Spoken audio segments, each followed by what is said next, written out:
Stay away from an individual who will lie on a person's character. You ever seen people look at you a certain way and you're like, yo, where did this negative energy come from? 9 times out of 10, somebody lied on your character. And the ill part about when an individual lie on another person's character, the person that's receiving that information, they probably believe them. Like, this been my best friend for years. What they got to lie for? That's my mom. What she got to lie for? That's my brother. That's my girlfriend, my wife, my husband. What they got to lie for? That's what make them the worst type of individuals. Because you would never know. They don't got to look. They ain't got to smell. They ain't got a color. It ain't the money. When a person lie on another person's character, they are the worst individual to mankind. Israel said that you were paying Hassan to spy. To spy on people. And I was like, to spy on a person with 15 people watching his live. The lie detector determined that was a lie. It's flying left and right and all that. Why would I go out of my way to spy on a person that is irrelevant? And then once again, I don't want to mention this because I didn't got it from you, right? But this is the fucked up part. Jay Prince beats Flora, that's Fetty fault. Hassan gets caught on a scandal, Fetty paid him. Diesel comes on the panel, Fetty said Diesel to do this. These people hate is so much stronger than the love that they show for people, that if they hate you enough, they will find a motherfucking way to insert you on that. I'm not on the hate. Nigga, I'm jealous. Take I'm that. peanut butter and jealous. Take that, nigga. I am jealous to the 4th power. I am jealous C squared, nigga. So I don't personalize shit. I mean what I said, and I said what I mean. No shaming is going. What did you say again, Fatty? Just to be clear. Let me. I said we're talking about surgeries and all this shit, right? And I made an assessment, the fair assessment, and I said, this bitch, Sydney Starr, that is a man, is better looking than 95% of women overall. And let me tell you something. Let me compliment this point. It's not about men. This is not about. This is not about. Let me finish my point. This is not about men or women. That means you're gay. Wait, whoa, partner, whoa. Pause, man. Nah, nigga. Hell nah. Pause, my brother. Pause. Niggas ain't real.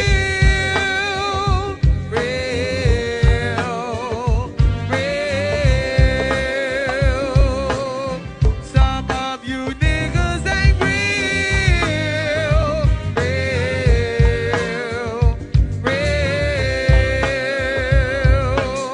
Some of you niggas ain't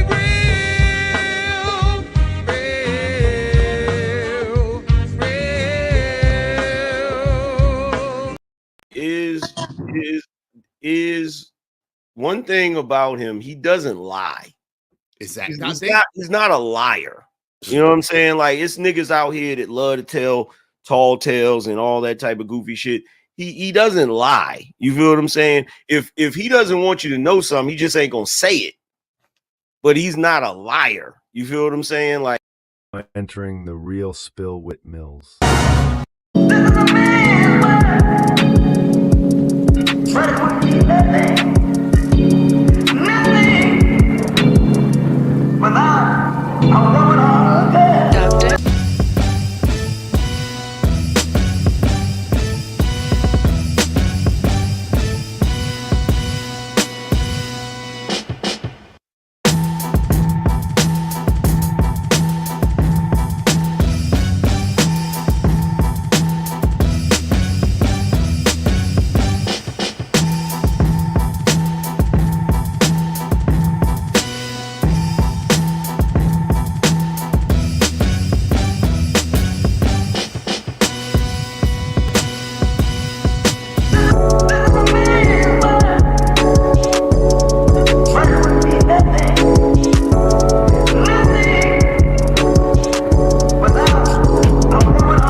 Don't forget to like, share, and subscribe. Are you ready? Yo. What's good? What's good? What's good, everybody? What's the deal? What's the deal? What's the deal? We got a special show for y'all today. We got a very, very special show for y'all today. But before we get into the main topic, I gotta address this one thing because the haters gonna hate and the ballers gonna ball. And you already know who's above them all. You know what I'm saying? But, we got to address this just briefly, just real quick, because we got a heck of a show, a more mature show for y'all. But, and Queen Sanaa don't have nothing to do with what I'm about to say right now. So the topic of the show today is, are we gentle or punk ass parenting? That's what we're talking about today. Are we gentle parenting? Are we punk ass parenting? And we're going to do a deeper dive into that subject. But before we get into that, let's talk about the likes, okay? Let's talk about likes. Likes are absolutely positively free. Likes don't cost you. It costs you. So do like the homie Trish saying, smash that like button. Smash. Come on, push a button. You heard her. Likes are free. Push the like button. Push the goddamn button. As you seen earlier, I played a couple of little clips real quick. It's funny that as we speak, a little while ago, this guy was whining that I reviewed Baller X video. He was whining that I reviewed Sharon Bracey's video. And why you didn't tag me? Why you didn't tag me? Israel didn't tag me because he's a hater. Cry baby. Israel didn't tag me because he's a hater. Israel didn't tag you because Yo, fam. You know the funny thing, out of the clips that I played where he was talking a tremendous amount of stuff about me, which he's been talking a tremendous amount of stuff about me here, there, and everywhere. They throw little pop shots on Witch Doctor. He throw pop shots on his channel. I ignore it. I have a little fun with Poppy Blanco because he talking junk. And I say, yo, don't talk about Fatty like that. And it's pandemonium. Now, let me show something real quick because a lot of lies be being told, man. That dude just say anything. I guess you don't have to substantiate anything anymore. I guess you could just say something, and just because you said it, it's a fact, right? So this particular guy, y'all know who he is, Fat Boy Tubby. He said that, Israel had to mention me while crying about me not mentioning. Oh my God, I can't make it up. He said Israel had to mention me for views while simultaneously crying about I didn't put him in the thumbnail. I didn't put him in the description of the video. I didn't add him. So which one is it? I just need to know which one is it.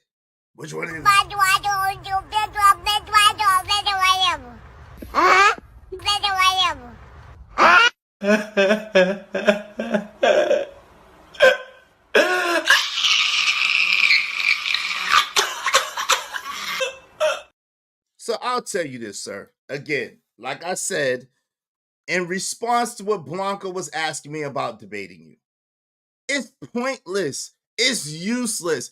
And for the record, you said that when I mentioned your debate, I got the most numbers that I got in how many months? In a month, right?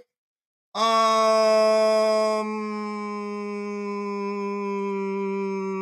long ago? This was a month ago. It's a 1,000 views. Let's see here. Hold on. Well, 900 something. 800 something. 2.4 thousand views. Didn't say about Fatty. Didn't talk about Fatty. Don't have nothing to do with Fatty. Man, stop it. Now, I told you, like I told y'all before, this show is not about that. We'll get into that later after Queen Sanaa leaves because we have an esteemed guest with us. We have Queen Sanaa. Queen Sanaa decided to come back and hang out with us and kick it with us, man. Yeah. So shout out to Queen Sanaa. You know what I'm saying? We got a dope topic for y'all. I'm going to cook Fatty dumbass later after Queen Sanaa leave because she don't got nothing to do with this. Let's go.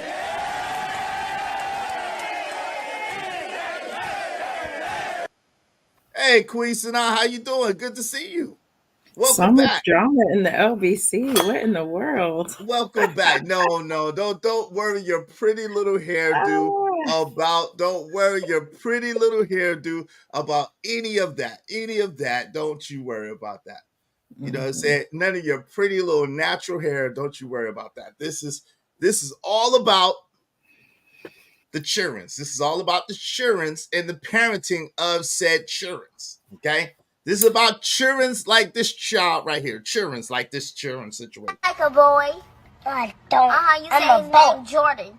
What? No. Don't play with him like that then. Don't ever say he like no boy. Okay, this is like the children like this and parenting like that. This is like the children like this adorable young lad that we First of all, I almost got triggered a little bit. Well, yeah.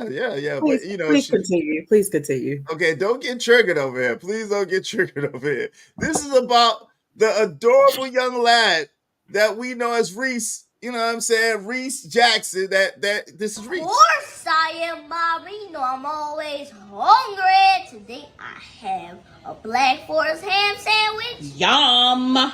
With a Hawaiian bread. Ooh. And I got some fruits just to keep me healthy. I got barbecue Lay's chips. Ooh. How about that, Mama? You did good. Thank you. You're welcome. Enjoy. Thank you, Mama. Yeah, this the big Reese sandwich right here. The Big Reese sandwich is bigger than the boy mouth. The Big Reese sandwich got all the Black Forest ham that was in the package on that sandwich. Look at the sandwich. Look at the sandwich.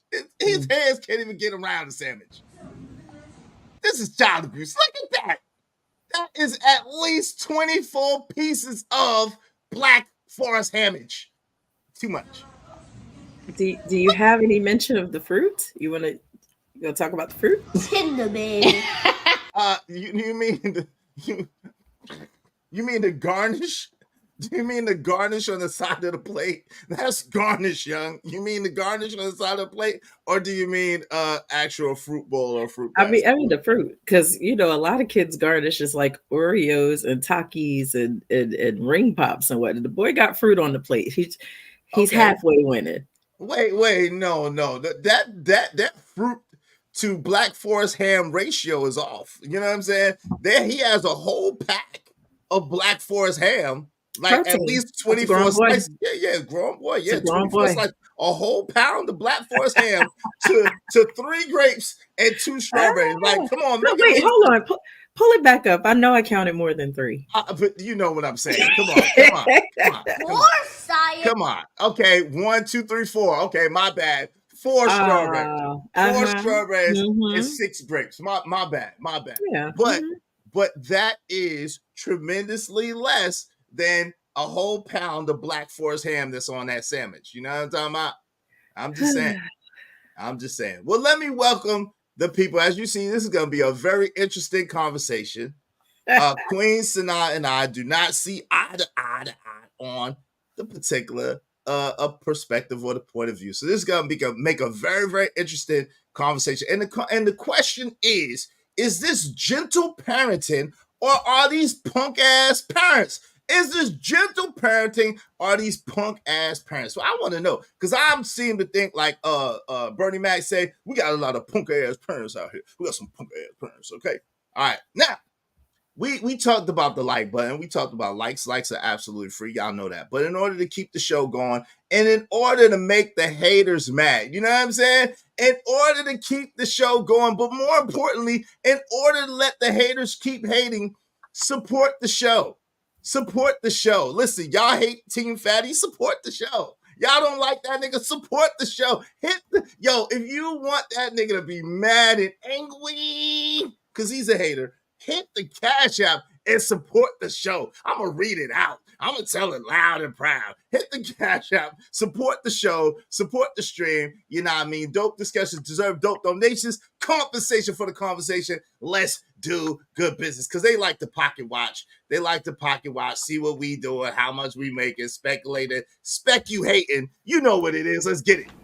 Show me the money. Spot for a Glock. I took a loss over floss, but still got a knock. Show me the money. To support Izzy Bands, please hit the Cash App. The Cash App is Israel Mills. That's $Israel Mills. $Israel Mills. Show your support. Yes, sir. Show your love, show your support. Hit the Cash App. Let the haters hate. Let them keep hating. They keep hating over there. Oh, Izzy ain't getting this, and oh, Izzy ain't getting that, and oh, my utilities are only $200 because I live in a third world country. What are y'all gonna do? So, hey, like when I told y'all what I told y'all, when I told y'all that I was not wrong, I can prove it, of course. But I got y'all. I'll play the clip later. But yeah, you hating. They be speculating. Oh, well, if I go from $10,000 a month to $7,000 a month, I'm going to be okay. I can swim because my bills are only $300 a month because I live in a third world country. What about y'all? What about y'all? What about y'all? See? Speculate. What are we talking about? Nothing. I apologize. I have no idea what's happening. I know. This has nothing to do with you, Queen. I apologize. This is bad manners and hosting on my part. I will continue to roast. As soon as Queen Sanaa leaves, I will continue the barbecue, okay? But in the meantime, between time, allow me to speak to the people. Make sure y'all support the show and let the haters feel a type of way, okay? Yes, sir. Hey, shout out to Emperor Kojak 3 and 3, the great. What up, though? Salute Raj Wills in the building. What's going on? THC to BTC, what's going on? Good to see you. Daniel Berry Sports Highlight. Great day. Did Tubby say something? No, today. But we have the beautiful, the uncomparable Queen Sanaa here today. So we will not include her in this because she don't have nothing to do with this. She don't even know what the hell we're talking about. She has no clue. She has no clue what we're talking about. Shout out to Jay Lewis. What's going on, Jay Lewis? Happy birthday again. Hope you had a wonderful birthday. And let's give the haters some more to hate about. This is what we did for Jay Lewis yesterday. Let's give the haters something else to hate about. Yeah, this is what we gave to Jay Lewis yesterday while we struggling, okay? You know, shout out to the Ismailite Nation. Shout out to Blaze McCrory. Yo, Blaze, I got you. I apologize. You're a sponsor of yesterday's show. I got you. I'm going to celebrate you and all that. So look for that tomorrow, okay, Blaze? I got you. So shout out to Blaze. Shout out to Cajun Dartfire. Shout out to Trucker Yale. Thank y'all so much. And everybody that hit the super chat. Thank y'all. Emperor Kojak 3 and 3, the great. And living humbly in somebody else. I apologize. Please charge it to my head and not my heart if you hit the super because I can't see it. But thank y'all so much, everybody. I thanked y'all yesterday, but thank y'all. And that's what we blessed Jay Lewis, who's been a blessing to us all the time. So thank you so much. Y'all make sure y'all support the show today, though, because they're going to be watching and they're going to be hating. Let's show them how the Ismailite Nation does. Let's make them feel real effed up inside. You know what I'm saying? Just buzz that Cash App. I appreciate it. Shout out to Old Goon Network coming soon. What happened? Yeah, Little Reese. Oh, Little Reese gets on, I don't want y'all to hate. Don't hate. That's a little boy. So adorable. Don't hate on that little boy. He's a little boy. Don't hate him. He did good, Baba. I love it. I love it so much. He's so adorable. No, please don't come over here and say you love little boys. You did good, Baba. Look. Oh Lord, we should make a cartoon. All I'm saying is he would be a great cartoon character for a children's. Yes, he would look like something straight out of comic book. Hey, listen, tell a friend to come on in. It's about to go down. It's about to go down. Who's Tubby? Don't worry about it, Queen Sanaa. I need to know. No, you don't. Tubby was the dude that I played the clip of earlier. That's who we call Tubby. That's the dude that we played the clip on earlier. That's who we call Tubby. Okay, just you don't know nothing. You hear no evil. You see no evil. You speak no evil. It don't got nothing to do with you. You don't even know what we talk about, so it's good. My fault. I'm gonna be better. I'm trying to be a better human being. Hey, shout out to Emperor Kojak 3 the Great. He said, "Shit, I don't even eat a sandwich that damn big, and I'm a grown ass man." Exactly, and a big grown man too. Tall. Hey, shout out to Cajun Dartfire. Great day, sir. And everyone not in a good mood today. I'm in the clouds. Okay. Hey, I pray everything goes good for you, Cajun. I pray your mood gets better. I'm sorry that you're going through that. Let's send prayers up for my homie Cajun that everything goes better, everything is well, that everything works in his favor and he has a better day. All right, pray you a great day, good brother. Salute to you. So Yeah. so do we know much about, hey Trace, do we know much about the boy's life other than what his mom puts on the internet? Like, do we know what he does in his spare time? Do we know if he's active? Do we know like what his he likes foot? We know that he's a Saint fan. You talking about Little Reese, right? Little Yeah, Reese yeah, Jackson. yeah. All right. Little Reese Jackson seems to be a Saints fan. Heavy Saints fan. He has a white stepdaddy type figure in his life. Who's behind the scene named Scott. And he goes around. He's like a food. I guess he's setting up to be like a food critic type. I guess because he goes around and you know, from his mama's meals, and he goes and eats at different restaurants, and he rates the food, and he gives like little infomercials about the food, and that seems to be the deal. That seems to be his deal. So they're setting him up to be a chef, basically, is what I'm hearing. No, they're setting him up to be 500 pounds. They're setting him up to be 500 pounds at 18 years old is what they're doing. So that two things can exist in the same space. Yeah, a 500-pound chef. Yes, I guess. You know what? I'm not. Or food Because like personally, critic. from a snapshot on the internet, like I hear y'all, and from a snapshot on the internet, I wouldn't wish 500 pounds on nobody's kid. No, I don't. Like, I wouldn't even let that come out of my mouth, because also he hasn't even hit puberty. Yeah, right? he has it. Right, he has it. Right. Okay. And I know all the men in here know that puberty means you're gonna grow up instead of out, right? And that appetite is gonna go. Well, and people like Fatty Case, he grew out and then up. You know what I'm saying? So hey, listen, it happens. You know what I'm saying? He's You not don't here to want him being defend like himself. Fat Boy. I wasn't there to defend myself either when he started talking junk. I don't have to backstory. Yeah, you have nothing to do with that. I'm sorry. I apologize. I apologize. But anyway, what I'm saying is all young men do not grow up only. Some young men grow out and then up. Okay. And this seemed like what he's headed to, but I'm gonna show you. I got more. You did this to yourself, though. You did this to yourself. I didn't want to have to pull out the Reese Jackson files, but I will do it. I will do it.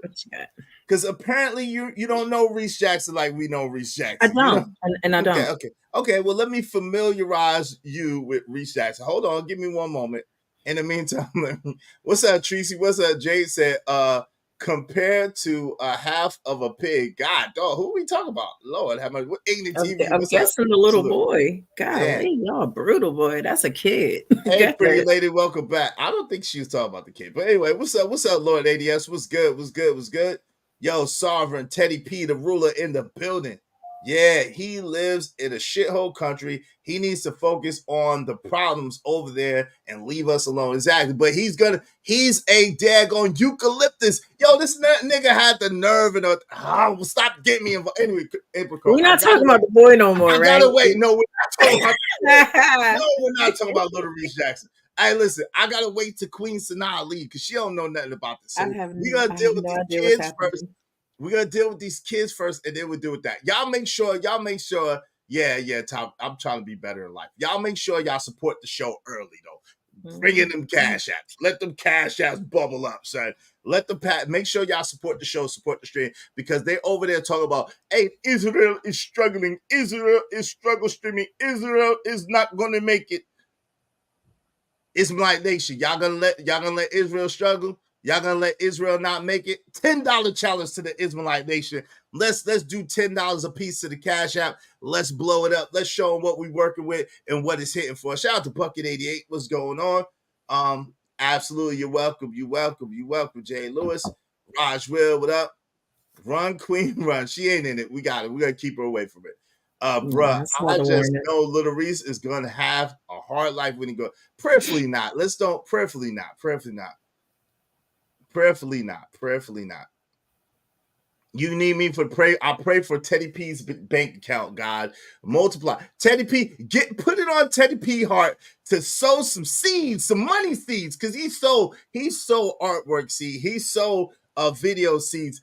Put it on Teddy P heart to sow some money seeds so it could multiply back to Teddy P 1,000-fold. Let him sow money seeds over here, and let his money seeds that he sowed over here multiply back to him 1,000-fold, God. Amen, amen, amen. Ember said, and for the ladies and haters that don't know, I'm 6'7", 230 pounds, athletic build that used to play football, hockey, baseball, basketball, rugby, and kickball. Don't try me. Shout out to Teddy. Shout out to Emperor Coach after who through the great. All right, Weedy 454. Hate to say it, but look at Little James. Yes, look at Little James. Look at Little James. Who's that? You don't know who? Let me see if I got a clip of Little James. Nope. Let me see if I got a clip of Little James. So I still got a clip of Little James here. Little James is the little boy who he went viral. He was on Steve Harvey and he was talking about his girlfriend and stuff like that. You don't remember that? Mm-mm. You don't know? I got. Nope. How you don't know about none of these bad children that be on There's just a bunch of bad little children that be on. Like what reason would I have to know about bad children on the internet? What's up, Player Only?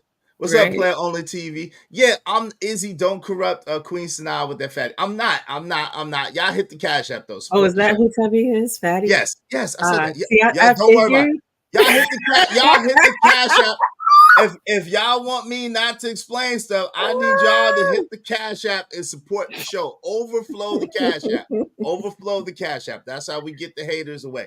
All right. I had an idea. I was talking about the sandwich, Izzy. It was half a pig. Yes, it was a whole pig, actually. But yes. The boy gonna grow up to look like Magic Johnson's son. Oh Lord, don't do that. Don't do that. They are mean. Part of me is looking for the redemption when he grows up to be tall and just, built and all the metabolism kicks in. So people can understand it's not always a prerequisite. Sometimes it's genetics that determine the outcomes. I hear you, but when you're feeding your child half a brontosaurus, you know what I'm saying? When you're giving your child a brontosaurus leg and feeding your child half a brontosaurus, it gets rough. Like, you know what I'm saying? It is borderline child abuse. Let me show you some of the. I got you. I'm gonna show you some of the food that he's been getting. Let me just show you some of the meals. Because while you're doing that, I have the knowing that there's kids out there literally that will only eat mac and cheese. No nutritional value in the things that they eat. Takis for breakfast, donuts for lunch. If it's green, it won't go into their system whatsoever. So I feel like he's half and half on the win side because it could be so much worse. That's just my perspective. I got you, but the parents, it's punk ass parenting that allow the child to eat a god doggone taki. Period. Your children. Let me just say that. Disagree. Your children should not be eating Takis, period. Like your children should not be eating Takis, period. Let's just say that from the jump. You know what I'm saying? It's paint on corn chips. It's spicy paint on corn chips. I don't disagree with it. They should not be eating no Takis, period. But let me just show you one. This is one of the meals that he's had early in the morning, just to let you see what's going on here. Saya Mama, today I have shark salad. Yum. With a red snapper and some fruit just to keep me healthy. Yo, I bet y'all never had a red snapper like this. Awesome shark salad like this. Yo, this will make you go. That's a little nigga Bojang. Let me see. He got this little nigga Bojangling for berries. Yo, he's sitting there Bojangling for food. He's sitting now look when she don't cook this elaborate brontosaurus leg meal. I'm gonna get to the brontosaurus leg in a minute. Look how he act. Look how he act. Look at him. Mama, where did you get this from? I didn't see you cooking this. I have a headache, so I ran down to churches and got you some. It looks good, huh? A headache? I will have a headache and my stomach gonna be hurt. No, it's not, Reese. Exactly. That food looks delicious. No, it don't. No, it don't. Not a veggie in sight. No, what? You better eat that food.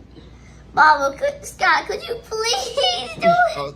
No, I'm staying out of this one. Look, the white man wants to add it. You better eat the food. Be grateful. Yo, everything I did for you. Everything for you. So you gonna bring up what you did for me? Your birthday over anyway. Okay, so my birthday over. Everything. You give me this. This what I get. Mm-hmm. This what I get? Yeah. Y'all shut that cash app down. Just shut the cash app down. Yeah, shut the cash app down. All right, well, shut it down then. Shut it down. Well, you better eat that food or you gonna be shut down. Good night. Enjoy. Enjoy. Think about Reese Jackson. I want y'all to be blessed. Oh my Lord. Let God. Exactly. You I'm a Brontosaurus Now, leg. well, no, here's a question I have. Have y'all ever seen him actually finish any of these meals? Hell no, I ain't finished nothing. Okay. Right. It's on So I'm Instagram. like, part of it is how much of this is mom just trying to make content?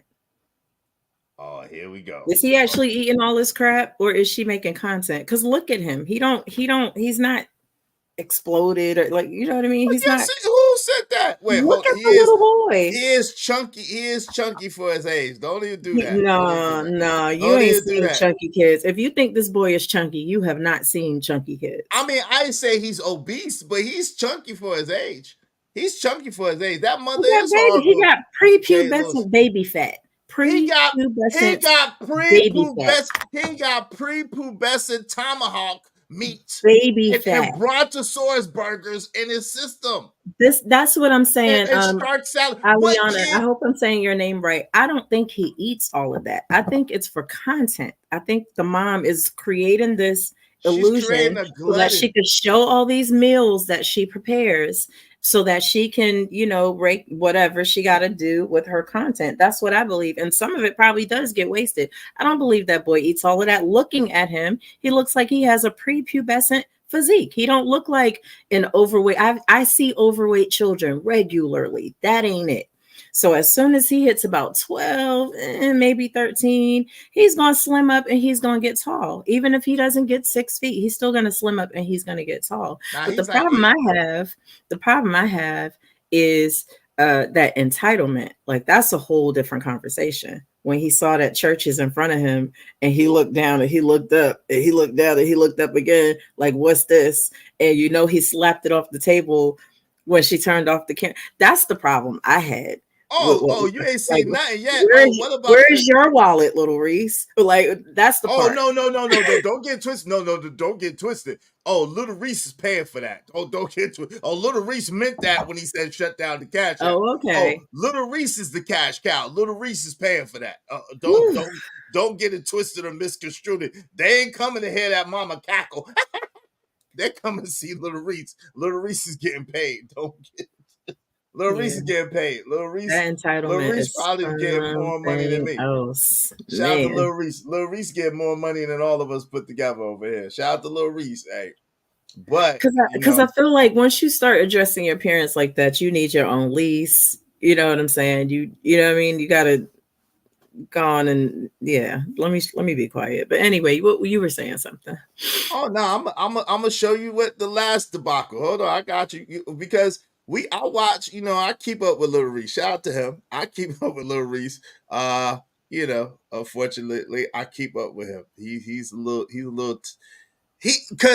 interesting case study because on the surface, right, one would think that his mom is good to him. She feed him good meals. She's there with him. You know what I'm saying? He's experiencing different things, and that's a good thing. There's nothing wrong with that. However, like you said, the entitlement portion of it, not only the entitlement portion of it, but the exposure portion of it at a young age, not really understanding and not really being able to differentiate things. And then the exposure to food, even if he's eating half of this stuff, I want you to see the type of stuff that she's putting before him, even if he's eating half of it. Like, this stuff, even at our age, would like, it's not good. It's no good. So check this out. Here we go. I played this the other day, and then we're gonna get right into the content. But Little Reese is probably the best case study on this. Here we go. Reese. that damn sandwich. Mom, Look you at That's how a big that sandwich? NBA That's a and sandwich. Jesus Christ. There you go, Philly boy. Wait, let me tell you something. Let me tell you something. Okay, what you got to tell me? I would never be a Philly fan in life. I would never be a Philly fan in life. I'll be always with the Saints. Saints for life. You heard me? Enjoy. What you got? All right, look, he gonna throw The trash can. I would never be a Philly fan. I know you not. Oh, yes, I am. I know you.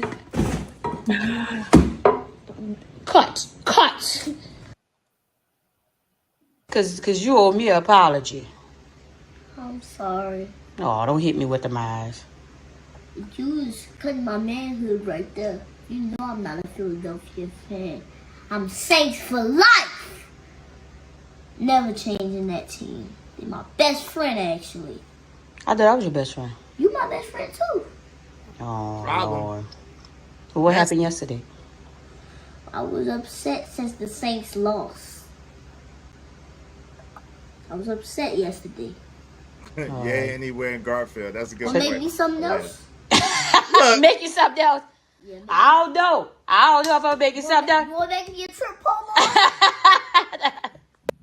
And she made it. And Queen Sanaa, she made the boy a French port. Yeah, close your mouth.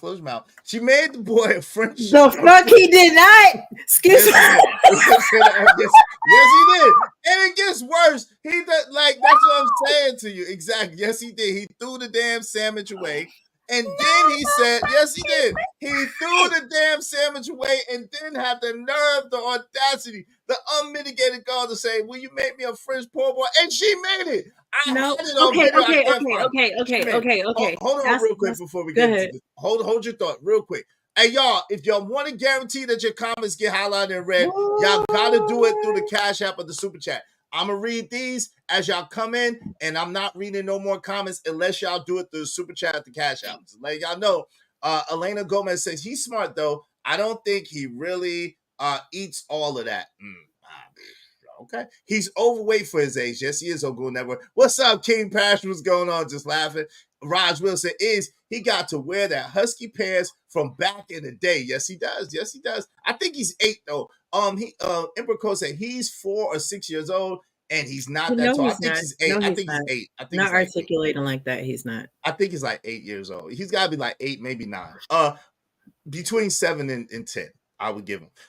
These said entitled little sucker. Exactly. What's up, Trucker? Yeah, what's going on, fam? Good to see you. Ibrako said, oh hell no, my arteries just clogged looking at that damn big ass sandwich. Exactly. You know what I'm saying? Exactly. What's up, me Runway Lolita? She says she loves her baby boy. They have a really good toss. Yeah, the entitled one. What's up, Tracy? Go ahead, fam. You got it. Go ahead. You got it. Sorry. First of all, because, when we were children, there was no way we were even conceptualizing throwing food in the trash. Not in front of your parents, at least. Or behind it, because wrap it up and put it somewhere else for somebody else to eat it. Why are you throwing it away? That's first of all. And then, yes, I agree. That was wild. But that was allowed. Somebody allowed him to believe that it was okay for him to do that. His mama. And that I have a problem with. That I have a genuine problem with, because what are you preparing him to be when he gets older? Well, fat ass. I'm not even talking about the fat assery. I'm talking about the boundary. Like, where are the boundaries? Where's the respect? Where are the values? Where's the entitlement? What's the issue? So I'm going past food in this situation. You know what I'm saying? And that's I'm not one to criticize parents, and I would not suggest that people parent like that. Right? I'm not going to criticize nobody's parenting, because I could be judged just as easily on mine. But I would not suggest that people parent like that. even from creating content, if he's not even eating those meals, creating that content and setting the narrative of having these gigantic plates of food that aren't going to be finished just for the sake of painting this illusion for people you don't even know on some app, right? And then him telling her what it's going to be. I remember I did see one clip of him because I don't know who he is, but I did see one clip of him. She had made this. It was a decent sized meal. It looked good. It was balanced. And then it had some Lay's. And he was like, well, Lay's don't go with that. So I don't know why you put those there. And I was like, eh. And that was my last time watching him because I'm not here for none of that. Right. But parents got to do better. We have to do better. But see, celebrities, I think if I'm not mistaken, like Timberland took a liking to him, maybe Floyd Mayweather, and what's the dude out of Memphis? That's what Ari Fletcher, Moneybag Yo. I think a few people had sent them some stuff, sent them some money, Mike Epps and stuff like that. So, you know what I'm saying? With that and the fact that his Cash App kind of popping and the fact that he's getting mad popularity and they go to these restaurants and he gives them good reviews and they send them stuff and stuff like that. Like, yeah, they're creating a monster in more ways than one. Shout out to my man, Ogu Network coming soon. He said, kids in Africa starving. Little Reese dumping sandwiches. Exactly, fam. Exactly. Shout out to that. Shout out to Jade Lewis. Jade Lewis said that mother needs a whooping. Yes, she does. Thank y'all so much. I appreciate y'all. Be like Ogu Network coming soon. And Jade Lewis, y'all hit the Cash App and support the show. Remember, the haters is watching. Give them something to talk about. Let's go. I'm on my grind to get this money. I can't stop it till I'm filthy. With the people, Zebo like the rock. I drop. I ain't no trapper. I'm a hustler. Yes, Hope sir. you don't mind if I say this out loud. How wonderful life is, 'cause you're in the world. Yo, Jay Lewis said, right? Exactly. My guy said, Ember Co said, if I would have done that when I was a kid, my grandma would have dog walked me. She didn't play about throwing. No, yeah, they didn't play about. Yeah, send mama to the Thunder Rat Dome. Well, I don't know about all that, but me, Runway Lolita, I just want to know, when you were a child, would it have been accepted for you to toss a plate of food in the trash? I'm just curious, no, much respect to your mom and everything. I'm just curious because, we were all raised a little bit differently. No Black household is a monolith, right? But I know one thing that is true across households is we ain't doing it. Yeah, they usually don't So play. I'm just curious. They usually don't play about throwing no food away. And then you gonna talk junk too? No. You better hide. Hey, I wish that's the only time I wish we had a dog so I could feed it, you know what I'm saying, the food that I tried to sneak into somebody. Hey, if he's 7 to 10 articulating like that, he's well behind academically and developmental. I don't think so, yo, Enrico. No, he's I not. don't think so. No, he's No, not. he's not. No, he's not. No, he's not. What's up, D-Rock the Block? What's going on, my guy? Stanley D-Rock the Block in the building. What's going on? What's going You on? could be on the spectrum for all we know, honestly. That's true too. Yeah, that's true. Or But just, have some that's even articulation. worse. That's even worse though. That's child abuse. If he's on the spectrum and she feeding him like that, that is child abuse. Literally, he can't eat that stuff. He can't eat all that stuff if he's on the spectrum. That stuff literally stunts the development of his brain. Like she gave him shark salad. Who do you know? Anyway, Yeah, so I've never even had shark salad in my life. I feel Yes, so shark underprivileged. Shark salad. I know. Maybe I'm just a little bit jealous. I don't get jealous of nothing, but maybe I'm a little bit jelly of Lil Reese. Maybe my inner child is like, why we had to share meatballs? Why we had to share meatballs and count meatballs when we was kids? I ain't getting no plate like that. Maybe. I don't know, but I ain't no hater, so I don't know. Probably not. Hey, Jay Lewis said, kick on the south side of the state I live in. I guess you would say kids. Kids on the south side of the state I live in are starving. There's children everywhere starving. Great day, Arvin Nicole. Great day. All right. So Ember Coast. Okay. So listen. Big dog bark in the building. It's just content creation. Shit. It's all good till somebody get hurt, till some arteries get clogged. It ain't just content creation. He eating some of them bites of food now. You know what I'm saying? Scott big ass hand be right there. Let me ask you a question, Queen Sanaa. What's the difference between what do you call it? You call it gentle parenting and being a punk ass parent. I'm just curious. What's the difference between gentle parenting and being a punk ass parent? Well, let me start with being a punk ass parent, okay? Or what I like to call Nah. Start with gentle parenting. No, I because don't want to do that. I don't want to do that. Okay. Look at it. Okay. God, you threw me off track. Oh, punk ass parenting. I like to call that permissive parenting, meaning there's no boundaries.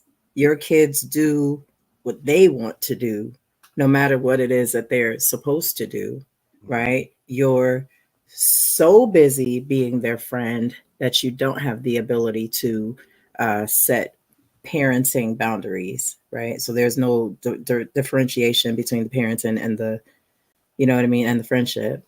And there's just not a clear cut line of what's to be expected from this child. It's whatever. So a child hits a kid, you're not going to say nothing to your kid about what they're doing. You're just, oh, he's just having a bad day. Okay. He might be about to have a few more bad days, right?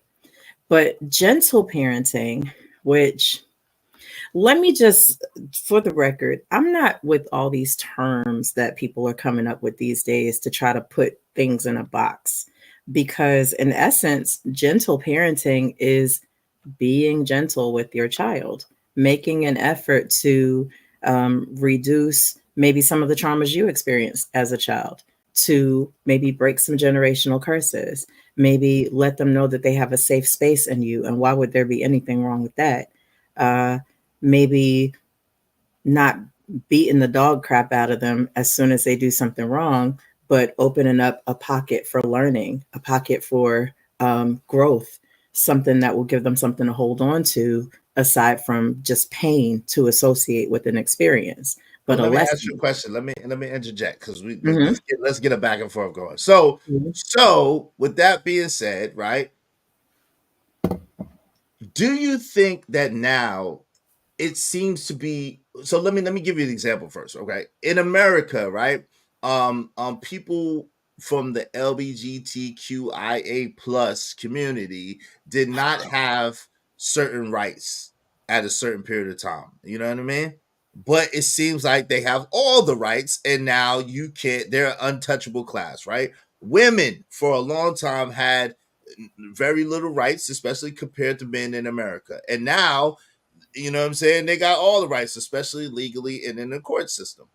Do you think that we have the propensity to often overcompensate for the past errors? Even in basketball, I don't know if you're a basketball fan, but even in basketball, they talk about it a lot. Like if a coach did XYZ and then they had like a losing record, if they fire that coach and hire another coach, they're going to get a coach that's going to do exactly opposite of what that other coach did, right? And it seems to be a lack of balance to me. What are your thoughts on that? I think balance is missing across the nation. I think balance is missing all around the world. So that's why I'm saying it doesn't mean that you don't discipline your kids just because you want to be gentle and kind to them. But is it better when your kid calls your name to be like, what? Or to be like, yes, baby, you know, what do you need? Right.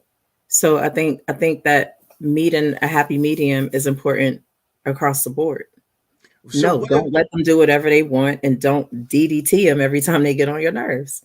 Yeah, you shouldn't DDT kids at all. But let me ask you a question, right? DDT got people locked up. I don't know if you know. People that tried to DDT people in real life and broke their neck. Like, all jokes aside, DDT is not a good thing. But let me ask you this. As far as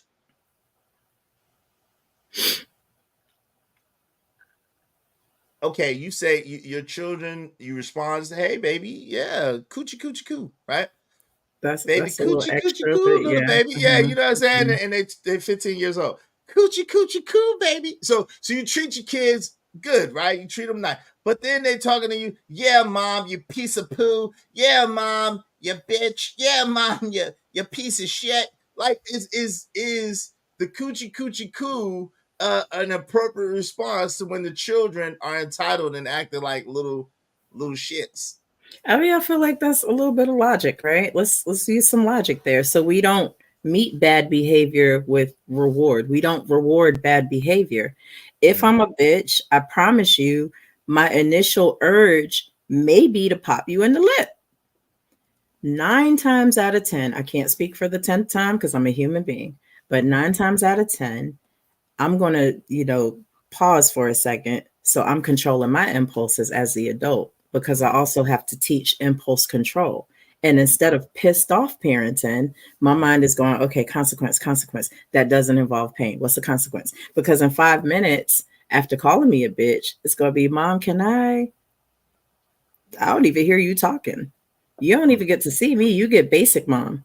Basic mom made something, might taste good, might not.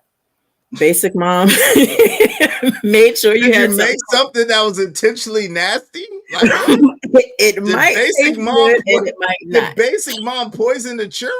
Absolutely not. It still will be healthy, but it's not going to be a Reese Jackson meal. The mom that you called a bitch was the mom that made this elaborate meal with love, and this mom, this is basic mom. Basic mom, you're gonna have your grain, your veggie, and your whatever. It is what it is, right? Basic mom, you're not gonna wear them fancy shoes. You're not gonna wear those Jordans to school tomorrow. You're gonna wear them kids. They might be the ones with the the shoelaces that don't. It doesn't matter. You calling me basic mom? Basic mom is a basic mom does psychological warfare. And basic mom is gonna put you with them holy pants and make you look crazy. Now, does basic mom? They're not gonna be holy. They're not gonna be holy because basic mom is still a good mom. But basic mom is gonna let you know I take care of you. Okay, so basic mom do not put the little mohawk and like cut down the middle of the hair. I think that's poor parenting. I think to subject the child to potential bullying, to intentionally affect their self-esteem, which can happen when you discipline them a certain way too. I think that's poor parenting. And I think that's parenting from a place of your own childhood trauma. I also think it's pissed off parenting, and pissed off parenting is not healthy parenting. You can't sustain that all the time because the next time you have to discipline and you're not angry, what bag are you pulling from? What tools are you using? There are so many options.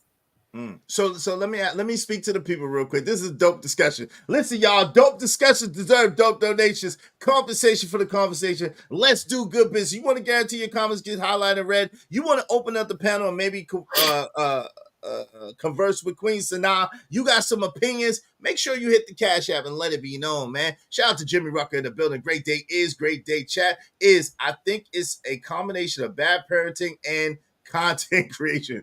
I think so. What's up, 183307? She said, no, ma'am.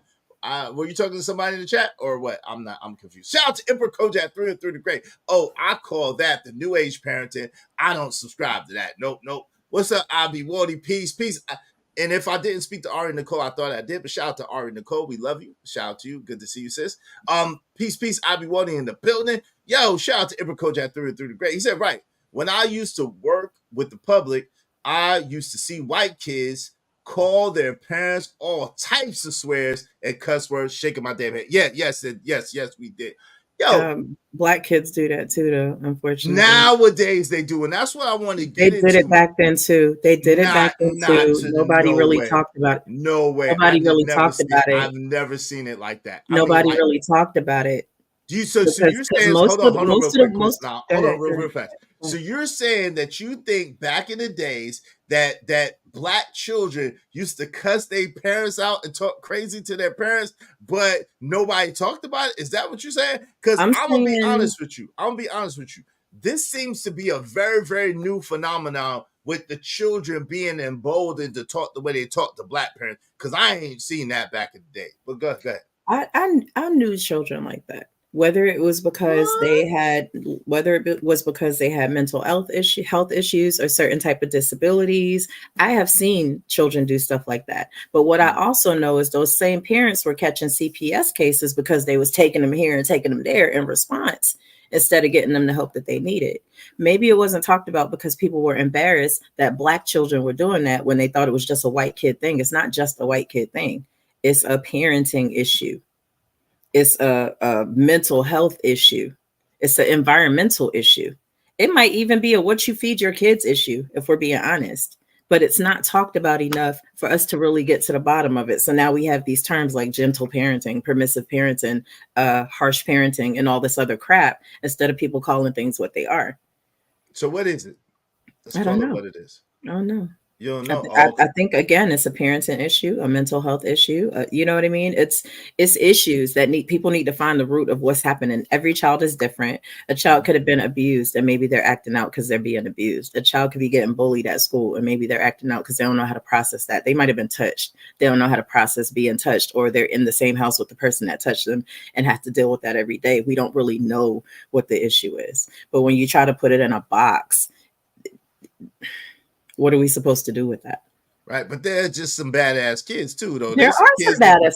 Listen, kids that none of that happened, and they just still act the damn donkey. Them tacky babies, them babies eating paint slathered on chips, right? Yeah, but that's the parents' fault for feeding. Listen, hey, and a lot of times it be the let's transition a little bit. Because I have a theory, right? And I have a theory. And in recent years, I've noticed that a lot of women that I know, their children seem to run them. Like their children seem to tell them what to do, when to do it, how to do it. But if a man were to try to do that, they would be screaming out all kinds of, oh, you're misogynist. Oh, you tell me what to do. You ain't my daddy. What's your take on that? Have you noticed that as well? I don't know about the you ain't my daddy stuff. I haven't seen that. I have seen children trying to tell their parents what to do, and I've seen children trying it when there's an audience, because maybe it's a parent that what they would do in the house they don't want to have to do in public. And that's another reason why you need some more tools in your box, so that you don't have to worry about, the difference between what you'll do in your house and in public. Children seek opportunities. Children manipulate. Children know how to get over, and get what they want, which that's natural. Adults do too, but it didn't start when you became an adult, right? So I think that parents really need to be strategic about how we choose to address our children's behavior so that it works no matter where we are. Some parents have mastered the look. Some parents have never even attempted the look. The first time they try it, their kid is 13. The kid is like, the hell are you looking like that for, right? So that's number one. So for new parents, you got to do the look early and often. You look at that baby when they're coming out the womb, say, yeah, little niglet, try it. You got to give them that look when they come out the womb and continue to give them that look for it to be effective. Yeah, you can't wake up one day and give them the rock eye and think that's going to work. You got to give it to them from a baby. Like, I will smack a baby. No, see, because I can't condone child abuse. No, you don't actually do it. But some people actually would I will do smack it. a baby. You can't. Some smack people a baby. smack babies. Some people slap babies in the mouth for blowing bubbles. Who smacks a baby?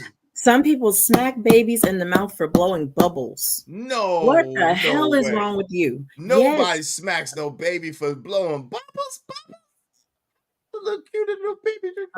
That's what I'm saying. How can you see a baby, a toddler, a baby, and think anything other than Nah, but when they do, when a baby smack you, you take the hand and you say no. Some of the babies be heavy-handed. Like you take that heavy hand. Nah, my son was no. heavy-handed. No. It took everything. I had to pray to God. He used to wake me up with a smack, and I'd be like, nah, that's what they do, and they love doing stuff like that. Yeah, and then you know what you got to do, Dad, Mom. You got to work on your you got to work on your reflexes in your sleep. Yes, you wake up and you catch it. You thought you got me. You ain't get nobody. No, don't smack. That's that punk ass parent. I disagree. I think you're a punk if you smack a baby. I think you're a punk. I will fight any parent that will smack a baby. I'm saying this on live right now. Don't smack no baby. Those are babies. It just sounds and they take that and they learn that, and then when they get bigger, one of the main things they do is turn it back on you. You have to have something else aside from violence to properly raise a child, because they're gonna have to learn something other than, oh, this is gonna hurt.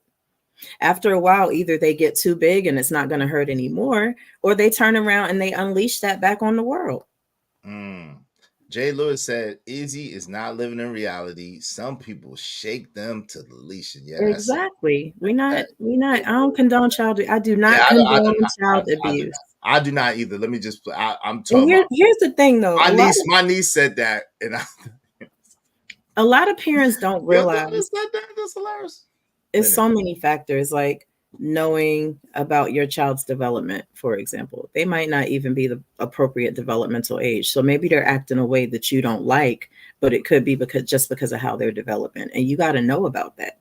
Some parents, I'm going to talk about single moms, I'm going to talk about single dads, and I'm going to talk about stressed out parents who are just very busy, even if they're together. Some parents don't have the appropriate outlets, so that they are literally just pissed off parenting because they don't have any other way to blow off steam.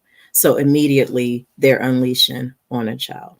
You know what I mean? Some parents don't have any familiarity with concrete supports in the time of need. Who should I call for this issue, and have a conversation about it and see if there's some tools I don't really have. You know what I mean? And those are just part of building the protective factors, because you don't want to abuse your child. You want to properly raise your child for positive outcomes. If you're permissive parenting, I promise you the outcomes aren't going to be positive. You're going to unleash a monster onto the world. Or yes, you will have a 500-pound 15-year-old. Those are not positive outcomes. Right. But beating a child into submission ain't it. Hey, y'all support the show, support the stream. This is a dope discussion. I understand. I agree that beating your children into submission ain't it. At the same time, I do think that it needs to be a balance between being kind to your children and not being so passive that they run all over you, right? But my man Abi Wadi said, listen, he said, well, you get in my business on how I deal with my kids, and you can get ass whipping too. He kicking ass. Catch me outside. No.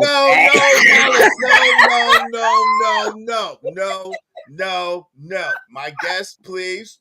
We're not smacking babies. Listen, do not be threatening my audience. My audience do not be threatening my guests. Y'all just hit the Cash App. Hit the Cash App if you want your comments highlighted red. Shout out to JLJ 504HD is in the building. Salute, good sir. Good to see you. Money Marketer said a lot of women make excuses for bad behavior too. Yes, they do, unfortunately. Jay Lewis said, my mom would kick my butt if I ever taught back. Yes, she probably Mine would. too. All right, what's going on is the chat. What's up, Pack 925 is in the building. I've never seen it in my life. Only white kids. Yep, me too. Up until recent years. I've seen it recently a lot. But I've seen black children call their parents everything but a child of God in recent years. But when I was coming up, hell nah. I was project adjacent. Hey, I didn't see it almost 25 years ago when I worked with the public, because folks used to fear the black parent. Yeah, they had a fear of the abuse of the black parents was abusive back in the days. Yeah, my son tried. I put my foot in his arse and turned his head upside down at 2. Ain't had problems since. Yo, don't admit that online, bro. That's child abuse. I'm sorry. I should have read that before I put that. That's I what should I'm have read saying. that far. I don't condone child abuse. Yeah, that's child abuse, Chuck. Don't. And if you got an elbow the kid on the low, just let me get this clear. It is not against the law to spank a child. Mm-hmm. There is a lawful way to spank a child so that you do not damage a child. You don't want to damage your child. Even if you're trying to teach a lesson, it's a lesson really, I want to damage you. How do you damage a child? Like, how does that work? You could shake them to deletion, as was said in the chat. Like, I don't really have to go down the list, do it? Because there are actually abusive parents, and there are actually parents who don't see anything wrong with it. Yeah, I get that. That's sick, though. I mean, we talking about just like regular, like sober-minded, sound-minded people. That's what we're talking about. You know what I'm saying? Regular, sound-minded, sober-minded people. Exactly, Trucker Yale. Exactly. Because a tablet raising your child is bad parenting too. Yeah, I feared the extension cord too, and the metal gauge ruler, and the what else, Queen? And the switch. See, I told them the story about how I had tried to get around the switch by getting the thick one. That didn't work.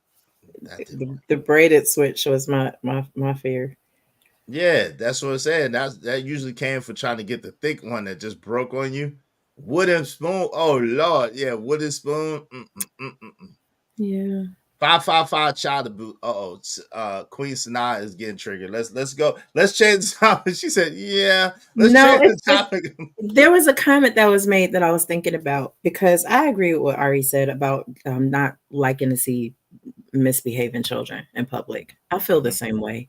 I know that sometimes parents are overwhelmed. They don't really know how to subdue certain behaviors. I know that sometimes children don't show their asses until they're out in public too. You know what I mean? Some, not all, right? I know sometimes parents just want to get in and get out and get it over with and not keep having to stop to address this behavior. But that's because parents don't give themselves the proper tools to deal with that stuff early. You know what I mean? But I agree. I can't stand when children don't know how to behave. I believe parents should take the kids back out until they get it together. And if they can't get it together, they should just leave and try again another time. So I'm gonna leave the store? Yeah, absolutely. Absolutely. I thought you was gonna nope. Let's go. It's time to go home. And when What you if learn you can't? What if you got stuff that you have to get from doesn't the store? matter. And so you just gonna leave the store and with the kid and just leave the stuff that you needed in the store? Yo, if y'all want to guarantee your comments get highlighted red, please do so through the super chat or through the Cash App. Do so through the super chat or the Cash App. All exactly, right? Ari. Exactly. Instacart is your friend. My kids don't know how to act.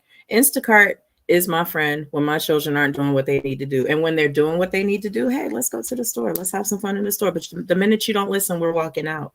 Don't Instacart cost like a lot more? Does it? $7.99. I got it. It's not a problem, because if you really want to go in the store, I'm not going to have to say nothing to you when we walk in this door. And if they really want to go in the store, I haven't said anything when we walk in this door. That's the thing. That's a whole lot. That's kind of like the children running some shit. That's a whole lot. Operant conditioning. It is literally anybody who's heard of B.F. Skinner and the dog that learns to salivate when they hear the bell. It's operant conditioning. You are training your children in the way that they should go. You're training them to be who they need to be. They need to be kids that know how to act in the store. They'll get tired of having to leave the store. That's what I'm saying. That's what I'm saying. My kid, listen. My kid, he know how to act. Now, every once in a while, he want to play karate and stuff in the store. I give him the look and he chill out. I'm like, man, I will smack you through the day, or I have to give him the threat. Like, man, I will smack. I will smack. I tell him, I said, man, I will smack you through these daggone what do you call them, Joyce? I will smack you through the aisles. You better relax. So now we smacking kids throughout. See, hey, you got to do what you got to do. At least they got to understand and believe that you'll do it. I might not never have to do it, but the look, and then if sometimes he get the grinning, then I give him the look and the threat. Man, I will smack you through these aisles. Like, you better relax. We ain't in the store playing. This is not playtime. We grabbing some groceries. Chill out. We're leaving. Chill out. No, we're not leaving. I don't even want to be near a person I feel like I have to knock through the aisles. We're leaving. We're gonna go. I think done. Maybe that's a dad. This outing is over. I'm finished. I don't even want to shop no more. I'm good. We're good. No. Okay. Good. We're leaving. I'm leaving. Whoever's not in my car is getting left. You ain't gonna leave them children. You are not gonna leave them children. Act like you're gonna leave them children at the store. That's abuse too. No, but it's not. But it's not. We know the people at our grocery store. They know my kids. They have my number. Oh Lord, damn! We gotta go groceries. What the hell? I have a strong community. They're good. They're good. If the children ain't listen to you, they ain't gonna listen to the grocery store people neither. And I wouldn't leave my kids, but we are leaving. That's what I'm saying. So if you could tell them that you're gonna leave them there, I could tell my son I'm gonna smack them through the aisles, through the bread aisle. Huge difference, because if I say whoever's not in my car in 2 minutes is getting left, they're in my car in 1 minute because they don't want to get left. Hey, and if I say I'm gonna smack my son through the bread aisle, he straightened up. Like, yo, nigga, I will smack you through the bread aisle. You just don't play with me. I will smack your head off. You can't but I ain't gonna lie. Sometimes he said, "What are you gonna do?" Such and such. I'm like, "No, man." Like, some of the things he said that I might do to him scare me. I'm like, "Where'd you get that?" I ain't never say that. They got it from you. Sometimes he's like, what, Dad? You're gonna put me in the refrigerator and turn it up to 1,000 to freeze me to I said, what? Oh my gosh. No, I'm not gonna delete you. I'm just gonna That is the discipline. make Pop you wish you was 924. there. That is the discipline. Discipline doesn't always have to be physical. I'm sorry if you always feel like you got to hit a kid, but I don't have that type of power Nah, struggle. they need to have the fear of the kid. Nah, you don't have to hit them, but and you don't always have to hit a kid to do that. they gotta believe that you're gonna hit them. They don't have to believe that you're going to hit them. All said, they got to do is know that they need to listen in order to get what they want. It doesn't have to be hitting. You don't always have to hit a child. It's a child. I don't be, but listen, he said, what, Dad? 925. He said, what, Dad? He said, what, Dad? You're gonna take a knife and poke me in my eye with it and put my head up my butt. I said, what? Where you come up with this? Like, yo, he be going way to the left. I'd be like, nah, I'm good. I'm not gonna hit you, man. Yo, my son is smart. He be hitting me with some super psychological stuff that be like, yo, are you gonna delete me? And I'm like, nah, man, like you ain't that bad, like shit. And then I gotta forget about it. So I figured out what he be doing. He's 11 now. He's 11. He's a trip. He's a trip. Dude. He's like, what, Dad? Are you gonna choke me to death and put my head on your dresser as a trophy? I'm like, what? Yo, who raised? He learned it by watching you. No, he did not. I mean, looking at him. Excuse me. Who raised you? I was looking like, yo. Excuse me. Who raised you?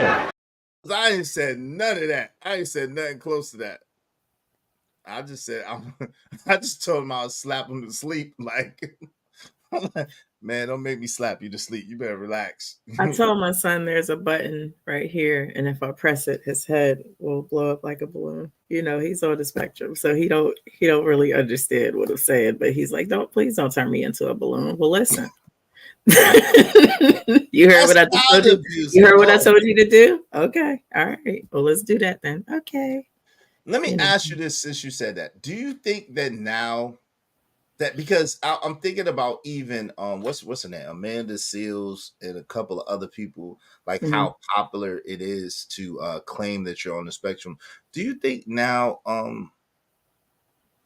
like they are quick to diagnose children, are quick to diagnose people with all of these behavior issues that maybe they don't have, or do you believe that a lot of it is the food or the air or whatever the case may be? What are your thoughts on that? Well, when you think about adverse childhood experiences, right? One of them absolutely is environment. Environment being pollution, yes, what you eat or don't eat, and also the neighborhood you live in, the proximity to violence, what you see and hear coming and going from your home every day, what you see and hear in your home every day. You know what I mean? It's a lot of things that can affect your development. Some people believe that vaccines lead to autism, and I know that we know a lot of vaccines have changed over the years. I'm talking pre-COVID-19. Right. Some parents have reported their children are on track and then they get their vaxes and then all of a sudden they've regressed to no developmental progress whatsoever. So I think there are a ton of factors. And that's why I think it's important to really understand who and how your children are before you just immediately jump to, you know, harsh discipline or harsh reactions, because there's got to be some sort of patience in you to be able to process who you're raising enough to know what they need to be properly raised so you don't mess up your kids. All children are different. All children need something different. Yeah, that makes sense. That makes sense. I mean, in a vacuum, it makes perfect sense. Hey, plus a kid mind gonna know better than to eat out in the than to act out in the store. Hell, my 4 goddaughters, nieces, no, don't be acting up around me, Uncle Godpapa. That's Uncle Godpapa. Okay, shout out to that. What's your method? And because he look at him real mean, and he tell me he kick him through the thing. Well, when I'm in the store, it's 1,000% business time. It's not there to play games, socialize, or any other BS. No doubt. Hey, listen, if y'all want to guarantee, if y'all want to open up the panel, y'all want to get in on this conversation. We need 8 more people, at least $10 a piece to the Cash App. If y'all want to open up the panel and get in on this, we need 8 people, at least $10 a piece. Make sure y'all support the show. Okay. So I'm just thinking, right? And I hear you about the food. Definitely, Ari said, yeah, it's definitely the food and social media technological devices. I give you that. I can see that, right? At the same time, what I've noticed is that back in the days, the things that we used to get spanked for are the things that they try to come up with all types of medical diagnosis and all types of chart things, and we got spanked and we got our stuff together. Like the spanking was the cure. So what are your thoughts about how it seemed like before, when it just was, yo, you acted up, you got smacked up, you act up, you get smacked up, and then that's it. Well, I don't know about that, because I could tell you there were plenty of times I was cutting up in class and all I had to do was look up and see my father looking through the door, and that was it. It didn't even take a spanking. I was done. I wasn't going to misbehave for the rest of the month, maybe, because that's because you thought about the previous spanking that you got before. Well, I don't know. A lot of people don't know this, but I weaseled my way out of a lot of spankings. Yeah, I know you did. And my baby girl got this from me as well. I had a way of kind of, okay, that's, I think I'm good. I got the picture. You don't have to spank. That first 2 was enough. I'm good, But look at me. I turned out great. I think that I like what who is it? Emperor said. Was it Emperor that said it? With that hey, right? To get them in line. And most of the time it takes a father voice to make that work. You just kind of shake them with that booming voice. I don't think moms really have that the way we think we do. Yeah, I think especially once the child gets as big as you, especially a young man, he already knows really instinctively that you can't beat him. Really, like he already knows it instinctively. Yeah. He may not never try you, but he knows, like, come on. And especially you start hitting him stuff and he start laughing inside, like, silly woman, you think that's hurting? You know what I'm saying? Like that type of thing, and then it's over for that. Oh God, yo, man, yo, just praying for the people in Florida. My God. They just got hit. Yeah, and it's a category 5 now. So praying for the people in Florida. Y'all, listen, if you can, get out of there, man, as soon as you can. If you have to stay, if you cannot get out, man, batten down, get someplace safe. And I'm praying for all the people in Florida, and especially in that southern region of Florida, that God allowed the storm to pass over them. He does not allow it to make landfall, that it just die in the ocean, man. Just praying for y'all for real, man. Wow. I think that parents don't spank as much as maybe we got spanked back then. I think maybe a lot of parents have grown up believing, oh no, things were tough on us. Maybe I don't want to be that tough, but I want to go back to what you said about the balance, because I think a lot of those same parents left out the fact that you still have to discipline your child. You still have to have some sort of order in your home. You know what I mean? I think that when children see moms disrespecting dads, whether dads are present or not, that it teaches the child not to respect an authority figure. And guess what? That's you, right? And vice versa. Maybe dads are scarier, so maybe kids won't disrespect dad as much, but I still think it teaches that I don't have to have respect for a person that's in charge. You know what I mean? We kind of set ourselves up to fail when we don't keep balance. So your thing is, you think that you think that gentle parenting and permissive parenting are both labels that don't need to be anymore. We just need to get back to having balanced parenting and parenting our kids. And your main thought process is getting to know your children for who they are, and then forming your discipline around who your children are. Is that kind of what it is? I mean, yeah, that, and parent your damn self too. A lot of us are still little kids in grown-up bodies, you know what I mean? And playing that out and taking things out on little kids who are actually helpless people. We're not helpless. We have the ability to unpack and process the stuff that we went through when we were young, the stuff that we don't have an understanding about, or, why my mama knocked me from the top floor to the bottom floor and then acted like we was cool by dinner time. A lot of us haven't processed, our upbringing, right? So parent yourself, know who your children are, have some positive outlets. I'm not saying go, take 3 blunts to the face and drink a pint and then think you're going to be a better parent after that. But have some positive outlets, know what your resources are in the community, and just have an understanding of, what positive parenting looks like. It But doesn't have to be.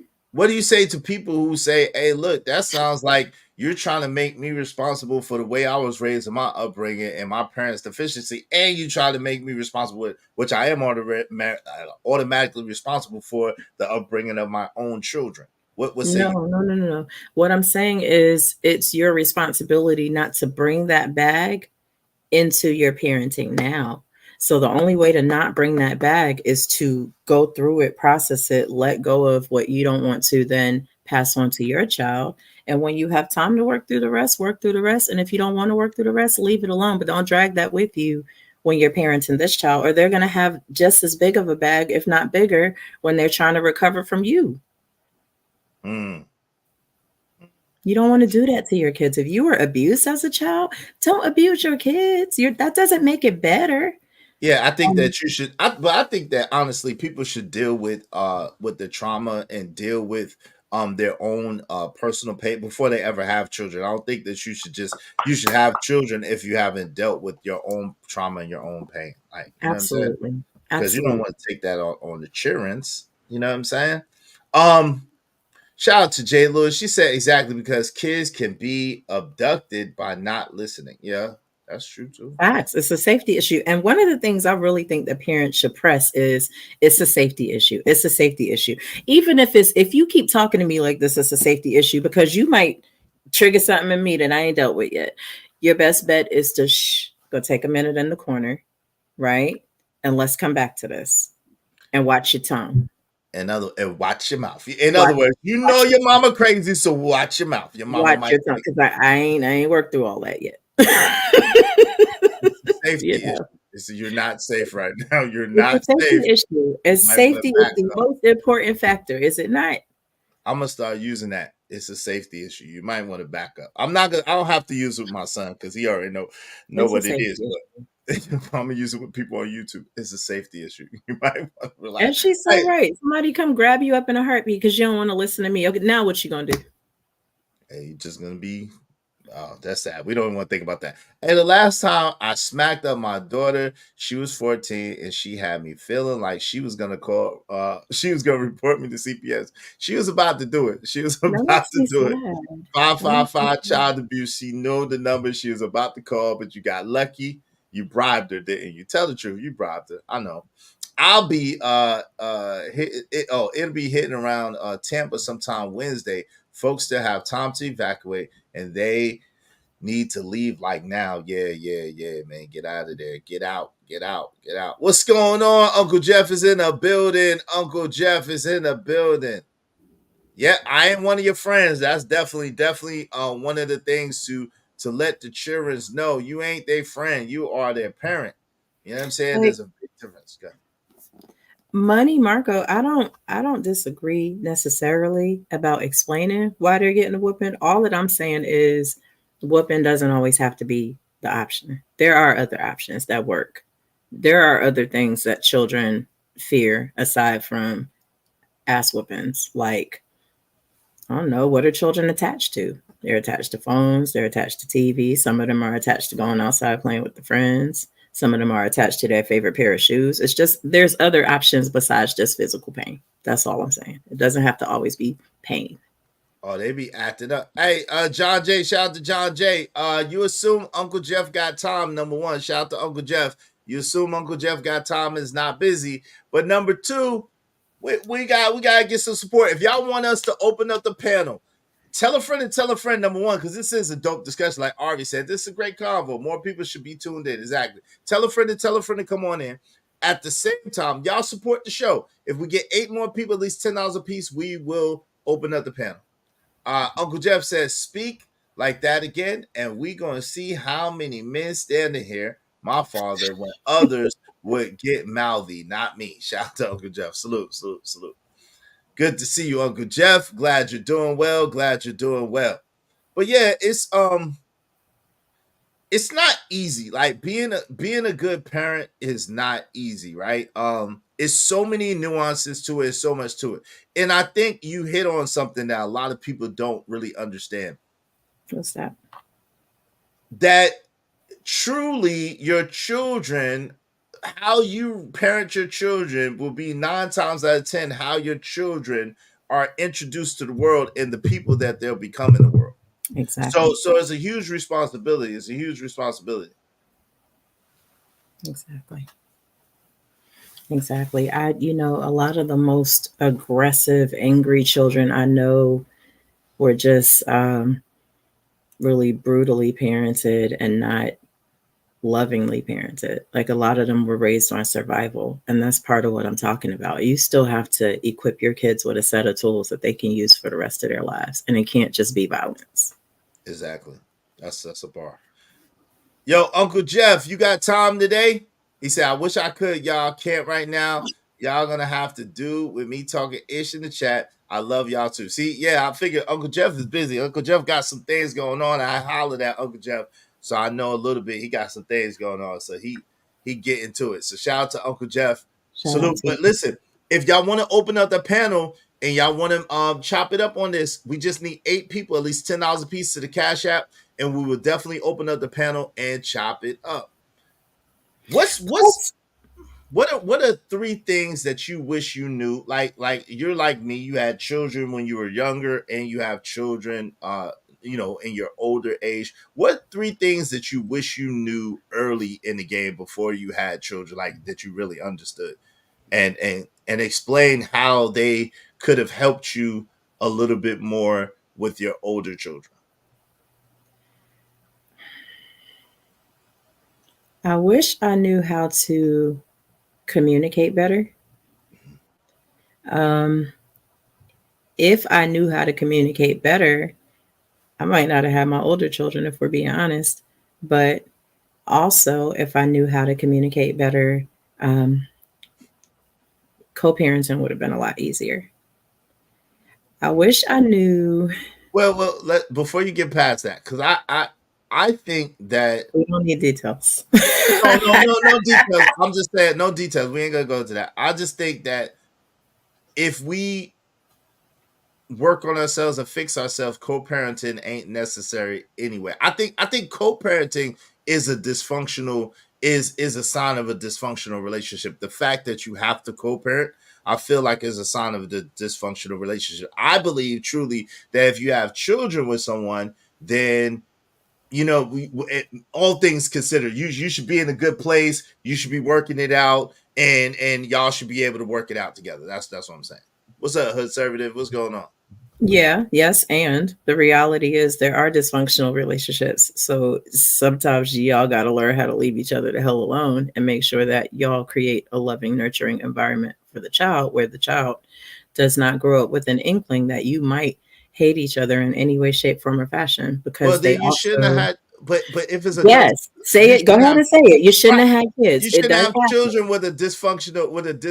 You know what I'm saying? Which leads to number two. Before I had kids, I wish I had known how deeply my childhood experiences affected me. Whether it be my feelings about my parents and the way they raised me, whether it be my feelings about the things I experienced in our environment growing up, any of that. If I had learned more about that and processed through that, maybe I wouldn't have had kids back then, right? Maybe I would have waited until I was where I am now to even consider having kids, or maybe I would have been like, I'm good. completely good. And the third thing I wish I had known was, I don't think I heard about multiple streams of income until I was well in my 30s, in a way that I actually heard it. Not to say nobody said it, but it didn't resonate with me until I was a lot older. So maybe because I was busy raising kids and trying to finish school and all these other things, right? But I think if I had had that knowledge and understanding before having children, I would have spent a lot more time building my financial empire before I ever had children.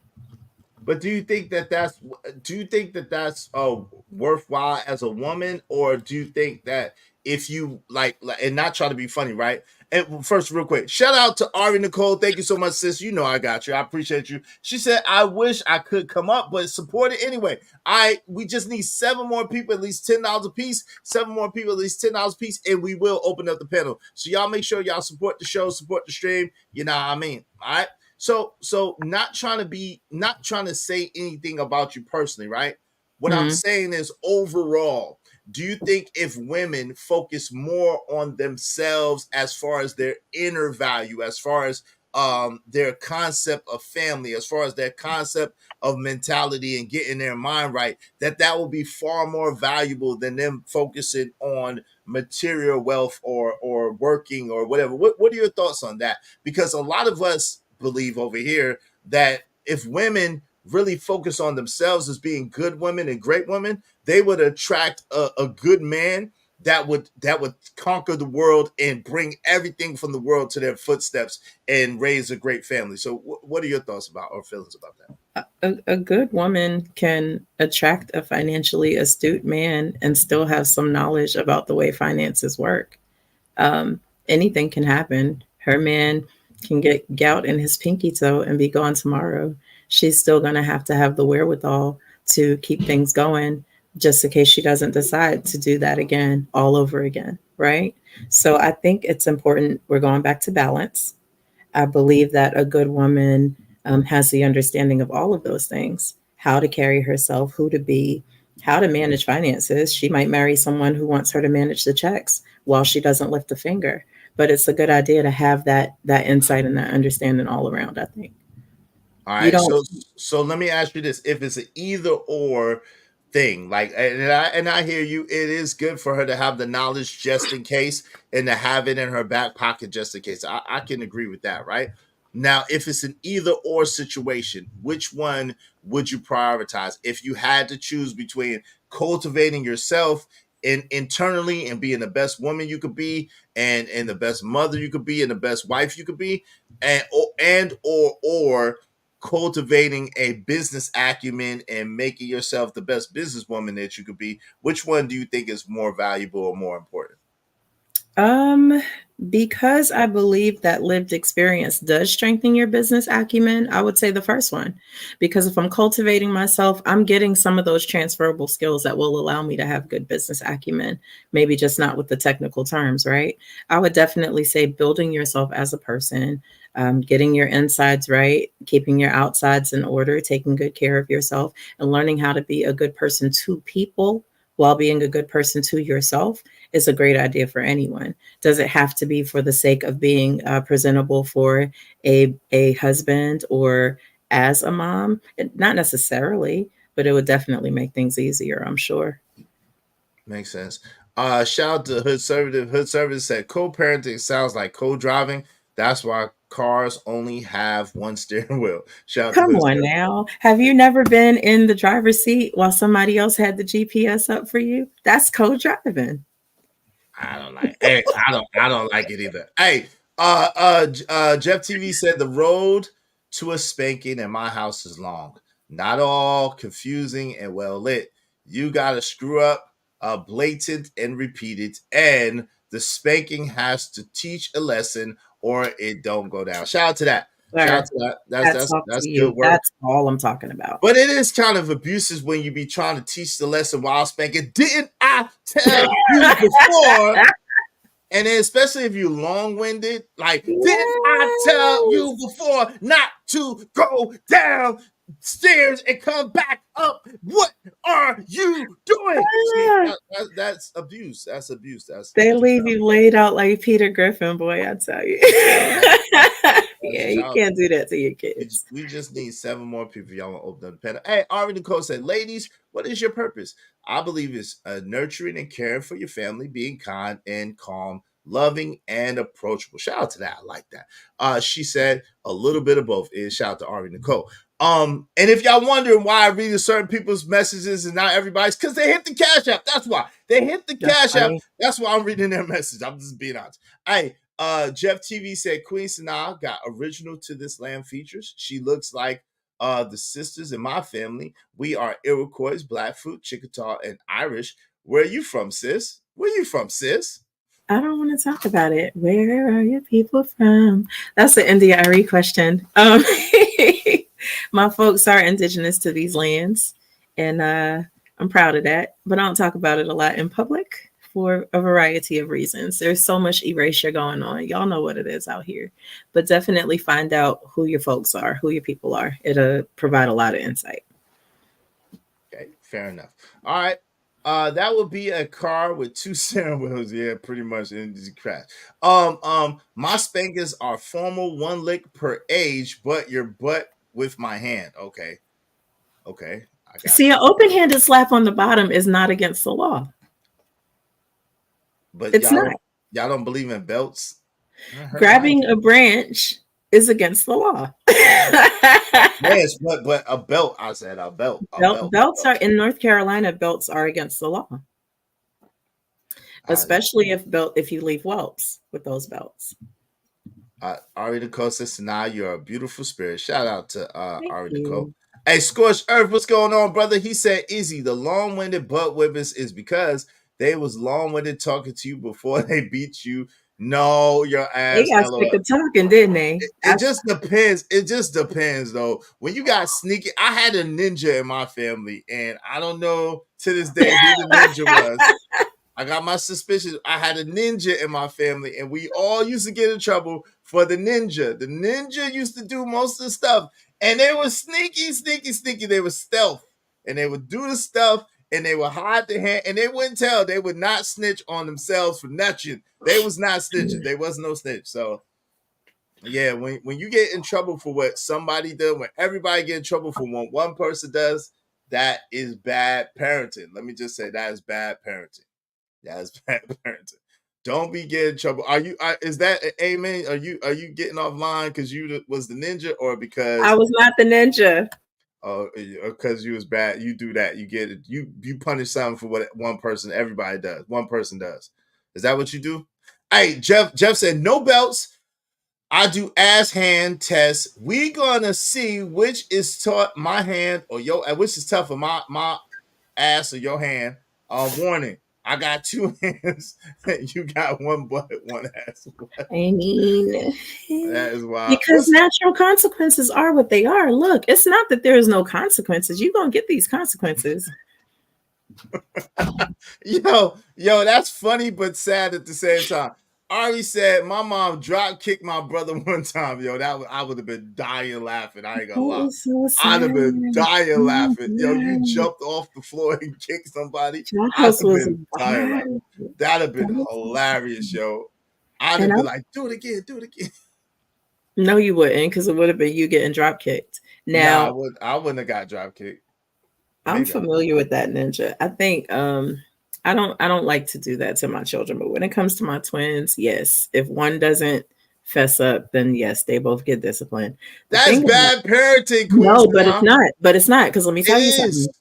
In about 2 seconds, one of them is like, you know what? Let's just be honest, and then starts telling about what went on. Oh, that's new kids. One is like, yeah, we did. That's new kids. When we was coming up, nobody ain't tell. That's new children. Oh no, one thing my kids gonna do, they gonna tell it. It maybe works if somebody tells, but if nobody tells and everybody gets in trouble because one person poured water in the damn Sprite, then it ain't gonna work. And tried it and thought it was gonna work. It ain't gonna work. And everybody going down for it. And they ain't telling. Selfish son of a. Yeah. Hey yo, here's Get On Point of View. What's up, family?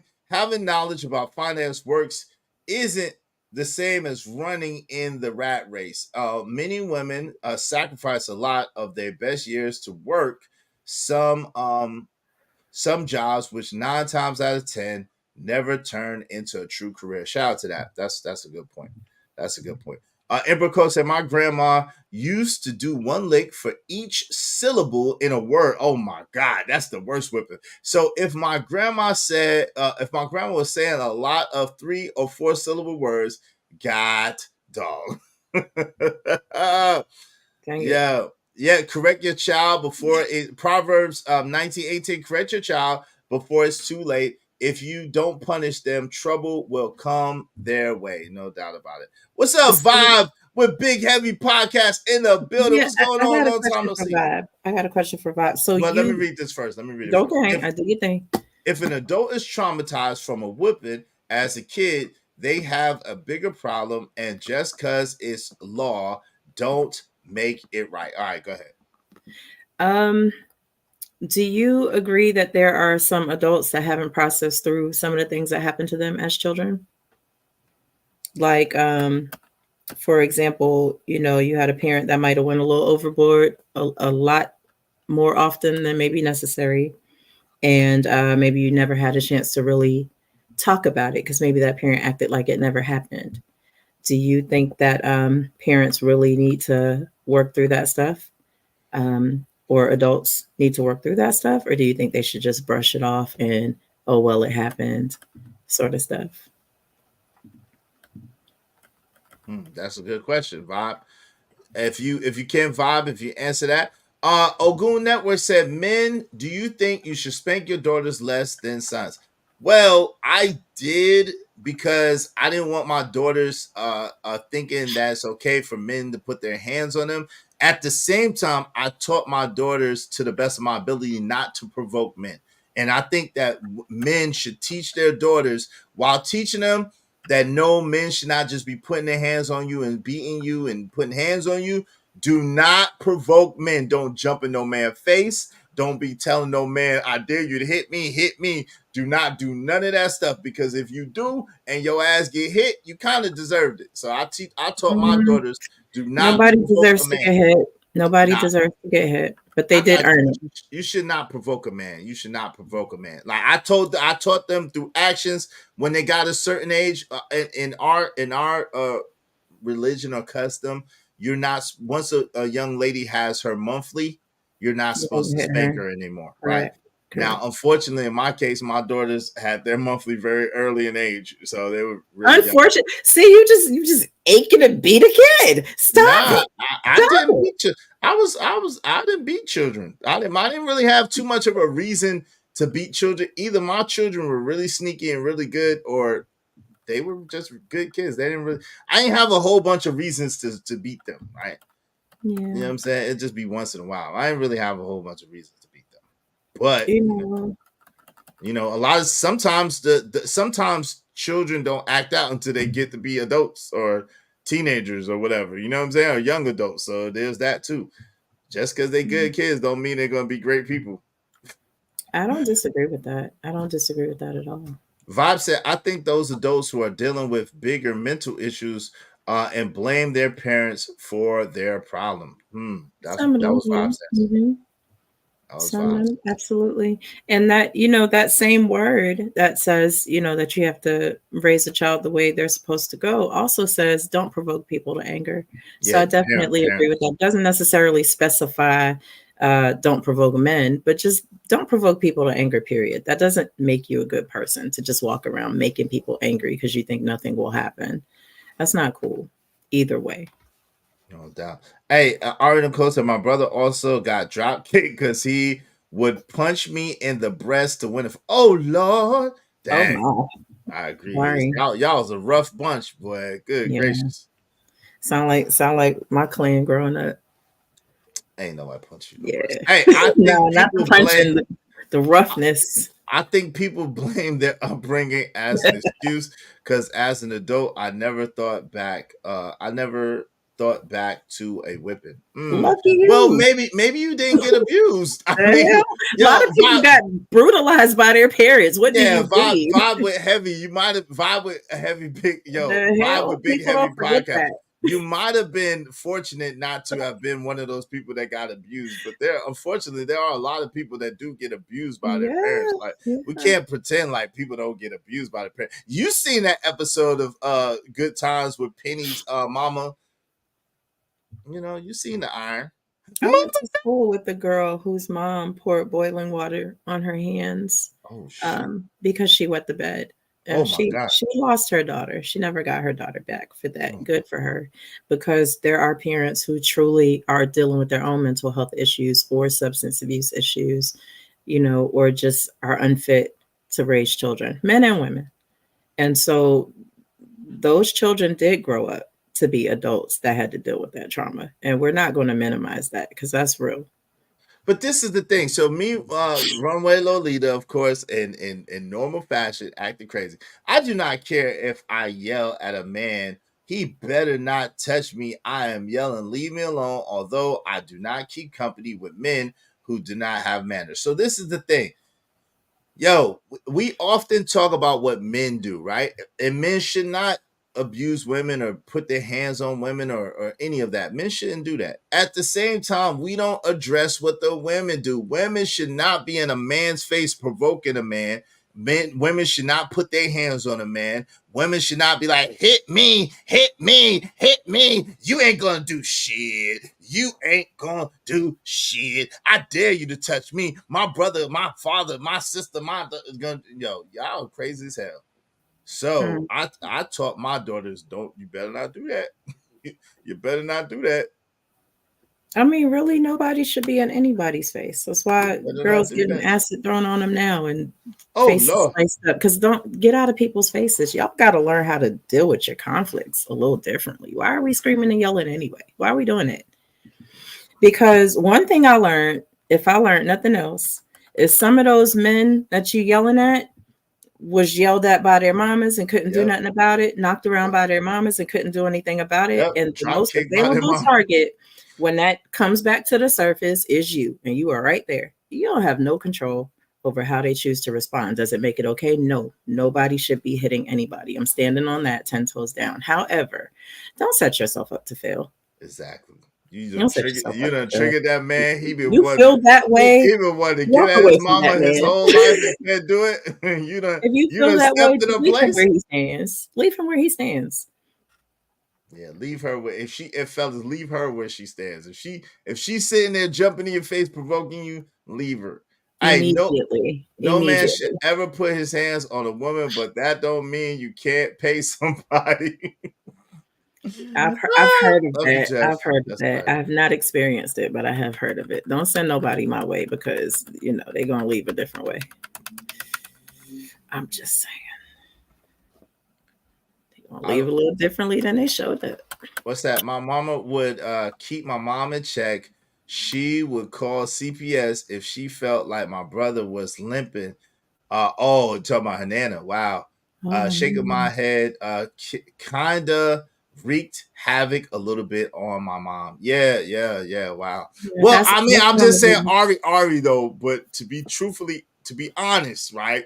Drop kicking a kid is not exactly great parenting. I'm sorry. I'm just saying you can't just be drop kicking people. This is not the thing to do. Yeah. I would laugh because I'm sick like that. I would laugh and think it was hilarious, but you gonna drop kick me like you? That's what we doing. You drop kicking people. I'm not judging your mom. WWE? Like Ari, I'm not judging your mom in any way, shape, form, or fashion. But I do want to know what was her outlet. Like how did she blow off steam? Drop kicking people. You're crazy. Yo, Ari said my granny didn't like us getting whippings. I got it. I feel you. I wish my nana was like that too. Well, she kind of did talk to us. Rest in peace, my nana. She kind of did talk to us, but she didn't get in the way. She wasn't getting in the way of no whipping. And if we got on her nerves, she might send us to one. Y'all gonna think that any man provoked by the same woman twice is 100% to blame for whatever happens. Next, ever heard of the great American black women shortage? Me neither. Shout to you. I mean, you gotta choose your partner wisely. She said I didn't even see her letting off steam, to be honest. I'm sure that drop kick already let off some steam. No, for real. Pissed off parenting. Pissed off parenting. It's y'all gotta try not to parent in a pissed off manner. She felt good after she drop kicked that nigga. I ain't gonna lie to you. She felt great. And that's how child abuse happens. You know what I mean? Like, but again, I'm not she judging released some anybody. endorphins. She let it out.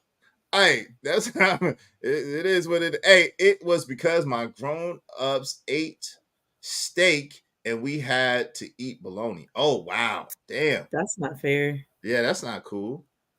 Kids That's need not that. fair. Y'all don't need that tomahawk steak that the little boy got, but y'all could get a little slither of steak too. That's crazy. Maybe Hey, a little lamb. Maybe a little yeah, lamb. a little sliver. Hey, y'all raised the same. Y'all raised this. What? Y'all raised the sex is different. A boy. Cross this line and I'll knock you block off. Girls, you gotta make them love you so much until your heart is the last one they want to break. Interesting.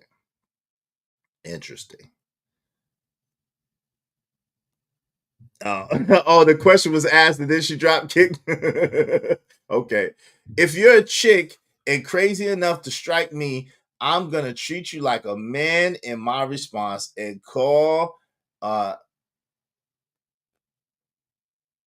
your male relatives. I don't give a F. They will get it too. Oh Lord. All right. So Queen Sanaa is probably having some technical issues right now. Shout out to Queen Sanaa. We're gonna give a couple of minutes before we get into the effery. Izzy, what's your thoughts on putting pause on teen boys if they disrespect moms, etc., coming home late, talking wild with the wrong crowd, etc., pause or not? It just depends. It just depends, right? So I told my son, I've been preparing my son since he was young. I told him, because I know the day is going to come, right? I know the day is going to come when my son thinks he could beat me. So I told him one day out of the blue, when I get a smelling, when I sniff that he thinks he could beat me, I'm a Sparta kick him in the chest. Just out of nowhere and just keep it moving, right? So right now, this is the thing, his ghetto point of view to answer your question. I make sure right now that my responses to my son are very loving, right? I discipline him, but I discipline him with love so that he could understand. But every once in a while, my son is like me. So every once in a while, he finds himself trying to challenge and find his way, right? So I give him a little bit of strength to let him understand that our levels are way different, right? But I tell him all along the way that one day I'm going to smell it on you that you think you could beat me, and I'm going to Sparta kick you in the chest just out of love. I'm going to do it. Then I'm going to give you the opportunity after that. Sometime later, I'm going to ask you again, you still think you could beat me? And when he say yes, because he's going to say yes, I'm going to like, all right, we're going to fight head down. We're going to fight head down. And when you tap out and say you quit, that's going to be that. And I promise you, that's going to be enough. That's going to be enough. When I whip his tail, it ain't going to take much. It's going to take like 2-3 real good man punches because I know where to hit him at and take the fight out of him. And then he going to understand, like, damn, all right, cool. I can't beat my dad and I ain't going to try no more. And then we're going to be good. That's how that happens. That's how that happens. If you don't abuse them, you can't abuse them. But if you abuse them, they're gonna get your ass. I'm just gonna let you know. If you abuse your sons, they're gonna find a way to get you. Okay, period. If you abuse them, they're gonna find a way to get you. But if you don't abuse them, and if you have a good relationship with them, you talk to them, you understand that part of developing is they're gonna challenge you, they're gonna try to test you, they're gonna try to try you. You know what I'm saying? That comes with the territory. And then take little man to lunch. Or hoop, something like that. Yeah. Shout out to my man Trey Ferg in the building. What's going on, good brother? If they're being disrespectful and you have to put pause on them, you are failing as a parent. That's interesting. Welcome back, Queen Sanaa. You good? Yeah, I don't know what happened. Me neither. Mm-hmm. Hey, Roswell said, you'll be old by then, and boom, he got you in a headlock. Nah, We fight head down. We fisticuffs. We fight head down. Ain't no headlock. Because if you try to put me in a headlock, I'm tearing them ribs up. Bang, bang. You know what I'm saying? It's gonna be over anyway. So I ain't worried about it. I'm not really worried about it. Because if he try to abuse me, I'm gonna tell him like my dad told me, I'm gonna shoot you in the kneecaps. If you that's just what it's gonna be. If I'm gonna be in my wheelchair and old and you try to abuse me, I'm going to shoot you in the kneecaps. This is what's gonna happen. Now is I stay in the weight room. All right, cool. It happens. I need you say so. You say I need to get in the weight room, Jimmy Rucker, to be ready. Yeah, I always told my sons when I think you want some, I'm a John Claude kick you in your back. Yeah, I'm not gonna do it in the back. You're gonna hurt him in the back. You gotta do it in the chest. Because if you do it in the chest, his chest could take it. He not gonna be able to breathe for a couple of seconds, but his chest could take it. If you do it in the back, you might break his spine or something like that. You don't want to do that. But I just want him to understand that I ain't the one to play with. Okay, so listen, if y'all want to open up this panel and y'all want to chop it up, we just need 7 more people, at least $10 a piece to the Cash App, and we will open up the panel and we will chop it up. So what say you on this, Queen Sanaa? Do you think that there should be a different way of disciplining physically your daughters from your son, and why, and what do you think it is? Yes, because like you said earlier, well, if you're a father, at the very least, you don't want to teach your daughter that being hit by men is the norm, so that you don't have to worry about growing up and getting dog walked, so to speak, nor do you feel comfortable with that physical interaction between you and a male. I don't know how to raise a young man to be a man, so I think that a man could determine a little better, but I think it would be a healed man that would determine a little better, because he can equally damage his son and alienate his relationship with his son, and also raise him to be a physically aggressive man who can't resolve conflict without violence, right? But that's on them to deal with.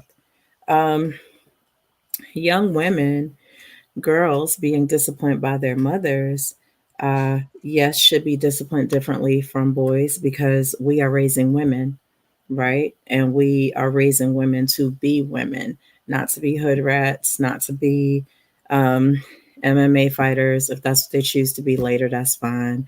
Not to have to grow up and say, oh, I got mollywopped by my mama. That's not something that you should be able to have to say when you become a woman, right? And all this pulling hair and hitting young girls in the face. You know what I mean? I think that there definitely should be a line of demarcation between the way we deal with our sons and our daughters. And I think we should be intentional about the way we, exactly. Intentional about the way we discipline our children. I don't want my daughter to have low self-esteem because I'm comfortable slapping her in the face. That's the first thing people see when she presents herself, is her face. And I've taught her that it's so invaluable that I can cause her harm there, and it doesn't matter. I don't want to raise my daughter by dragging her by the hair. She's not a woman in the street. That's my child. Someone I'm supposed to be a safe haven for, someone I'm supposed to be showing love, right? Knock her through the washing machine. Y'all want to knock her through the You washing know what I'm machine. saying? Knock her In the middle, I'll knock that through the middle of the refrigerator. We're not doing that. It takes 2 seconds to hem my daughter up without having to hit her, and no blows were thrown. And she understands that don't come from mommy. And I understand I don't have to hurt this child to teach a lesson. Well, a lot of times the reason, unfortunately, is a lot of mothers be jealous of their daughters because their daughters are the younger, more beautiful version of them at the time. And so they be jealous of their daughters. And so they feel like they got to impose, you know, say that's why they go after the face. And that's why they want to mess you up. That's the same way the women in the street do. They want to go after your face. They want to tear you up so you ain't cute no more. They don't want you to be cute no more. I knock that bitch into the I knocked that bitch into the refrigerator. I hate that statement. It sounds so pedo. It sounds so pedo to me. And why we effing kids? Hold on. Whoa. Pause. Salute to that man. What's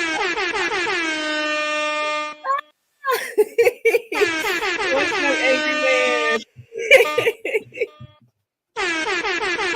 Boy, it's good. Hey, AM said Team F them kids. Now, the thoughts, feelings of the angry man are the angry man's alone. You know what I'm saying? Hey, listen, we just need 6 more people, at least $10 a piece. We open up the panel. Yo, AM, if you want to come up and kick it on this, let me know. I'll drop a link for you if you want to come up and kick it on this, AM. You can, since you Team F them kids, and we are not Team F them kids. I hate that statement. Like, I feel like a pedo came up with that phrase. That people. Oh just Lord, we are don't not do that. effing kids. Don't even let that come out your mouth. Oh Lord, PDF file. We can't say PDF file. PDF file. Yeah, you got it. PDF file. We can't say that. Hey, yo, but AM, if you want to come up, let me know. I'll drop you the link. Hey, Ari Nicole said, I'm dealing with that now as an adult with my mom. My mom's still trying to compete with me, and she 30 years older than me. Yeah, that's crazy. It happens. Mama, let it go. Let it go. You can't compete. That's younger you. She younger, better you. Leave it alone. Encourage your daughter to be better. Don't try to tear your daughter down or this.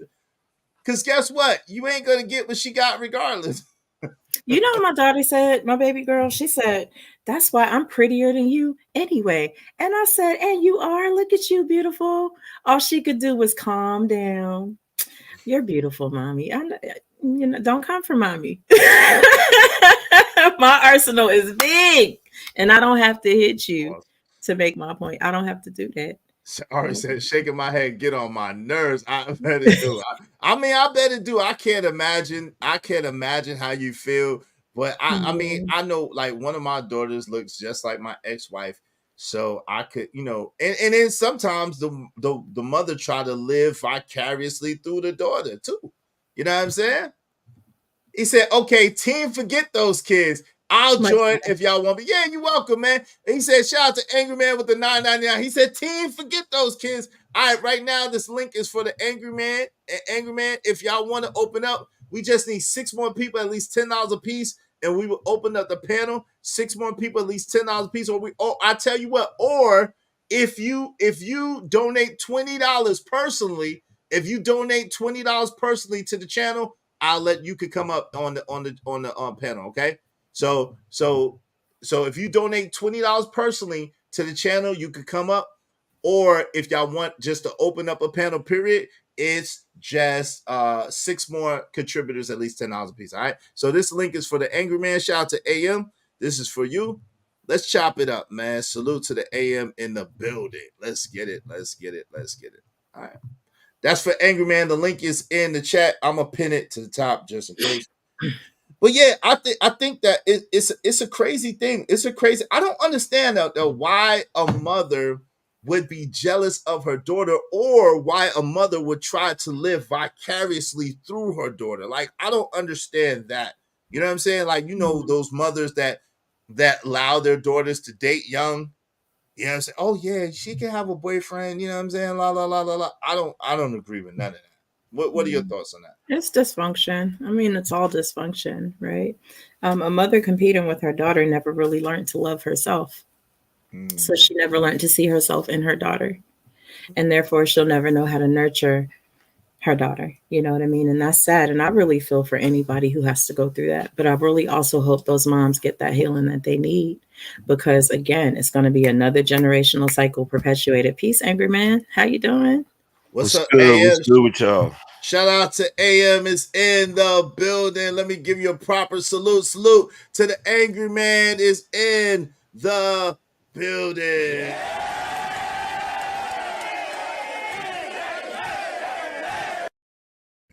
Shout out to Ari. She said, hey, AM. She said, this is a great convo, and I've been laughing a lot. My mom blames me for stunting her growth. Damn.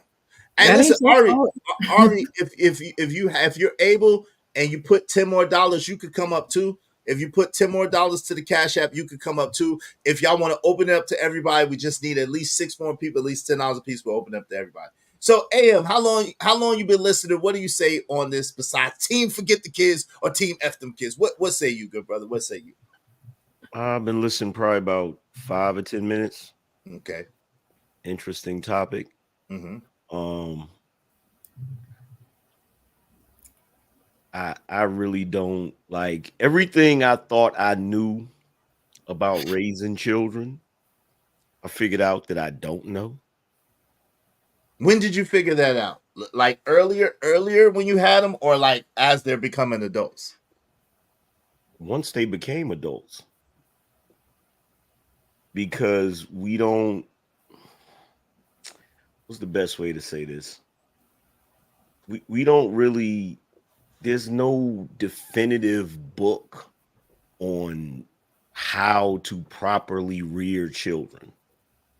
Like it doesn't exist because it doesn't account for outside influences. It doesn't account for cultural changes. It doesn't account for a lot of things. And you know, back in the day, the typical child rearing tool, you know, our time and before our time was they just beat you if you did anything wrong. You feel what I'm saying? You just got beat. You feel me? So I don't know. And I know that doesn't work, you know, necessarily. If you do, you know, discipline that way, you have to kind of do it sparingly. And it depends on the child's temperament because there's some kids you can spank and it don't even matter. Like they still gonna do what they do, you know. So I don't know. Yo, I don't have a clue. Calvin Cook is wild. He said, "Your kids will keep you single and struggling because they tell your new man you ain't my daddy. We know." Yeah, see, some men have tools for that too, but that's a whole different conversation. So you just don't need to you it's just not for you. Now, well, being a stepdad is not for everybody. Let's just be honest. No. Ari Nicole said, right, there's no playbook. Said the backhand game was strong. Oh yeah. Mine was too at one point. I'll never do it again. Shout out to Andrew Taylor. Hey, yo, so there's the face behind the singing voice. Each time the fellas drop money on the show. Shout out to you, Queen Sanaa. Yeah. Salute. Yeah. So y'all make sure y'all support the show, support the stream. We got Queen Sanaa in the building and the Angry Man. So yeah. But this is the thing, right, Am? So the funny thing is when you have multiple children, you see this a lot. And I know all of us can relate to this, right? Each one of your children have different personalities, have different needs, and they can have the same mother, the same father, and even grow up in the same house and be 2-3 totally different people. That's the most amazing thing ever. Right? It's just like it's the most amazing thing ever. And so it's really true what Queen Sanaa was saying earlier is you got to kind of get to know your children individually as individuals and kind of cater whatever rewards or whatever discipline according to how they are as people. Now I'm fortunate. I have 2 boys and 2 girls, right? So I'm sure AM, I know you have 3 boys. How is that dynamic, and how do you think that it would be different? But you raise girls too. So how is that dynamic, and how is that in relation to raising daughters? Like I thought raising boys would be easier, but it's not. It's harder the older they get. When they get older is when it's harder. It's harder because they want to replace you. Right. That's deep too. Is that a new thing? Because I don't think I ever wanted to replace my dad, but that's deep. Me neither. I think that's a new generational thing. That's deep. Thing. Because even my son loved me to life, but I definitely think that nigga want to replace me. I'm like, dang. Yeah, like when they're daddy. when they're little, it's awesome because they look at you like you're Superman. Yeah. But then the older they get, you know, they turn into little pricks, for lack of a better phrase. And then they get this thing where they start trying to size you up. Yep. You know, to try to figure out your weaknesses and, you know, and all of that. Like I don't doubt, like they still love you, but it's it's this weird thing where they want to outdo you. Like they don't, because like you can try to set them on a path and say, hey, look, I'm gonna lay this out for you, do this way, you know, because I figured it out. You don't really gotta go through that stuff, but They it's don't want like that. They don't want that. for some It's reason too they easy. feel like you're emasculating them. Yep. Like you're doing something to them by trying to help them out. It's the weirdest crap ever. Yeah, and it's crazy because it puts, like, for us in our generation, we kind of got neglected, in my opinion, right? So when we sit back and look at the stuff that we wish, certain things we wish would have been done for us, we'll try to do those things, and it's like, that gets I want to figure it out myself. You know, it's like, why would you want to do that? That's what we think. Like, why would you? Like, want okay. to? But our face, like, why would you want to do that? Go ahead, Queen. So now you got what you saying? Because it makes me think back to that conversation about balance, right? And so you don't want what was done to you, but then you come in a totally opposite way. How effective is it to go, listen, do what you will, but just a suggestion, you know, if you don't want to do that, no problem. But I happen to know this, and this. Because in my household, when I do it like that, they might look at me like I ain't doing that. But when I go mind my business, they're doing exactly what I suggested, right? Because I didn't tell them you have to do this. I said this is something you could do. If you don't want this outcome, that outcome, whatever. So I wonder if there's some psychology that needs to happen to make them pick up on what you're putting down without you making them do it or trying to tell them what to do. I don't know. But I don't know. That's an interesting thing. I just think it's weird because even my son, who's 11 years old, right, and he loved me to life, like he does. At the same time, that whole thing about wanting to replace me, and he don't even watch Power or nothing. I don't let him watch nothing. Now, what he does do is he ear hustles, and he be ear hustling like a motherfucker. He be quiet, but he tell me everything I talk about on these panels. He be listening. He listen to everything I talk about his panels. I don't like it, but he be creeping, and then that's why I be so quiet, because be creeping around my office and listening. But beside that, the thing is, like, and it's crazy, AM and Queen Sanaa, because it's like, as loving as he is and as much as he loves and adores me, I feel it's like almost I feel like we gotta stay together, because the way he treats me, even as his father, I'm like, yo, there's no man that's gonna be able to take this. You know what I'm saying? Because they're not gonna understand where it's come, and that's not his father. So if she get another man, I'll be like, yo, my son gonna go through it. You know what I'm saying? Because like literally, he be like and Trucker Yell talks about this too, but like literally, if I go to hug his mama, he'll be right there, like, or he'll try to, or if I try to kiss his mama, he be trying to block it, or if I call his mama, his little butt be right there coming and come to try to beat his mama to me to give me. I'm like, what is going on with this dude? It's like he literally be trying to compete with me, and I'm his damn daddy, and he literally be trying to compete with me. He be like, yeah, that's why mama said this to me. She didn't say that to you. I'm like, oh my Lord. Move. I tell you what, I salute you for doing it again. I couldn't do it again. Yeah, these children are why do you say that? Why do you say that? Say what? Why do you say that? Just at a conversation. Bro, there's like a 3-year period where I bought Pampers nonstop. I had them back to back. Like there's like a 3-year period of me just buying Pampers and baby formula and like, have you ever had that moment where you got one kid that doesn't like to sleep, and you're laying on the floor next to the car seat, the carrier, and you're rocking the carrier, trying to like halfway sleep while you're rocking it.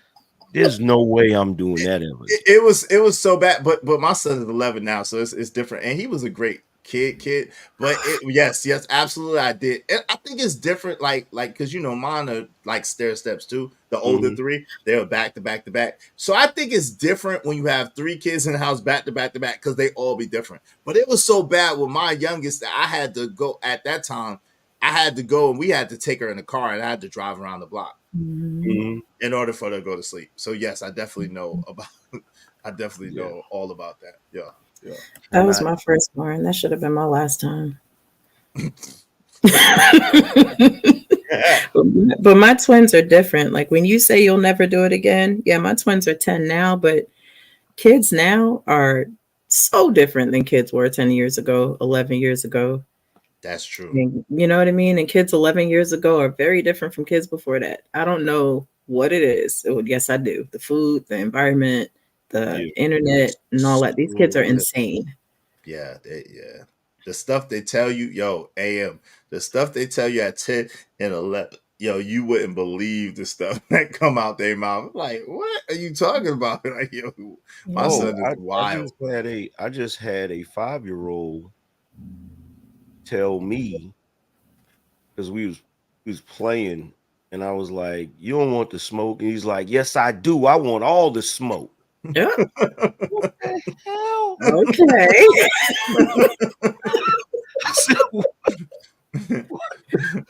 Okay. Yo, because my wife's son, he has 2 little ones, like 6 and 5, right? And just looking at the way they function compared to the way my kids functioned at that age, it's drastically different. You feel what I'm saying? It's way different. Way different. They way more advanced. Hey, Uncle Jessa, nobody wants to see their parents be affectionate. No, but listen, this niglet come from nowhere on the other whole side of the house to see his parents be affectionate and to break it up. Oh, y'all about to have a moment? Oh, let me come right there and let me get in the midst of that. No. That's what I'm saying. He'll come from the other side of the house. I don't be doing it in front of him. I be sneaking and doing it. He'd be like, "Oh, they're about to have a moment. Let me come right." Yeah, because he wants to stay the only child in the house. No, he doesn't. He absolutely doesn't. He absolutely is crazy because he absolutely wants a little brother or sister. And I'm like, that ain't happening. But I did say to him, I said, listen, if you always there, how do you expect to get a brother or sister? Like, if you always right there. How you expect it? My God.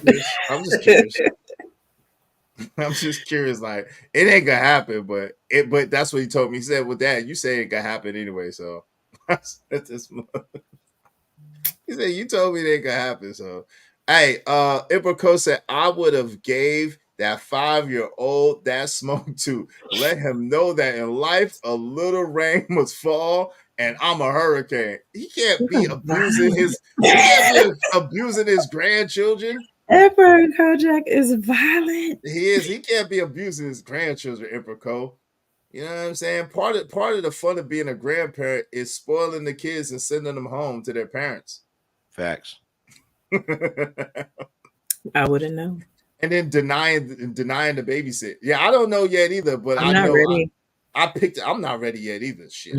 I'm not ready. I said I need at least 5 more years, I think. 10. I don't know if I'll make it. 10.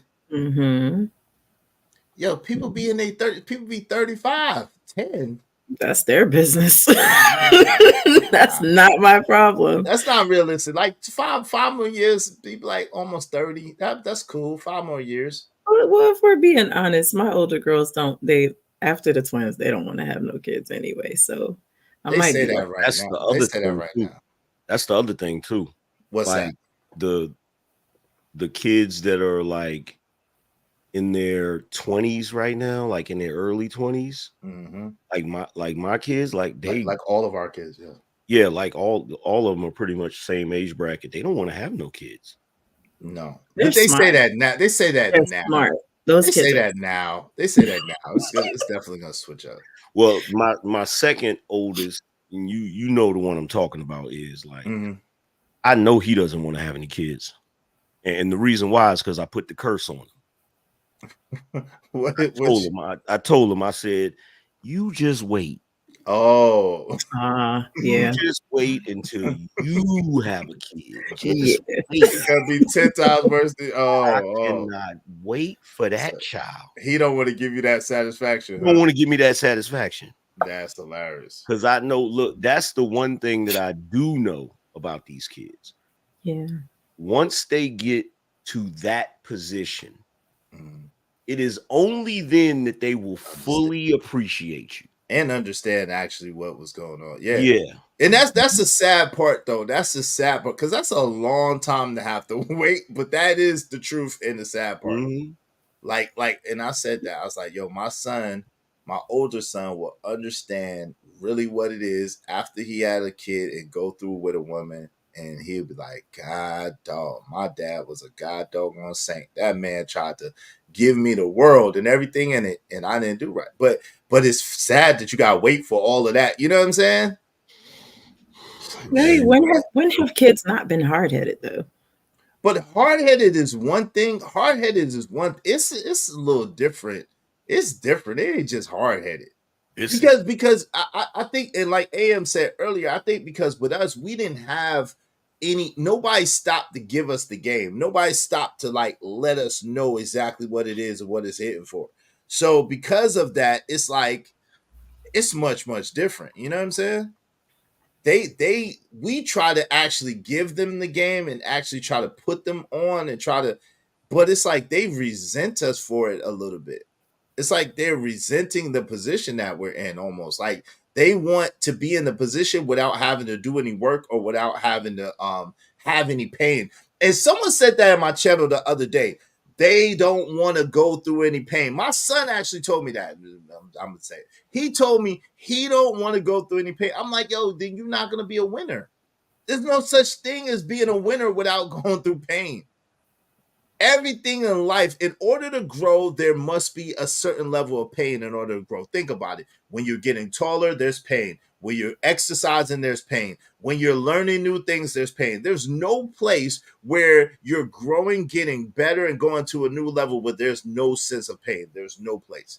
Can y'all correct me if I'm wrong? What place can you get better, go to a new level where there's no pain at all? You're right. But the problem is in this day and time, the struggle is glorified. And it's glorified from the angle of they talk about the struggle, but they don't show you the struggle. So when you listen to the music, if you listen to the music or you watch the TV shows nowadays, it's like when we were coming up, you look at hip hop, right? We were coming up, we look at hip hop. You had like the last episode of Yo MTV Raps. You got Method Man and Redman showing up with backpacks on like they just got off the bus. You feel what I'm saying? You got videos where dudes is just in jeans and a shirt and a bubble coat. Nowadays, the rappers are getting off of private jets, all kinds of jewelry, all kinds of but they're rapping about how they came from the bottom. So in this day and age, it's like the kids are seeing the finished result of beating the struggle, but never seeing the struggle. So they think they're supposed to just instantly get success, which is weird because they want to instantly get success, but they also want the war story of the struggle. Right. Without going through it. It doesn't really make any sense. It's really weird. Right. It's like my kids, like, I'll be peeping that and I'll be like, yo, y'all didn't really go through a real struggle. Like what you think a struggle is. Like you don't have a point of reference. Because your struggle compared to my struggle when I was younger, when I was a freaking kid, I would have loved to have your struggle. Yo, but and with that being said, is it relative? Is it relative? So since they don't know what it's like to really struggle, right? And since they don't have our point of reference, is the things that they go through equivalent in that that's the level where they're at? No. Because the I get what you're saying. I get what you're saying. It's kind of like poverty in a third world country versus poverty here, right? Right. Nah, I wouldn't say so, because the way I look at it is the struggle that my kids think they went through. There are still kids in this day and age that's going through the struggle that we went through. You see what I'm saying? There's kids that's worse. You feel what I'm saying? Like from, I want to say from like 14, 15 or something like that. All of these dudes had phones and I paid their bill. You feel what I'm saying? Like they got clothes and Jordans and video games, and you know what I'm saying? They didn't have no, like, I don't think they've ever, like, I've never heard one of them say, oh, we had to go to sleep hungry. You know, that's the struggle. That's the real struggle. Right. Of course. You feel me? So like, I don't know. I just think that they think their struggle is worse than what it was. Yeah. And So I don't even think, and I think they just want the bragging rights of the struggle. You know what I'm saying? Like, yeah, you know, I went through it. Kind of like T.I. King. I was just about to say, kind of like King. Yeah, it's that phenomenon, which the is weirdest really thing. It's weird. Like, right, what I wouldn't give to have a parent who had all the resources and willing to give me the resources and willing to give me a leg up to go and do my thing. Like, what I wouldn't give for that. You know what I'm saying? Yeah. Coming up, or at least I thought, right? But now that I think about it, I think we have actually what's more valuable. The fact that we had to get it out the mud, the fact that we had to come up with it ourselves, the fact that we had to, because not only does it give you a resiliency, but it gives you a basis point where no matter where you're at or no matter how far you fall, you always can climb back up because you know how you did it the first time. Yeah. Facts. So I think it might be invaluable. Let me read a couple of these chats. Queen Sana, I know you have to go shortly, so whenever you have to go, just let us know you good. I appreciate you coming through. Ari Nicole said, y'all, not gonna lie, I would spank my daughter, then apologize to her after. Oh Lord. That's kind of sending mixed messages, right? I'm never apologizing for that. Like that, Nah, you can't apologize for it. You can say, hey, look, I love you and I want the best for you. And I did this because it's for your best good, but you can't really apologize for having to discipline them. But I understand what you're saying. And Narratives Dialogue says, salute what we have here. Shout out to you, Kwafi Nino. Hey, we got the crew. Hey, listen, if you want to come up here, we just need 6 more people to open up the panel to everybody, at least $10 a piece. But for right now, we just chop it up. But in the meantime, between time, y'all just support the show, support the stream. Definitely a dope discussion. Queen Sanaa, what say you? Because I might sing if y'all do. No, I'm kidding. But look, I just want to address what Ari said about apologizing, because I don't necessarily think it makes you a punk ass parent to go and apologize, but I definitely think you're shifting the power dynamic by coming back and saying, I'm sorry for doing what I believe is my job to do. It's your job to do it.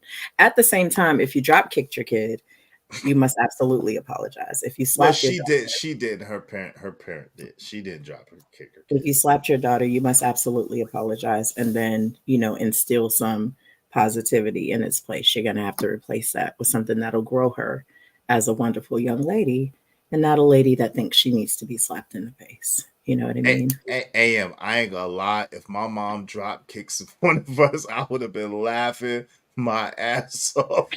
That would have been funny though. It'd have been hilarious to see your mom jump up in the air and put feet to people. That it would have been hilarious. Because how is she gonna what do you think this is? The WWE? I'd have been laughing my ass off. It's horrendous. It's deplorable. I'd have been laughing Yo, when my mom beat me when them 2 white girls came to pick me up, I was laughing. I was laughing about that. I'm like, yo, you tripping. I was laughing. She beat me up. I told the story. You didn't know about that? Hey, No. So when I was in high school, I had these 2 white friends. One looked like a young Mariah Carey, but cuter, and the other one was just a friend, and it was cool. And of course, I was liking the young Mariah Carey was liking me, and I was liking her. But the tag along, it might have went down, and maybe my mom knew that. I don't know, but I wasn't. It was just cool. We was gonna go bowling and hang out, and they came to the door, and she said, "Are you lost?" And it's like, "No, I came to see Israel." And she said, "Who?" Yes. We're here to see Israel. She said, she hit him with the George Jefferson / Martin. She slammed the door in their face. Not today. And then I'm like, that was rude. Those are my friends. What are you doing? So I'm like 16, 17 years. I'm like, those are my friends. What are you doing? So she's like, well, you better tell your little girlfriends you ain't going nowhere today. I'm like, Ma, I'm a grown. You ain't grown nothing. You stay at my house. You ain't going with the white women. So I went outside. I was like, hey, y'all, my mom said I can't go, man. I really want to go. My mom said I can't go. Don't ever come around here no more. She might have saved your life, though, you never know. You might have. It might have been an episode of Get Out. Your black ass life. It might have been an episode of Get Out. I never seen them girls again after that. Yeah, I don't know. But then she beat up on me. Why you bring them white girls to my? I was like, they're my friend. I was laughing. I was like, are you trying to beat me up in the corner? She said, are you trying to fight me back? I said, no. How could I'm laughing too hard? Like, chill. I'm laughing at you. Stop it. Naz Dollar said, shit. Wanda G was no joke. She was dangerous with her hands. AKA mom and wild mother. Yeah, my mom. New York moms are different. Nah, my mom's a New York mom. She ain't hurting nothing. I was by the time I was 16, 17, I was way bigger than her, and none of that shit hurt. You was brave because I didn't even want to be in the room alone with a white girl. I'm not saying my son can't. I'm saying he better not though. Y'all are wild. Hey, shout out to Scorched Earth. Things that could go wrong in that scenario. That's all I'm saying. We was in the car. Hey, AM, what's up? And Izzy, whip them kids' butt. Shout out to Scorched Earth, $2. Thank you, family. Y'all be like Scorched Earth, like Ari Nicole, like Jay Lewis and Ogu Network coming soon. And the man, the angry man. Y'all support the show, support the stream. You know what I mean? Ari said that's true, but they're not ready for our position. Nope, not at all. Yo, Emperor Cole said exactly, Izzy, life is pain and pain is life.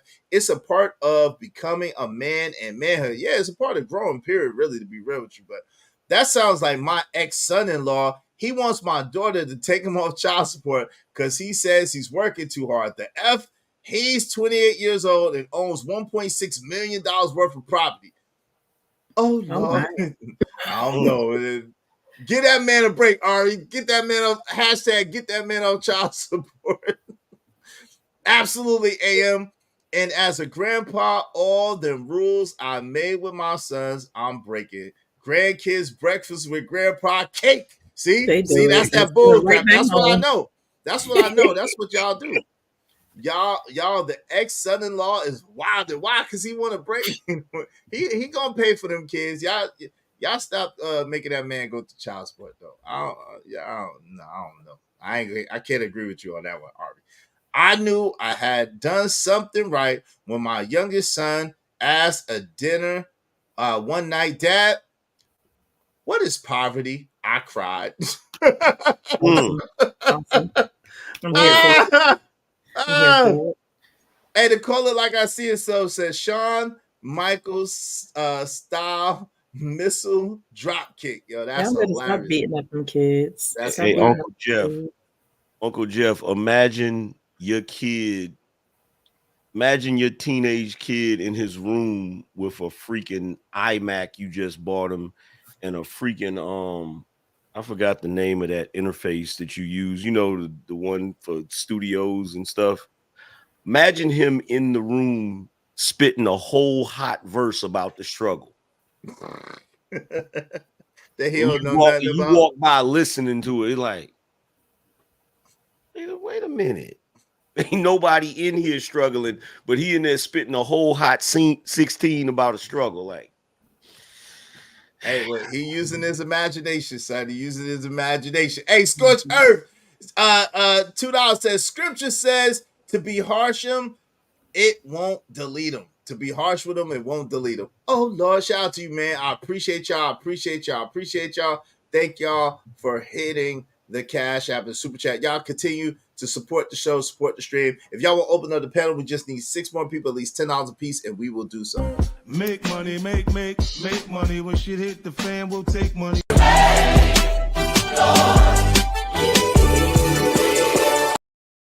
A ski mask citizen. Yeah, man. Yo. Hey, look. That's what Valetta Wallace was saying about Christopher Wallace. You remember that? What's that? That's what Biggie's mom was saying about Biggie. She was like, what? We had Christopher had everything. What does he mean? I remember when Christmas missed us, no heat. She was like, that didn't happen. Well, I don't know, because black mamas do that sometimes too. That never happened. Yeah, I remember. I was there.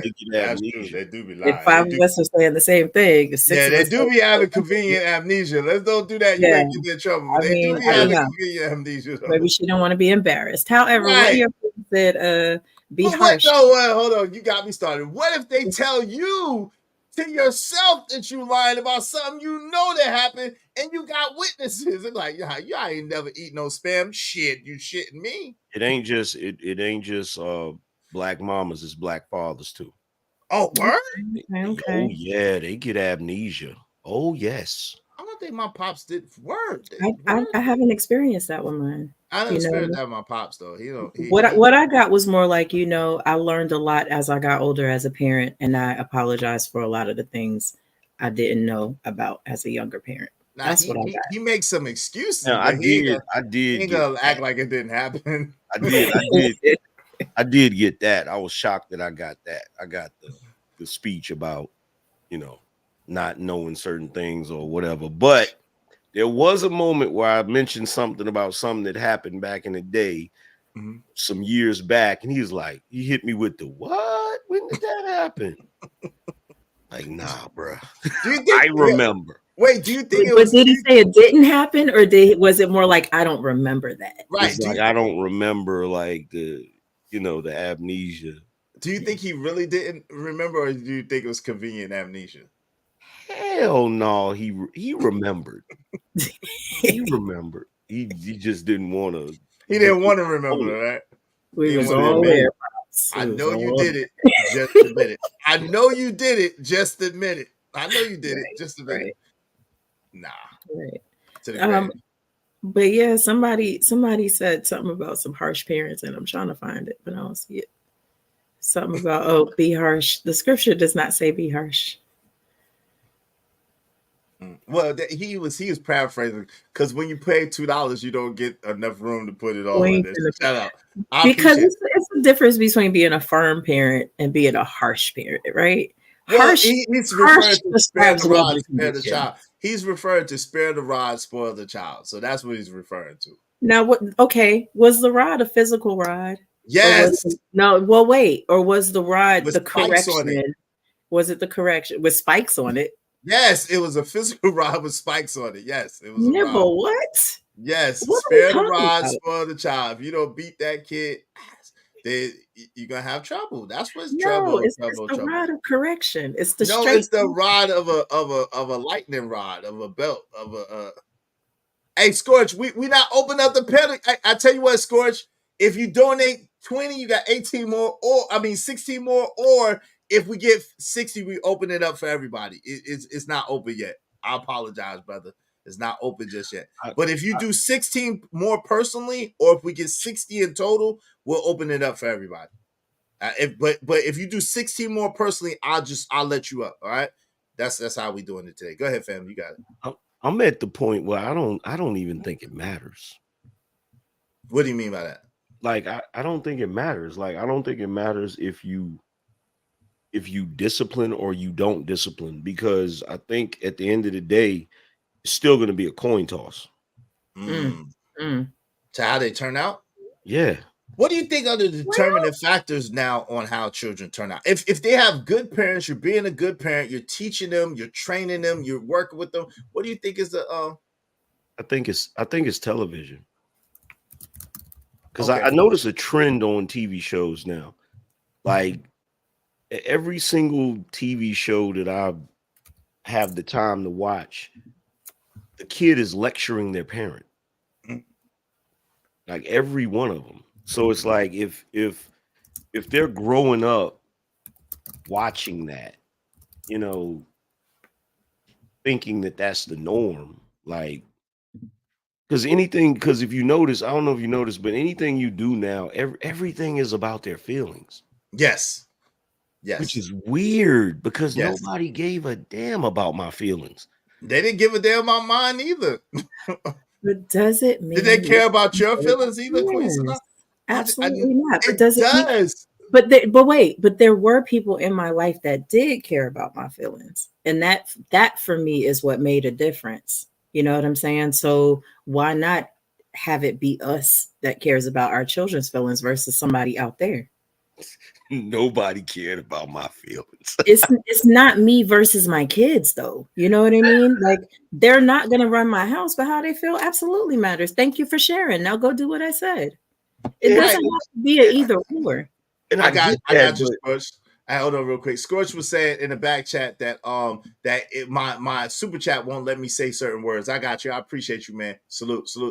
Hey, thank you to Quafinito with that 20. He said, for the intelligent women guests today, elegance. Shout out to Queen Sana. Thank you very much, Quafinito. Hey, we just need $40 more if y'all want to open up the panel. Go ahead, family. I apologize for cutting out. I mean, I get that, but there's nuance to it though, because it's like, okay, nobody gave a shit about my feelings, right? Which if you're a Gen Xer and that's your experience, you kind of get a numbness to that.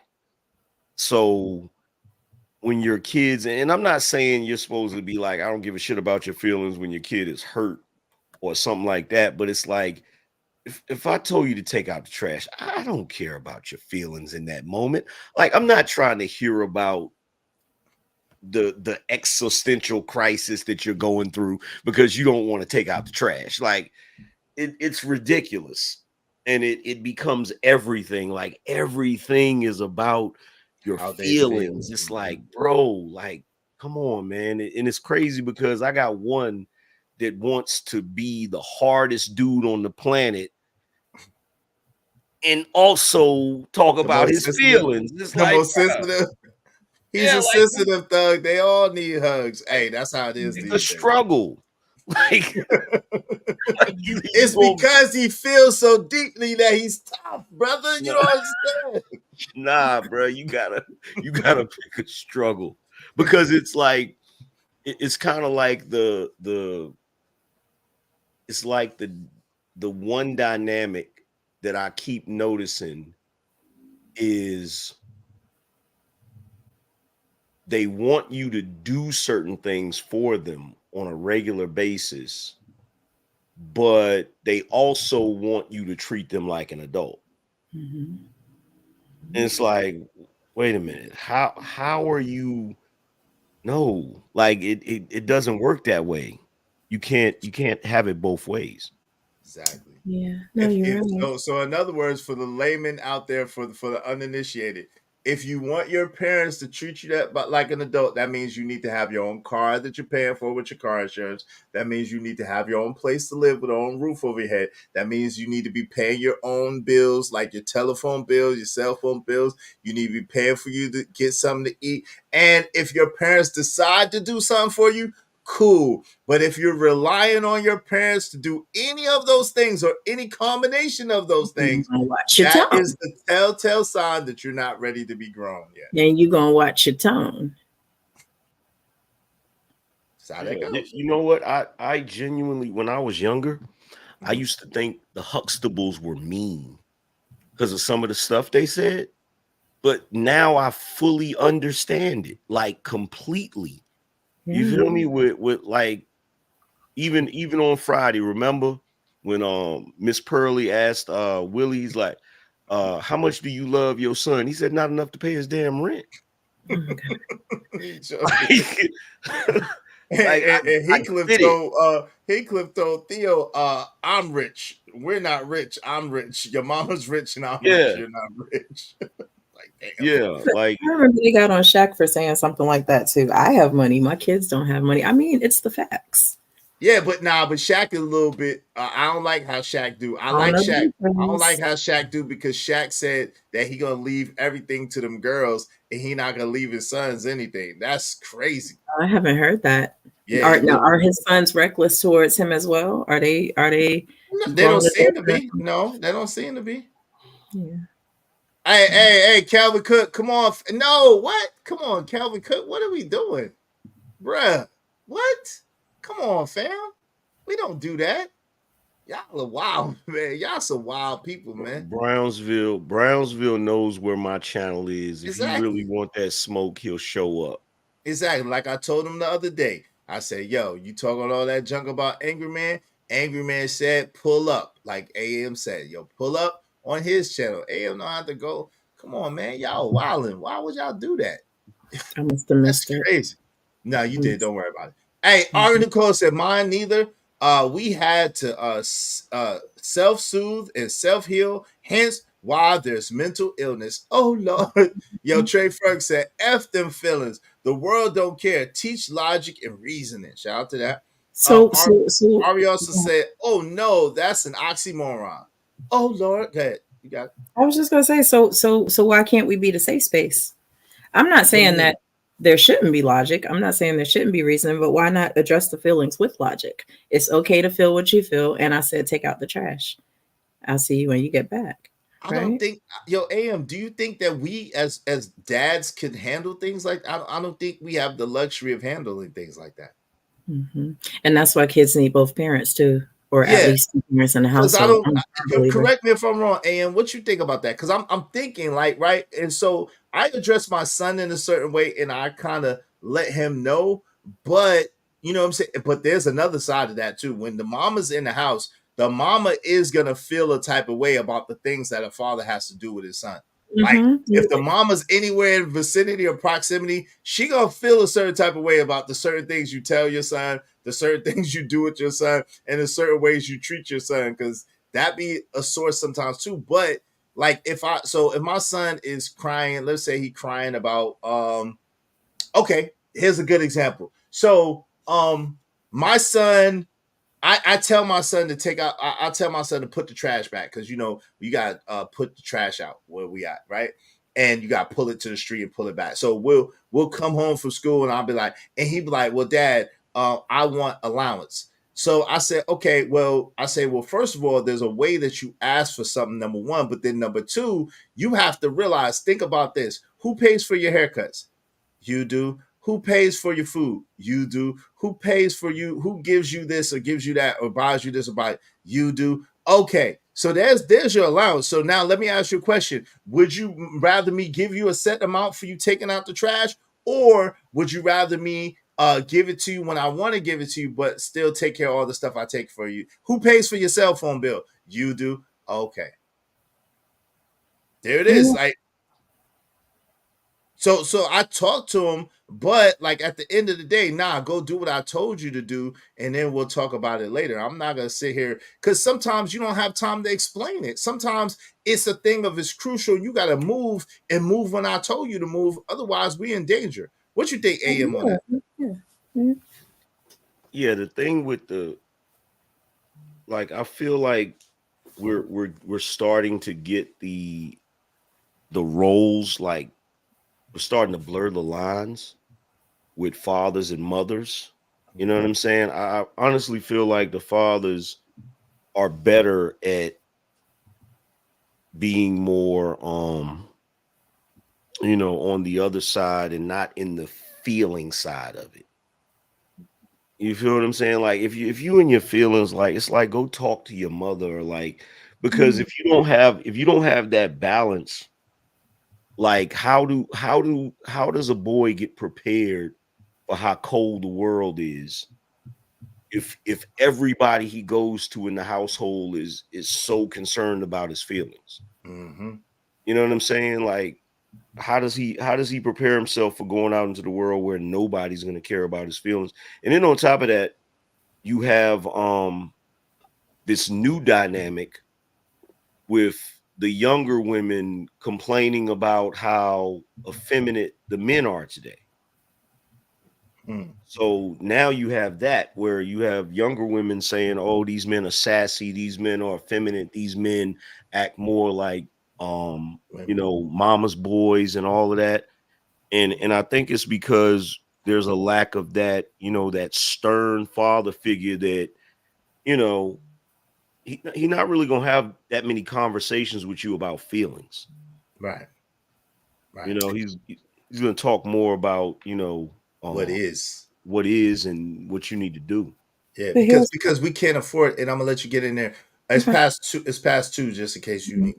But I'm yeah. So with us, we understand that we don't have the luxury of going according to how we feel, because the world tells us as a man, "F your feelings," right? The world tells us that, "F your feelings." Okay, you don't like it, so what? F your feelings. You want this, so what? F your feelings. The world. We have to figure out a way to operate and to move in spite of our feelings. The truth is, if most of us operate according to our feelings, most of our kids wouldn't get a lot from us at all. Yeah, that's true. The thing though, I want to go back to what you said, AM, because you said we're not going to talk a lot about feelings, but you're still going to address them in some way. And no one wants you all to be softies, right? But you still love your son. That's your son. He's a reflection of you, right? Or the person you decided to raise if you're a step pops, right? So the thing about it is, if it's always you're beating his chest in, if it's always you're knocking him upside the head, if it's always you got to ball him up, if it's always you got to come at him with the hard talk, then there's no true difference between you and the world except that you're buying stuff or providing things, right? However, if you are sometimes allowing him to feel what he feels and he can safely do that with you, then he's not growing up feeling like everyone is against him. And I don't know, I'm not a man. I'm just thinking, it seems like that would be the trajectory. So of all the men that I know that say the world is stacked against y'all, why does it have to start in the home? Because it's not stacked. We're not stacked against our son. We're preparing our son. So it's like the football coach or like the army general that prepares his soldiers for war, or the football coach that prepares his troop for battle. Like, you gotta be prepared and rough and tough. You gotta be prepared and get your skin tough. At the same time, that's not abuse, or it's not tearing them down. It's building them up so that they could be prepared for it. Yeah, What's up, you, AM? It's giving them the harsh reality in a controlled environment. Right. Because you're doing it out of love. You know what I'm saying? You're doing it like, I think in this day and age, we kind of ignore the fact that men express love in a different way. Like, we do it in a different way. We're not, the same as women per se, the way they express love. But it would be the same thing. Like, it has to be a balance, because it would be the same thing if you had a household where the mom and dad was just tough. And nobody cared about your feelings. Then you get the opposite end of it. Then you just become, resentful and jaded. You know what I'm saying? So, like, I think there has to be a balance there. I just think that when it comes to the emotional intelligence, or whatever you want to call it, I just think that that's the children get that from their mother, or should get it from their mother, because she's better equipped. Even in this conversation with the way you're talking about it, y'all are better equipped at that. Like, guys like me, like we're old school. Like, we weren't raised with that. Like, so it's like, it's hard to you know, even now, like it's certain stuff that people do nowadays that it's uncomfortable for me because it's not the norm. You know what I'm saying? It's different. Yeah. I get that. I get that. You know, it makes me feel. I don't even have words for this feeling when I see a pops hug his son. You know what I mean, or put his arm around him, or give him praise, or reassure him. What I see is a man building a man. And I know that there are harsh realities and things like that. It's just that other piece, because if it's only coming from a mom, I believe that's what softens them up. Now, but we do that. Yeah, we do that. We do that. We give do them that. But hugs that's not the and- same thing. Yeah, we give them hugs and kids, tell them we're proud of them and stuff like that. You know what I'm saying? We do that, but it's not the same as if they're coming and they're coming about their feelings, always focus on their feelings. That's not the same thing. We definitely give our sons hugs and tell them that we love them and tell them we're proud of them, and you know what I'm saying? And little pats on the head or whatever. We absolutely do that. But it's like at the end of the day, if my son is always coming to me about his feelings, I can't so important to his feelings because I need him to understand that you got to move forward in spite of your feelings. You gotta be able to operate in spite of the way you feel. Sometimes as a man, we know that there's some shit you absolutely don't want to do, and it's not really in your own personal best interest, but it is in the best interest of the all. And so you make that. That's what the sacrifice is. That's where the sacrifices lie. And so that's where we you know what I'm saying? Where we have to prepare our son for, yo, you can't be see. Now this is the thing. That feelings thing is kind of goes into the selfishness of how people look at, oh, I feel like this, so I'm gonna operate like that. I feel like this, so I'm gonna treat this situation like that. Go ahead, Amy. You got it. Yeah, because it gets to that point where, and that's one thing I noticed with the younger kids that, you know, and I've had that discussion with my kids. Like I said, look, this whole thing with always being in your feelings, sometimes it comes off a little self-centered.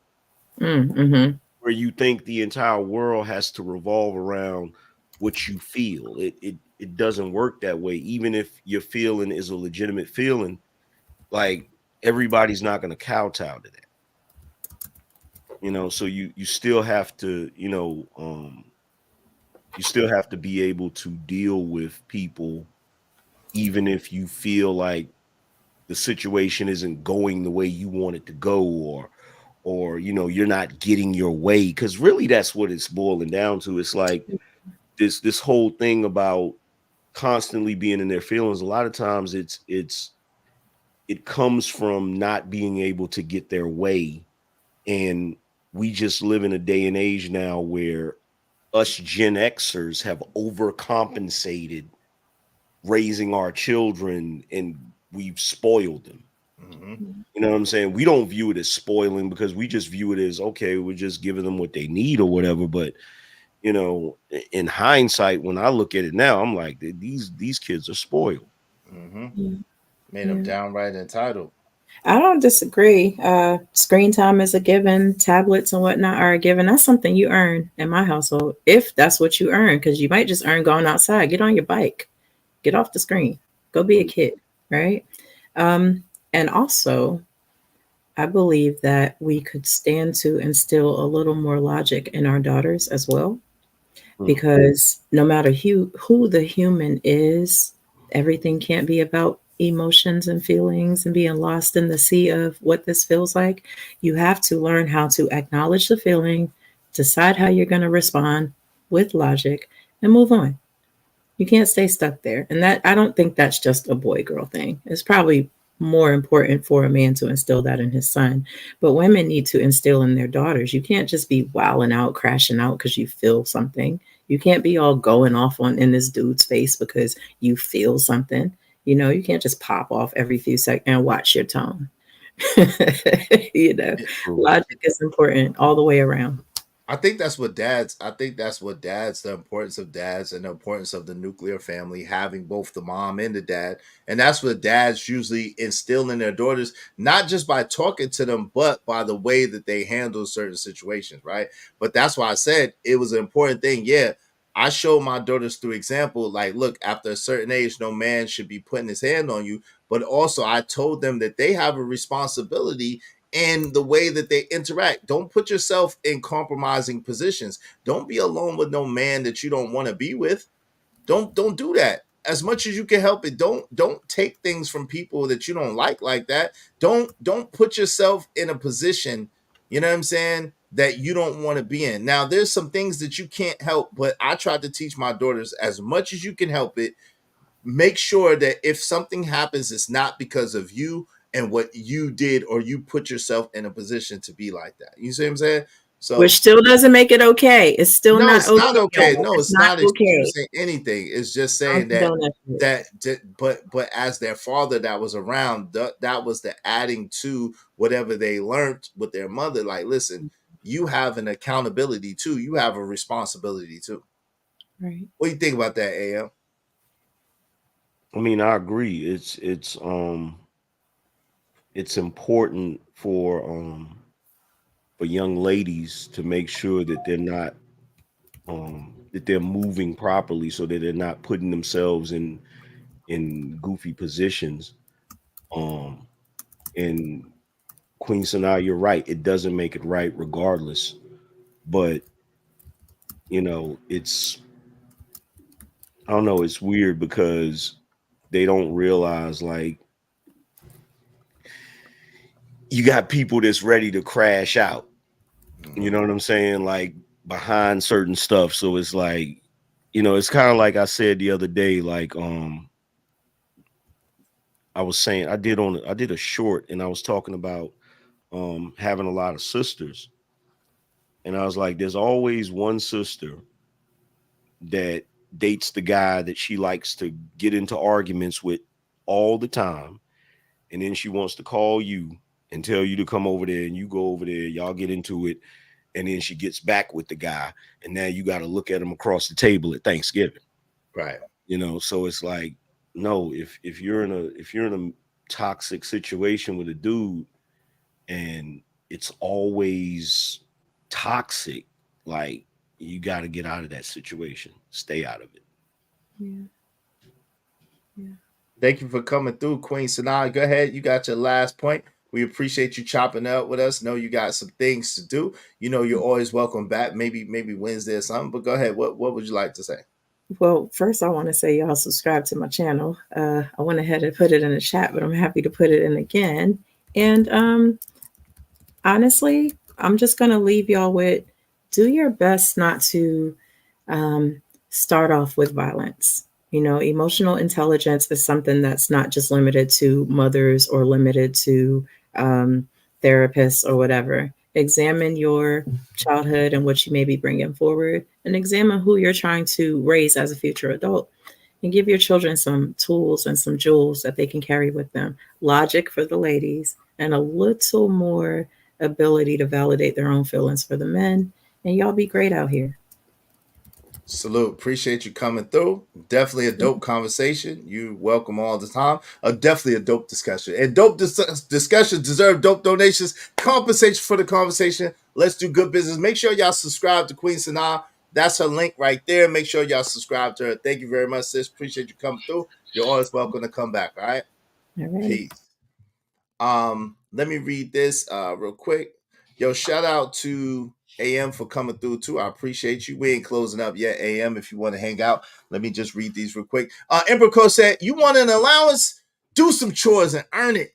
Yo, Quafinino said, they will rip the panda bears alive. Several real Manosphere channels have invited them through. Me, yeah, they don't want to go to no real Manosphere channels. They just want to go and have a circle jerk and play with themselves. And narratives die. So they won't show up, but want to come over here and argue with us. LOL. Exactly. They ain't going to. Go ahead.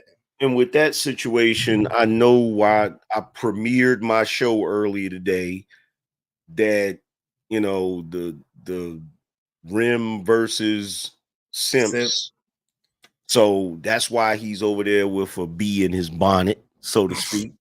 But I don't care. I said what I said. You feel what I'm saying? And it is what it is at the end of the day. If he got an issue with it, he can come over to my channel and we can have a debate about it. But I'm not gonna run over there and freaking go back and forth with him on his home turf where everybody's gonna team up on me. Like, nah, we're not doing that.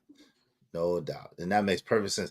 This is why I be trying to tell those dudes who want to go against the Black Manosphere as they go off on dudes who are not a part of it, nor a part of history of it. Go over there and see the results. Exactly. Go to where they at. Sassy while masculine is sick today. It's definitely a new day. You can't be both. Let's just be real. And by the way, that new term that I came up with and the definition, now I know it works. So I appreciate Brownsville for proving that it worked because it definitely triggered him. What was the new definition? What would you come up with? Simps, SMPS, single mother protective syndrome. Single mother protective syndrome. Wow. I gave it a whole clinical definition that's like 4 paragraphs. You feel me? And the whole purpose was, okay, you came up with the term rim brothers to trigger people. Well, now you got a term to trigger them. Single mother protective syndrome. I like that. That is it. Sims. Yo, it's that on my mama syndrome BS I see out here in Cali when approaching these dudes with the truth, surprisingly aged 25 to 35. He also said, but you will know those who but you will know those who have a great relationship with their father or a relationship with their father at all. Okay. He said, I love seeing that, but you don't see it often. Some fathers do it, but at times it is not seen. Yep. He said that's deep, Queen Sanaa. Yo, shout out to Lord ADS for sharing this with us. So this is the Ben Sira 30. I guess this is the Catholic Bible, right? So he says, it says, whoever loves a son will chastise him often, that he may be his joy when he grows up. Whoever disciplines a son will benefit from him and boost of him among acquaintances. Whoever educates the son will make his enemies jealous and replace in him among his friends. At the father's death, he will seem not dead, for he leaves after him one like himself. Shout out to that. That's some wisdom right there. I told my daughter that too. A lot of times a man's reflex will know you out. Said, I talk to my daughter logically all the time. Shout out to that. I'm teaching her not to be like me. Shout out to that. It has been proven in my family, 3 out of 6 boys are different. Okay. A lot of younger chicks be shocked when they end up alone with a man in a hotel room or the crib. He ain't trying to discuss world peace with you. God damn. Shit. I was one. I did not drink, smoke, or have baby mamas. Well, one has a baby mama and the other is 2 eldest are married. My youngest brother is in a different lifestyle. He's 26 and one is a drunk chef. Damn. Arm Nicole said, I will not put my brother in position to defend me. There's no coming back from that. Yeah, that's a real thing, like AM was saying. All the girls are educated and married. One, her husband is Korean, and they've been together 23 years and has a daughter 24. All right, shout out to that. Yo, but it's crazy though nowadays. What's up? He said, bro, love the sips. Yeah, he does. AM, that will end up being a clinical term. Yeah, it will. Yo, what was your 2-paragraph? Give us a brief synopsis of your 2-paragraph description of this clinical term, sips. AM. Hold on, let me give you the definition. Thank you, good sir. If you break it down for us, I appreciate you. So, single mother protective syndrome, SMPS, is a psychological condition rooted in childhood trauma, Mm. typically experienced by males who grew up in fatherless households where their mother engages in multiple, often dysfunctional, intimate relationships. The syndrome is primarily associated with feelings of helplessness and inadequacy as the child witnesses the mother interact with men, often perceiving these men as treating her poorly. Mm. Even in cases where the relationship may be relatively normal, the child's limited understanding of adult relationship dynamics, beliefs about male subordination in adult romantic contexts. Specifically, he comes to associate male female relationships with submission, obedience, and even emotional abuse, as the mother son relationship in certain cultural contexts, such as Black culture, can involve emotional manipulation or abusive elements. This developmental experience manifests later in life as the individual enters adulthood, where they continue to internalize and enact these distorted roles. Men affected by simps often view all women through the lens of their relationship with their mother, leading to overprotective tendencies towards women in general. They feel an exaggerated sense of responsibility to protect women from perceived harm, even over minor or non threatening situations, as a subconscious attempt to atone for their perceived failure to protect their mother during childhood. Mm. Additionally, simps sufferers tend to expect and accept abusive or domineering behavior from women in their adult relationships as they unconsciously replicate the mother son dynamic. They believe that men should adhere to a similar power imbalance in romantic relationships where women are dominant and men are not allowed to critique or challenge them, even if their behavior is abusive.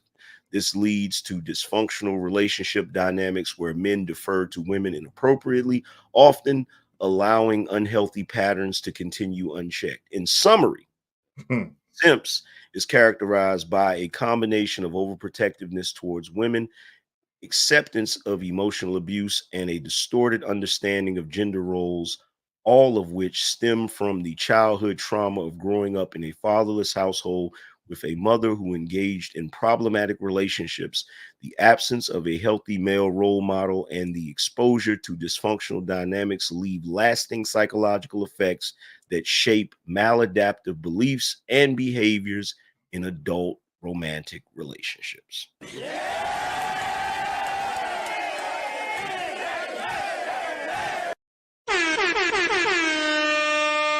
And that is why Brownsville is probably over there going berserk. Boy, good.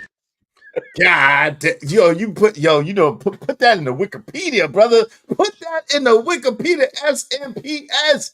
That is brilliant, brilliant, brilliant, brilliant, brilliant, brilliant, and it sounds spot on.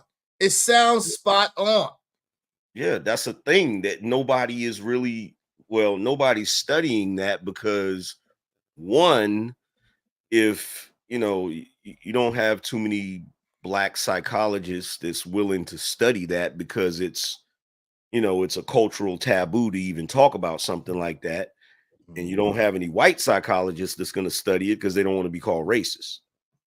So it's like it's a dysfunction that's just going to continue on until somebody attempts to fix it. No doubt, no doubt. Ari Nicole said, I gotta have that definitions so I could post it. She said, that's what I'm saying is, yeah, no doubt. April Cole said, shit, I refuse to feel sorry for them. They're grown now. They can do better. They can change themselves. They don't want to change.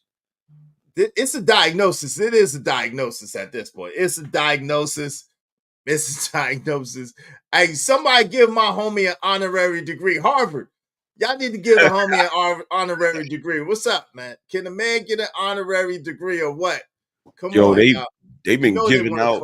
they've been giving out honorary degrees lately, like they going out of style. Like I know. everybody That's was what I'm getting saying. Let the AM let the angry man get one. Let the angry man get an honorary. We're gonna put a petition together to get the homie an honorary degree because God dog, when these things come out later and they be doing studies on these, they need to give credit to the creator of these topics and these terms. AM was the creator of this. Let it be known and let it forever be stated. So there it is. That was a beautiful break, brother. And Brownsville don't want to have that debate. He Because definitely if he has that debate the entire time, I'm gonna be like, so let's discuss why you're suffering from simps. He's gonna be like, I'm not suffering from anything.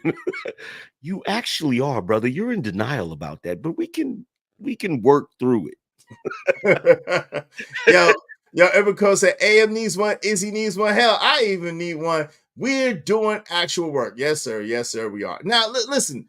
This is the thing. Now, as it comes, Fatty, sir. Let out since Queen Sanaa is gone. She didn't know what was going on. Let me address this, sir. Sir, what up? I believe, as the late great John Henrik Clarke believes, and as my homie Angry Man has stated on numerous occasions, I only debate my equals. And for all others I teach. Facts. Sir, Fatty, you are not my equal, sir. This YouTube shit is temporary. And congratulations, you're doing okay. But sir, stop it. Stop it, man. Like, stop it, man. If you only really knew, and if you only really understand the kind of results that I've done in life, you would not be coming at me like that. Just be easy. Keep doing what you're doing. You keep throwing your little slick shots, little slick disses. Cool. And if I throw my little slick shot back, it is what it is. We don't have to debate. It ain't nothing to debate about. You're not on my level. Stop it. Well, see, it's like the thing with, the person that came in here and was saying that about Brownsville. Like, I don't really have a desire to debate him. It's like, for what? Like, it's for what? Like, the definition, and I did the video, I didn't really say his name in the video. He probably knew I was talking about him, but it's one of those things where it's like I said what I said. I know what I said was facts. So it's like there is no debate. It's no debate. Like, but the thing is, so Blanco came over here talking junk like he normally does. He does it all the time. And he's talking about people who get popular, but that are lames and this and that. And I say, stop talking about your man Fatty like that. And then everybody went crazy. But Fatty been throwing shots. I'm just talking. And he was supposed to have been come over here and apologize. He didn't. So cool. He lost a bet. He was supposed to come apologize. He didn't. It is what it is. You don't have character. You don't have integrity. Cool. No problem. But he's still been throwing little pop shots every now and then. I heard him. I ignored him. It's cool. But then Poppy gonna say, well, why? You scared to debate Fatty. What would I have to debate Fatty about? What would I have to debate him about? It doesn't even make sense. That's like when they were doing the debates on his show, like between the different people. And he's not the first one to do that. Somebody else was doing that I used to be cool with. A while doing ago. that or whatever, right? Sonetta did it. Yeah, and it's like it's cool. It's like, you know what? The best thing that ever happened is when Anton decided to get rid of Fight Club. Why do you say that? That's an interesting statement. Because it made me realize how much time I was wasting arguing with niggas. For no good apparent reason, right?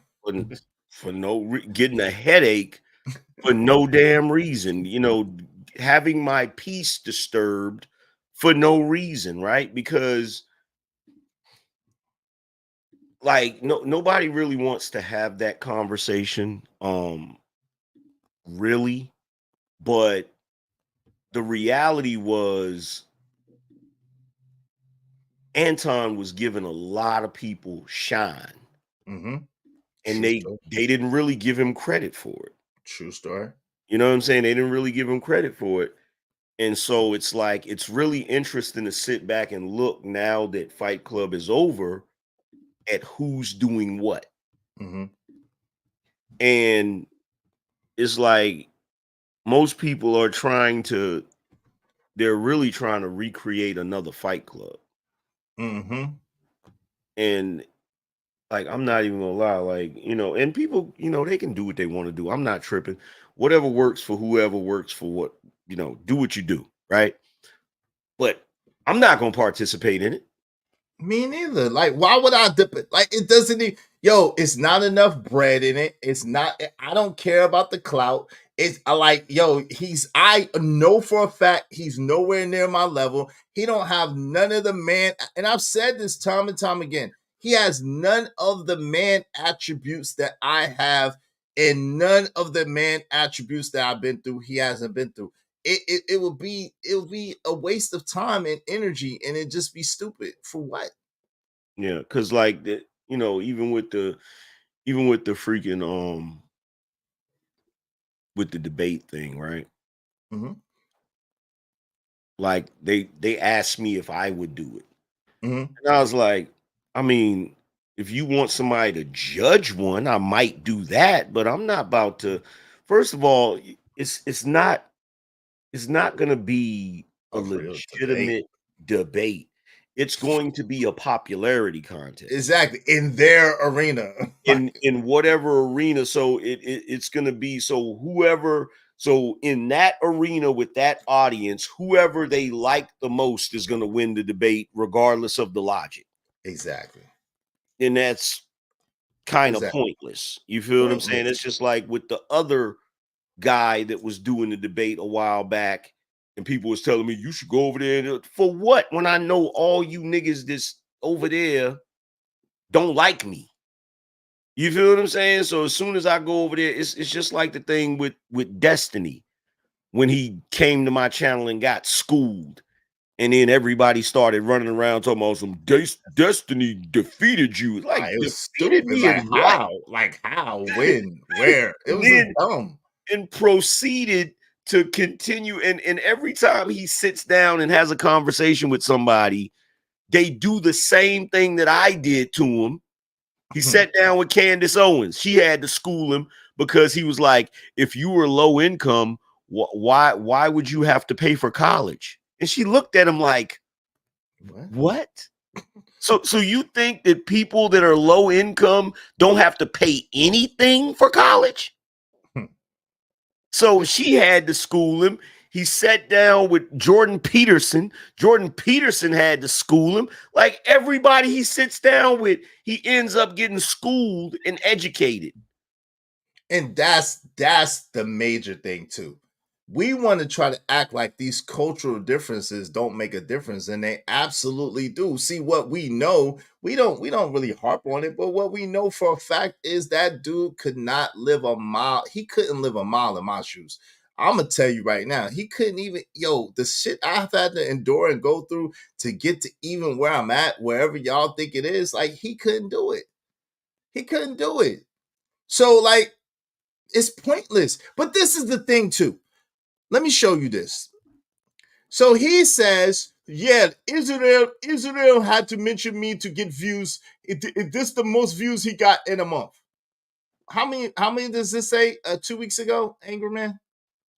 Is that 2.4? Yeah, 2.4 thousand views 2 weeks ago, right? They don't have nothing to do with God doggone Fatty. All right, this debate, which he complained about me, doing the debate and not tagging him in it. I tagged Illa, I tagged Sharon because I used Sharon, part of Sharon's video, and I was using Baller X, so I tagged Baller X. How many views does that video have?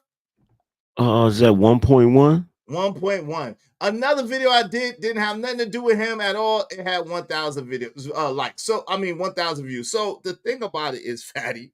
So his thing is, he's sitting there bragging because he lives in a third world country and he only has to pay very minimum, like $200 or $400 a month. And then he's sitting there on talking to Americans, talking about, oh, well, what are you gonna do? What are you gonna do? And And this is the thing. Either the audience is that stupid, his audience is that stupid, or he thinks y'all that stupid because guess what? He's not just talking to me. If you think that me, Israel Mills, is who he's talking about what are you going to do? He only has to pay $400 a month or $200, whatever the hell it is, and we got to struggle because we got to pay much more for rent or mortgage, much more for lights, much more for everything. That doesn't only apply to me, geniuses. That doesn't only apply to me. And I told y'all before, he sits there and he scoffs, and then he tries to make sure I'm not scoffing at my team, my people. Yeah, all right. I ain't the only one that applies. Is any of y'all? Can any of y'all live over $400 or $200? Is there any of y'all in this chat right now that could live your life off of $400 a month? So for someone to sit there and brag about the money that y'all give them, that y'all donate to them, and say, "Oh well, if I go for $10,000 a month, which is peanuts, boy, you don't even know. You're so silly." Anyway, if I go from $10,000 to $7,000 a month, that doesn't hurt me. But what about Israel Mills? Yo, you bragging?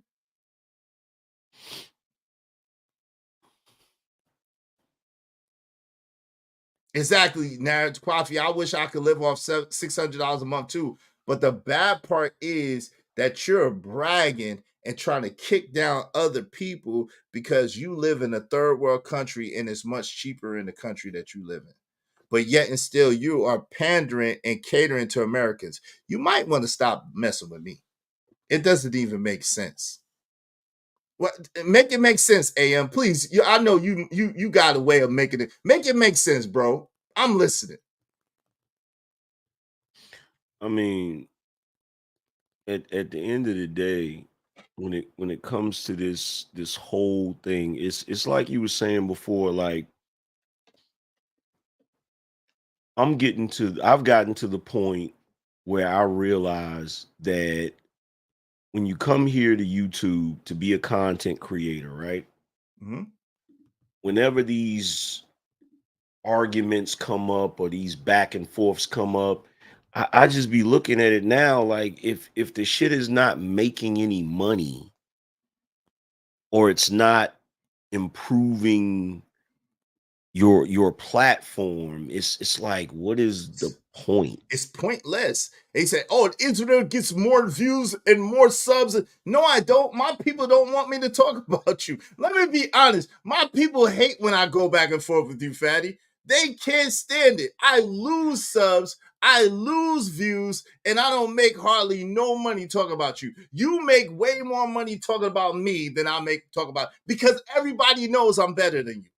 No, everybody knows, no matter what this YouTube shit say, no matter what you think about this YouTube, everybody knows that I'm better than you, bro. So it's pointless for me to go back and forth with you. Yeah, like and Trucker Yell said, "Hey, yo, Angry Man, good show earlier." Yeah. And guess what, Trucker is got these Negroes pissed off, and it's like, I look, can't wait to watch it. because look, at the end of the day, I've gotten to that point. Like this is the first time I've done a show recently where I actually addressed something that somebody said. This is the first time I've done it in a while. In this space. Yeah, and even in addressing it, I didn't really address the person per se because I didn't say his name. I did everything in my power not to say his name. And the subject matter is relevant regardless. But and you came up with a whole dissertation, a whole damn diagnosis. Yeah, a whole to diagnosis. Look, Malik said, "Angry Man, so and so called you a cult leader like Jim Jones." So I didn't even know I had that kind of power. But hey, what's up, Jimmy H? What's up, Malik? Who cares? Like it's bruh, look, here's the thing. At the end of the day, right? I would rather be let me not say that. That would be mean. I'm not gonna say that. I'm not gonna say that. I'm gonna just leave that alone because there's no need for me to react because the Negro jumped on YouTube not knowing nobody except for because his Sharon. cousin is up here and decided to put every dude up here in a category and started calling everybody Rim Brothers to try to get a reaction out of everybody. And guess what? It ain't no fun when the rabbit got the gun. Mm-hmm. It ain't no fun when somebody turn around and do the same exact thing that you did, except better. Mm-hmm. Because that's why he over there angry right now. That's why he over there snapping out right now, because that clinical definition got him pissed off. And the only thing he can do is be mad. That's all he can do is be mad. That's it. He came over here to Izzy's show the other day. Why ain't over here today? He got cooked the other day. That's why. Why ain't over here today? He got cooked the other day. That's why. But he all right. But that's why he got cooked the other day. Because what is the Negro gonna say to me? What he gonna say to me? Oh, you just one of them brothers is mad because you can't get a woman. You can't say that. Can't say that. You He can't can't say that to me either. you just mad because see, if you was a real man, you be in a relationship like me. You can't say that. Can't say that over here. Can't say none of that stuff. Like all of that goofy stuff that you hurl at these dudes, and don't get it twisted. Some of the dudes that he's talking about fit the categories he's talking about. Absolutely. I'll acknowledge that. Absolutely. You feel what I'm saying? But the problem is every time he talks about Rim Brothers, he want to bring up Tommy, he want to bring up Kevin, may he rest in peace, and he want to bring up me. Right. Not the case. And it's like, bro, you can't put me in that box. Like, you cannot put me in that box, bro. And he keeps trying to put me in that box. So now he got something to think about. Hey, listen. Hey, if you watching Brownsville, you listening for the clouds. Hey, you want the crown? Go get it. That's something to think about. But if he know like I know, he better leave it alone because I'll do another show and dissect every last bit of everything that. Well, I'm not going to dissect what he's saying. AM is different, fam. Y'all, you might want to leave AM alone. AM is not nice like me. AM is way different. Like Eddie been doing this for a lot longer. Yeah, I might want to relax. Now that I think about it, I'm not gonna. Normally, what I would do is I would take everything the person is saying and everything that they've been doing since they've been on YouTube, and I dissect it and break down what the psychological issue is with the person. But to be truthfully honest, I'm not gonna do that with him because I really don't give a shit about what he's saying over there. Right. Ari, RIM means red pill, incel, manosphere, and then they try to call them no good suckers. So it means you're red pill, incel, or manosphere is the acronym for RIM brother. And look, he gotta deal with it because the cover art, the thumbnail for the show. I can't wait to see it. I gotta watch. It's a brother in a red shirt fighting a brother in a blue shirt, and in the background is women laughing. And they definitely be laughing. Yeah. They definitely be laughing over there. They definitely be having a good old time. They don't understand even what they're doing. Hey, the other definition was just given by Izzy Bands. Yep. When you come at the king, you better not miss Omar Little, The Wire. That's a fact. Better not miss. You best not miss, babe. and the only thing that he can do is probably what he's doing over there now is talking shit and hurling a bunch of insults. But you know what he's not gonna do? Come and talk to you. He ain't gonna come over here and talk to me, and he ain't gonna debunk that definition. It's too surgical. It's too surgical. It's too surgical, fam. You don't went surgical on them. It's too surgical. Ain't no way. Because they don't come with no facts. And that's the thing. That's why I was just pointing out. They just say anything from Sharon to Brownsville to Fat. They just say anything. No substantiation, no proof. Oh, well, you didn't get this views. And But I'm mad that you didn't. Why didn't you put me in the? Why did you at me? You scared to at me? No, I added who I played the video of. You use my content and don't at me at all. You be talking hella shit about me and don't at me at all. Stop it, bro. Oh, you need me to? I know when I mention you, niggas don't pay me nothing. They don't give me no money. They don't pay me no mind. They don't like it. They be like, yo, please stop talking about this nigga. Why are you talking about this lame ass nigga? We don't want to hear nothing about this nigga. They don't like it. They don't like it. So wrong on all accounts. My people get mad at me when I start going back and forth with that dude. They get mad. They're like, yo, fam, stop it, man. You better than that. You bigger than that. Why are you doing that? That's the way my audience is. My audience don't like it when I go back and forth with people. That's why I stopped doing it. Stop doing it, especially when I would mention somebody and then there would be a bunch of people in the chat room talking about who is that? Oh shit. Never mind. Never mind. Never mind. Never mind. Like, never mind. You feel me? And look. Look. Bruh don't want me to put him on a t-shirt. He don't want to be put. That's gonna be hilarious, though. That's gonna be hilarious. I'm not even gonna lie. That's gonna be hilarious. The t-shirt would be hilarious. I think we do want a t-shirt. I think we requested a t-shirt. Yep. D said, "Hey, come on with the t-shirts."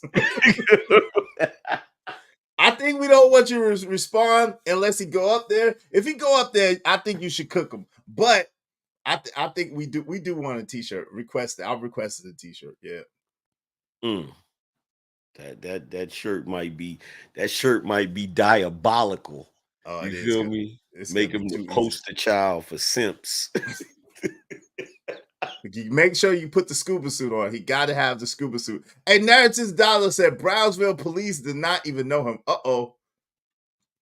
Wait a minute. What you saying, Narratives and Dialogues? Hold on. Kwafi, what are you saying? Is he really a crossing guard in a meter maid? And does he just give tickets for parking in the wrong spot? And then on top of that, just in case you come over here and see the replay, or if you're watching right now, Brownsville, let's keep it all the way funky, brother. It's an election year. I got bigger fish to fry. I got more important things to talk about. But you said my name, so I figured you wanted a little bit of attention. So I gave you some attention. You feel me? I gave you some attention. You know, I didn't say your name on my show. You feel what I'm saying? But I gave you I gave you something to think about, brother. You feel me? Because you proclaim to be an educated brother. You feel what I'm saying? And you know, I've heard you say things that seem somewhat intelligent, you know. Even though the Pooh Shiesty in the middle of summer it's not intelligent. Contradictory. You feel what I'm saying? Like I guess you're an intelligent brother.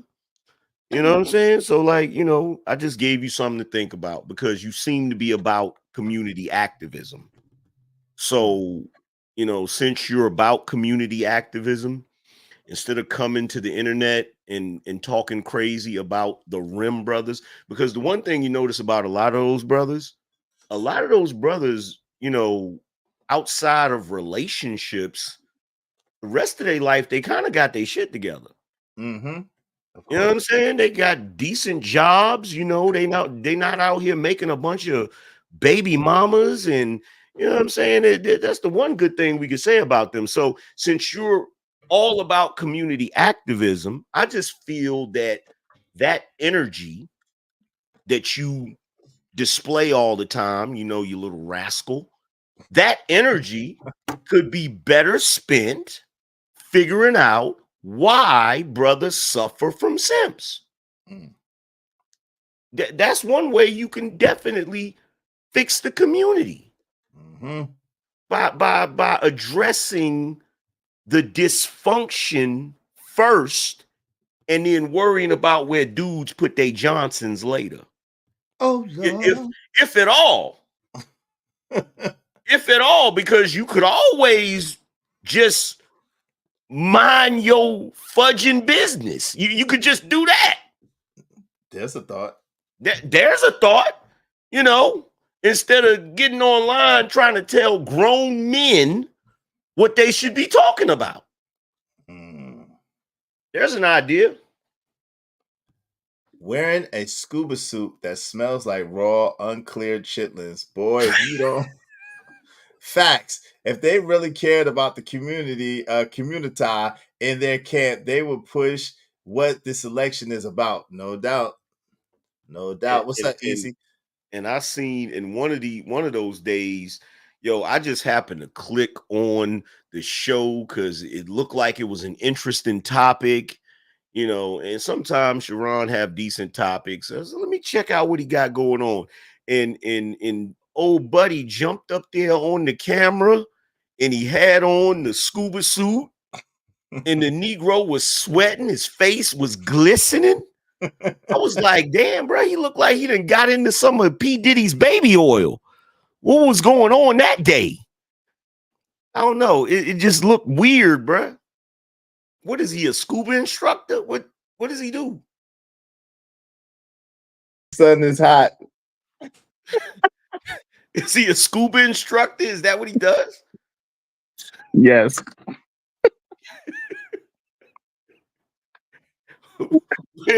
Where is he teaching scuba instructions in the mean streets of Brownsville, Texas? in the Hudson? You said Brownsville, Texas. Yeah, Brownsville, Texas. We're not claiming him. I told him that. I told him if I came across him, I'd make him change his name. He could no longer go by Brownsville. But then somebody told me it's Brownsville, Texas. So I said that is acceptable. Brownsville, Texas is acceptable. We will accept this. We will. Brownsville, Brooklyn. Nah. Brownsville, Texas is acceptable. I'm sure they don't want him either, but hey, y'all gonna have to take him. He's already been traded. But that's a little pretentious, don't you think, to name yourself Brownsville? A little pretentious. A little pretentious? Shit. That's hella pretentious, especially acting the way he act. I told him I don't know nobody that act like he tried to say, this ninja tried to say, I was talking about IS 271, which is in Brownsville on Herkimer and Saratoga. He tried to say that where I'm at is not the real part of Brownsville. I'm like, I'm right around the corner from Saratoga, which is the heart of Brownsville. And he told me, well, nah. I'm like, this ninja really ain't from Brownsville. What the hell is he talking about? I don't like for me, that's weird because I don't think I've ever heard of anybody naming themselves after I don't think anybody's ever done that. Nope. And definitely nobody like him. Yeah, to name yourself Brownsville, you know what type of dude you gotta be? I don't know. You gotta be able to beat up Mike Tyson. Exactly. Mike Tyson could be named Brownsville, but that's about it. You gotta be able to. Exactly. That's just a little weird to me. That's just a little weird to me, but like I said, if I don't know, if he wanted to try to have a discussion with me, you know what? Let's say that if he wants to have a discussion with me, I'm willing to have a discussion. I can't have a debate with him because I don't really take it that seriously. I don't really care. Let's say that. I don't really give a shit. You said that nigga's a gravy seal. What the hell? Yo, if y'all want to open up the panel, we just need 4 more people, at least $10 a piece to the Cash App, and we will open up the panel. Y'all are wild, man. Y'all are wild. But yo, did you see like and then old boy tried to get offended because I said, yo, I don't really watch the debates. Like I don't. And I've never done a review of the debate, only the one between Sharon and Illa, because I actually was entertained by that, right? And so I watched it all the way through. And it was a wash, of course. But did you see that? Did you see that debate, or did you catch any of that? Nah, I don't like to watch niggas argue. Me neither. Usually, not really. Like after a while, unless it's somebody that's cracking some serious jokes. You know what I'm saying? Like, oh, Illa was cracking some serious jokes. They was bad though. Was? Yes. Oh my God, it was bad though. It was bad. It was bad. I don't even want to repeat it. But let's just say he said somebody wife looked like Zangief and Bob Backlund. Let's just say that was one of the jokes that he told. So shorty catching strays. Yeah, they opened up the Shadow Realm. Let's just say Zangief was called and Bob Backlund. I was like, God, dog. It was bad. It was bad. See, and that's why right there. See, that's why you can't entertain. Like, I don't know. Maybe I'm just maturing as I get older. You're an older statesman. Look at AM. Look at God. Go ahead, family. I think I'm actually improving, brother. Like, cause I don't have no desire whatsoever to like go back and forth with these niggas no more. You're living your best life. You ain't trying to go back and forth with these niggas. You're living your best life. Tried. Like when I think about it, it's like, when he's like, yo, so and so over there talking to you, like, yo, that Negro look like he ain't got nothing but time to argue with niggas. Like, he ain't got nothing going on except that. Like, you get up early, like ready to argue with niggas. Yo, that's hilarious. Yo, that's hilarious though. I feel the same way. Like, and then like to go back and forth with no bread. Like, come on, fam. On your channel with no bread? Yeah. Nah. I'm good. Nah, because like the battle rapping dudes, they used to have to come up with bread to battle rap.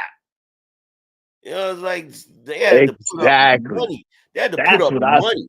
That's what I said. I said, yo, and that's where it got twisted too. I said, yo, if y'all want me to battle so bad, put together like 4,500, 5,000. And then I'll talk to you. I'm not gonna put up nothing. Y'all don't want to keep requesting me. I don't want to battle you. Like I have nothing to battle you about. It's stupid. So if you want to battle me so bad, put the money up. And then on top of that, like, yo, Brownsville, if you watching this, bro, you new here. You came into this space brand new, talking about going at niggas. If you go at, dude, I'm one of the final bosses. You can't just skip the line. You gotta battle some other dudes. You gotta go through some levels first before you get to the angry man. Like, but the bad part is he lost to everybody along the way. He lost to everybody, yo. I cooked him so bad. He was so punch drunk. The nigga was like, yeah, I cooked you. Everybody like, huh? Like, what, when he came over here the other day? I went over there.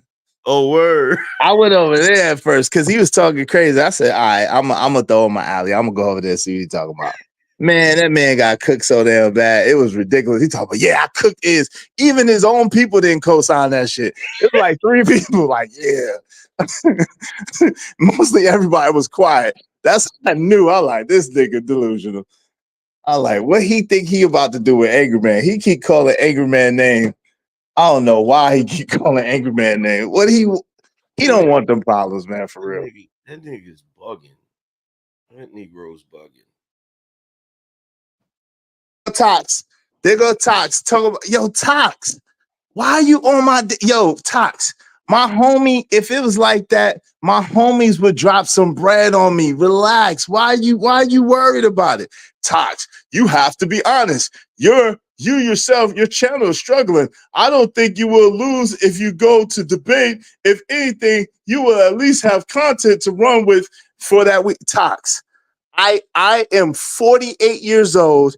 I lived in 15 different states. 3 of which one was all white, one was all black, and one was mixed diverse. I never run out of things to cut. I have 4 children. I've been married before. Tox, relax. I don't never run out of content. Like, my life is a movie. I always have something to talk about. Like, I'm not pressed. Like, y'all are obviously pressed. And listen, Tox, at least I have a channel to worry about if it's struggling or not. Where's your channel at? Oh, okay. Exactly. That's that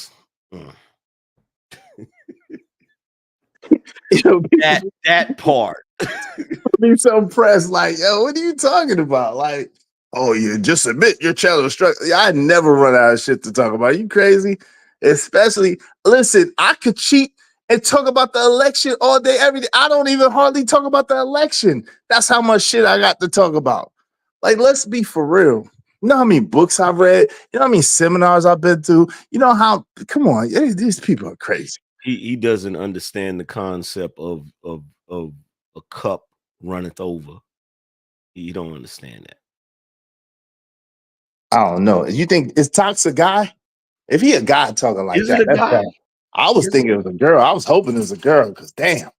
I don't know. That seemed like the type of shit talking a dude would do. Yo, for real, like, yo, and then they try to come like they're so concerned. Yeah, at least you'll have something to talk. Like, I don't, out of all the debates that they've done, the only debate that I reviewed was from the perspective of Sharon versus Illa. That's it. I've never reviewed or talked about no other of the debates, and they had like 10 of them, right? No, you know what that is? All that is, and that's something I've peeped in these spaces a long time ago. These Negroes it's certain Negroes around here, they love to instigate shit because they like to see niggas argue. So they'll see somebody will be somewhere talking about one person, and so they'll be like, oh snap, the other person that he's talking about is live. I'm gonna go tell him that he's talking about him, so he'll go over there and they'll get to arguing. And then they sit back and watch it, that instigating shit.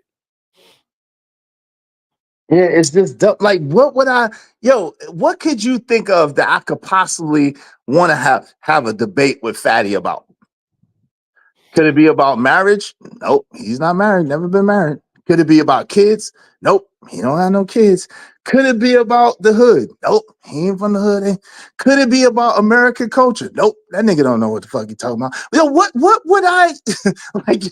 What would I debate with this nigga about? Oh, money? Nigga, you think that $7,000 or $10,000 some real money? We not the same. There's nothing to talk about. This nigga think $10,000 a month is doing something. We not on the same level, nigga. Stop it. You got like, yo, these dudes I'm not a young dude, so I don't come from a generation of showing everything. I don't come from a generation of talking about everything. That's not where I come from. So y'all young niggas that like to show everything and talk about everything, y'all got it. Y'all right. That's the other thing. That's the other thing I've done. I refuse to get into any back and forths with any young niggas. I'm done with that. If a nigga jump on here and they say, man, you don't know what you're talking about, old head. As soon as I hear the words old head, you got it, bro. Conversation over. You got it. I'm not about to argue with no young niggas at all. But that's what I'm saying. Possibly, and real quick, play devil's advocate. What could I possibly debate with this nigga about? I'm listening. I'll let you go. I can't think of anything. From what you know about me, do I care about anything that Fatty got going on? I doubt it. Have you? Let me put it like this: in real life, have you ever known me to be concerned about anybody else's wave? And we've known niggas that gets it popping. Have I ever shown the slightest bit of concern or hate towards any man and what money they get or how they getting there, what they doing? No. Never. If anything, I do what? What do we do? Congratulate them and keep it moving and go on our own grind and figure it out how we could do the same thing our own self. We don't hate, we don't put down. Yeah, because we never hated on nobody. We just did our own thing. There's a lot of people hating on us all the time. Even when we first started doing our mixtape thing, cats that been in the game. God, bruh, the level of they were so hate. mad, yo. Them niggas was mad as hell for no reason. Niggas don't even want to sell you mixtapes and shit. Like, because they like, yo, y'all, we heard about y'all. Yo, we shut down what was that music store? They shut that music store down like 3 times. They finally turned it into Advanced Auto. Was it Big Cats? Is it Big Cat? Nah, it was at one point it was Blockbuster Music. Another point it was Turtle Music, and it was something else. And they finally just went ahead and turned it into an AutoZone. I mean, Advanced Auto. Shut it down. But see, that's the crazy thing about it, though. We wasn't trying to. We was just doing our thing, and we was mad respectful. We wouldn't even go nowhere near where they had their businesses at. We like, nah, we gonna stay right here, away from where they doing their thing at. Mm-hmm. Mm-hmm. And I don't care what nobody say. I still believe to this day. Tox is slow. Will you explain the Tox? Go ahead and explain the Tox. I believe to this day. Let's see. I don't know why Angry Man is not being honest with you. Angry Man says he's not going back and forth with people. You have to remember, Angry Man is big already. You can't compare yourself to him. Be smart. First of all, okay, number one, like Tox, you are desperate to watch some mudslinging. Like, why are you this invested? That's what I want to know. Why are you this invested, Tox? Please explain it to me. Okay? Please explain it to me. And now, first of all, AM is an OG in this, and I always acknowledge that AM is an OG been doing this thing. I never compare myself to AM in this YouTube game. I can't compare to AM. There's no comparison. But even before today, before Tox made these statements, haven't you heard me say numerous times, if I could go back and do it all again, I wouldn't go back and forth with nobody?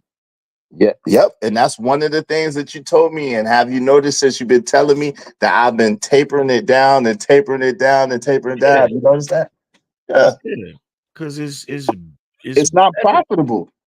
It's better that way. Like you got cats that never went back and forth with people. You got cats like Coach Greg Adams, never went back and forth. Steffes Cole never went back and forth with people. Yep.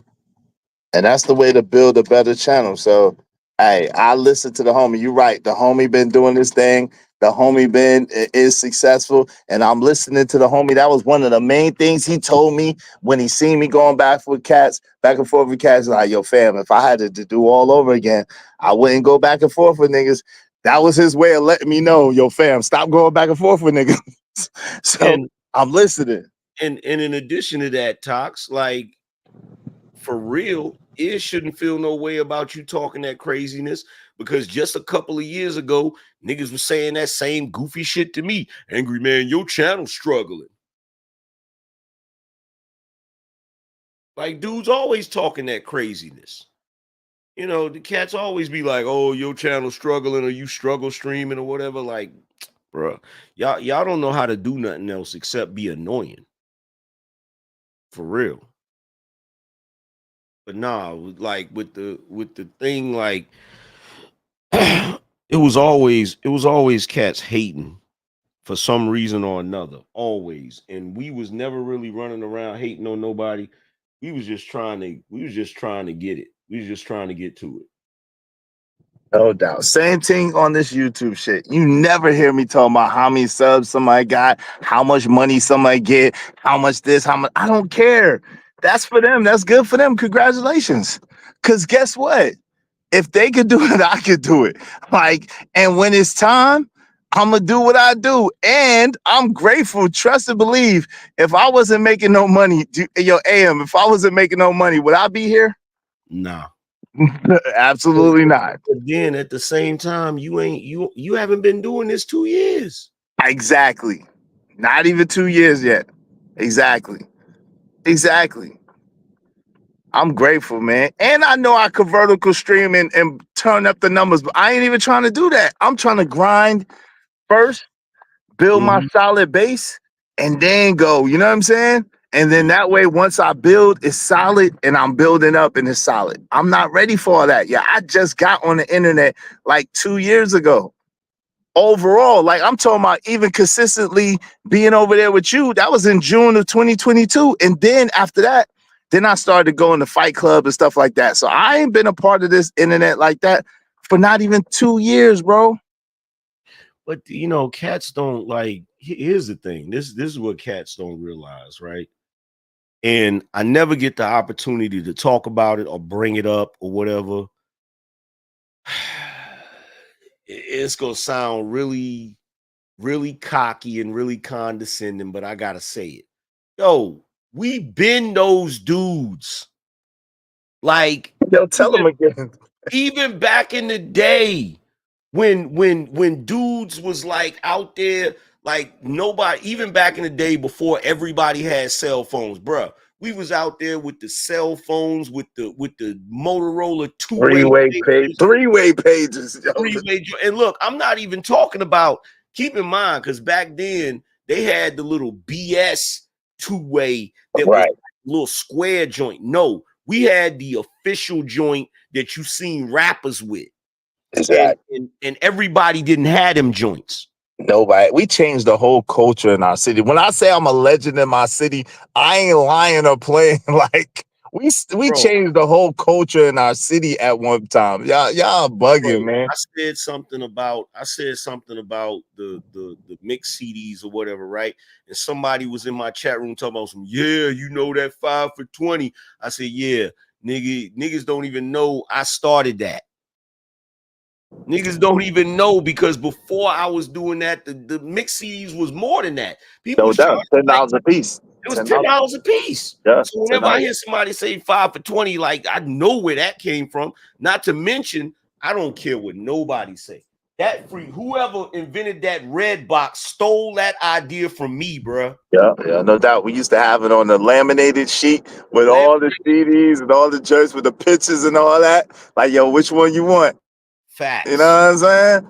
Joint was mad organized, mad lovely. Like, man, but listen, I ain't like any nigga in 2024 that's bragging about $10,000 a month, fam. Yo, you got a problem, nigga. You got a problem. You got bigger problems now. It's relative, because of course, if your bills is only $400 a month, you balling like a motherfucker. Cool, but like it's relative, fam. Come on, man.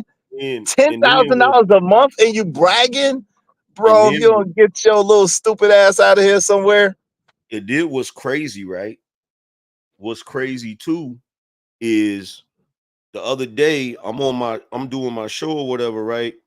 And my man, I ain't gonna say his name because I don't want to put him out there like that, but my man came up on the show that's in the industry, right? He said he started out at Daddy's house, because I was talking about the Puffy thing, right?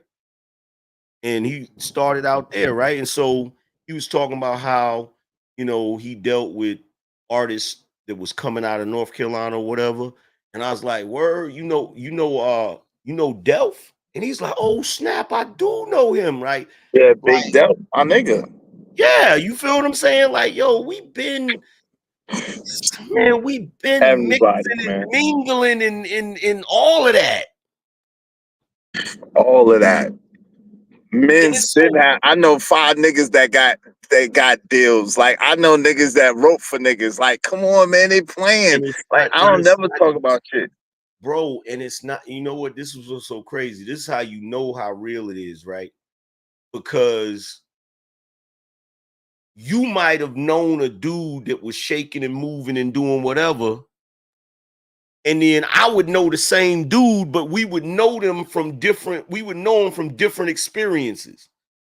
You feel what I'm saying? Like we didn't know the nigga together, like, but he'd be like, oh, you know such, yeah, I know such and such. Like it, because I honestly believe that certain type of people vibrate at a certain frequency and they always gonna be on something. Like it's not no coincidence that niggas is on this YouTube shit. No doubt. It's not no coincidence. Like niggas really don't even understand. Matter of fact, it is one thing that I've been wanting to say, but I don't say it because I'm trying to respect people's privacy, right? In fact, I'm gonna text it to you.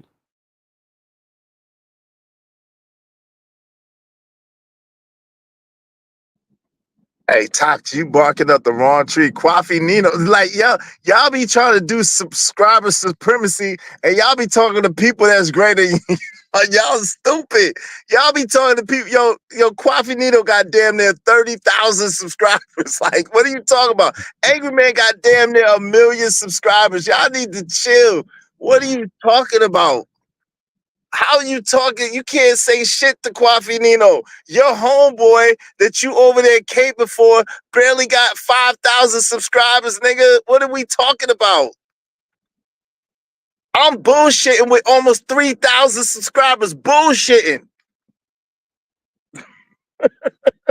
Y'all just be talking to talk, man. Y'all don't know nothing. Hold on, Aaron. You sent it already? Hold on, I'm sending it right now. Okay. So you remember, you remember, I was going in about the Drake thing, right? Yeah. Hold on.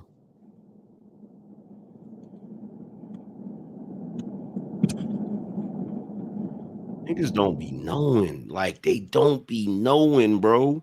Like don't say it out loud, but when you get the message, you'll see what I'm talking about. So like whenever I'll be like, yo, I know certain people that's in certain circles and da da da da. So when I be telling niggas, you see it? Yeah, I see you. It's like, nigga, don't They just be talking, man. That's why it's like, what is there to debate about? Like they just be talking. Like, and I'm not willing. Oh, yo, go show everything on the app full of hackers. Like, yo, what? I'm good. Like, nah, no, thank you. Yeah. No, thank you. I'm good. You're right. You're right. Everything you say is absolutely right. Yep, you got it. Yeah, like it's certain things that happen, and just out of respect for people's privacy and stuff, I don't say nothing. You feel what I'm saying? I don't, because for one, like you know how we get down. Like I want to build myself off of the strength of me. I don't want to try to use nobody else to do that shit. You feel what I'm saying? Exactly. Yeah, no doubt. Same thing. Like, yo, one thing you gotta say, yo, even though you my mans, did I ever ask you to blow up my channel for me, or have I been doing my work on my own? Nah, you never asked. Never asked one time, yo, AM, do me a favor, man. Yo, blow. Even when he shouted out my channel, did I ask you to do that? Did you do that all by yourself? Nah, I did it by myself. And I appreciate that. I never asked, yo, AM, you got 1 million subscribers. Yo, help me get to 100,000. Nah, like at the end of the day, we men. And Tox said, yo, I have no idea who I'm talking to. It's cool. But I have an idea that you ain't that much of somebody if you sitting here trying to coerce me to do a debate with somebody else. That doesn't even make sense. If you was somebody with something to do, you would mind your business, period. But you know what? There was a dude that came on to my show when I was talking about the Kendrick versus Drake thing, right? And he was talking mad greasy, and he was like, "Yo, I'm in the industry. I done wrote for certain people and blah, blah, blah. And so he named a couple of people, and then we hit him with the, so what's homeboy real name? And he couldn't tell us the dude's real name, right? Exactly. So he like, bro, come on, man, with that BS. And he's like, well, you know, y'all just speculating or whatever. And it's like speculating, nigga. You see the name I just sent you, right? Yep, no doubt. How would he? Who would know more than that nigga? You feel what I'm saying? Exactly. But that's how cats is, though. So look. I don't want toxic. I don't want it either channel, so I don't have one. You have no idea the person you are talking to. Well, the thing about it is this. Apparently, you're a fan of mine and you're a fan of Fatty. So shout out to you. I appreciate that. But yo, if you are that important, I'm sure you got better things to be sicing up a bum ass debate. It's a bum ass debate. It's not worth my time. It's not worth my energy. And I'm good. Thank you, but no thank you. And then on top of that, like niggas really don't be understanding or knowing, like for real. Like there's certain dudes that, like when I be having them discussions about rap and shit like that, it's certain dudes that's part of those situations that's on my wife's friend list on fucking Facebook. And I'm not talking about their stage name. I'm talking about their real fucking name. You feel what I'm saying? Their personal shit. You feel me? Don't want to even get into that. Like all the people that y'all know together. Like, come on, man. That's crazy. It's crazy. It ain't even work.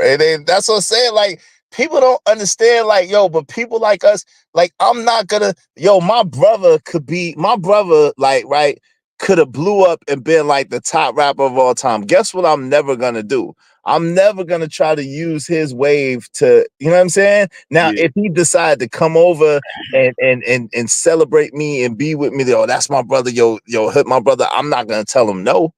But I'm not gonna try to ride the wave. You know what I'm saying? At the end of the day, if I make it, I'll make it. Like, yo, you my man, 100 grand, but all the success that you have is your own success that you built yourself.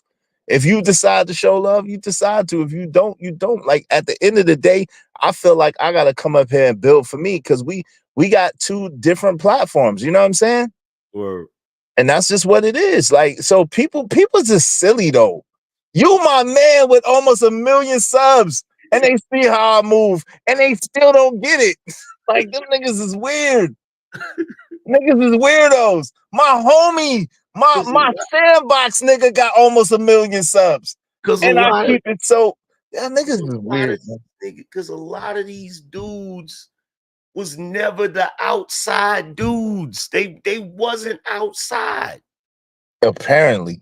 They just wasn't. They wasn't outside. And see, the thing about it, look, back in the day, I'm gonna tell you straight up, this is 100%. I didn't like working no regular job. Fact. Period. I despise the regular job. So guess what? If I didn't go outside, I didn't make no money. Like for real. Shout out to you. Hey, yo, somebody do something to make me feel better. This nigga is You said, I give up. Angry man that's supposed to have some value is not sounding intelligent at the moment. Well, I'm not supposed to sound intelligent to a dumbass. Exactly. Here you go. Don't even worry about Angry Man. Hey, somebody, y'all know what it is.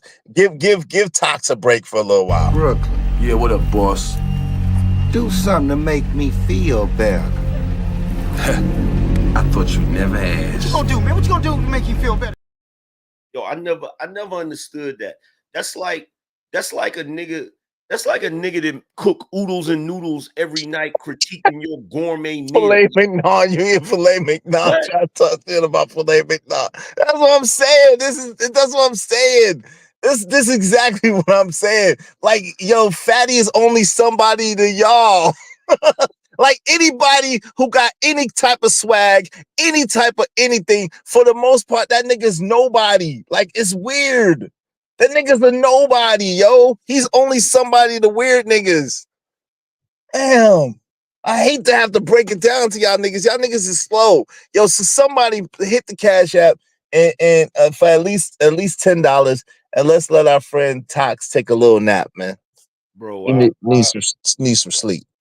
Bro, like anytime, like now, like if I be on shows or panels or whatever, and somebody say, "Oh, angry man, you ain't intelligent," it's like, bruh, I'm sorry, like I don't believe you. Exactly.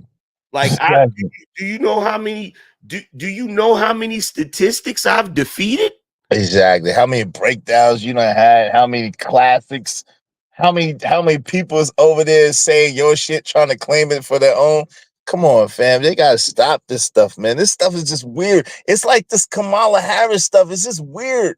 And you said it best. And I thought so. I thought I said that. I said that the other day. Yo, we've been calling her Kamala all this time. Now all of a sudden it's Kamala. What the freak is going on? Yo, I'm telling you what Cat Williams said at the beginning of the year is true. This is the year that's exposing everything.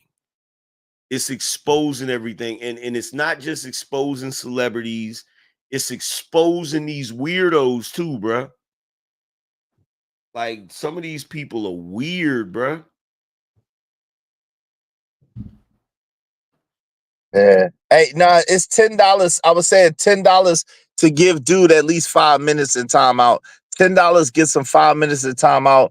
$20 get some 10 minutes. $50 get some 2 weeks, and $100 get some 2 months to get Tox up out of here. Just want to talk junk. Like it's so funny because like, you know, niggas will say goofy stuff on YouTube and they really think they be trolling and they really think they be getting on your nerves. And I just wish niggas had a crystal ball. Exactly. So they could see what I be doing when I'm not on YouTube. So they could see me sitting on the couch, you know what I'm saying, chilling, thinking about who would win in a fight between Bigfoot and a gorilla. Like, I don't be thinking about you niggas. Like, I don't care. Like, y'all they really don't get it. They really don't get it. It's weird. A dude like me, take my son to school every day, pick up my son from school every day, and they really think that I really be caring about what they talking about. That's really weird. Like, I really got 2 daughters that's in college. Like, and come on, man, y'all weird. Y'all weird if y'all really think I care. It's really stupid. At this point, it's just dumb. This is dumb. The people like this nigga literally got up on this platform talking about, yeah, Is is really worried about what we got going on. I ain't never said no word about what that nigga got going. Not one people word. I don't care. Like, what are we talking about? Niggas is weird. Like, I don't care. You know, we don't come from that era where dudes is always up in everybody else's, like the era of Gen Xers we come from. It's weird for you to be in somebody else's business 24/7. Exactly, especially another man. Especially another man that's not related to you. You don't know him, and like you just because y'all in the same space, you keep like mentioning him and his business. Like, that's weird. That's some homoerotic stuff, man. Just telling you. It's strange. It's strange. Like Nipsey Hussle said on that song, he said, "These dudes hate me with a strange passion." Strange, bro. It's weird.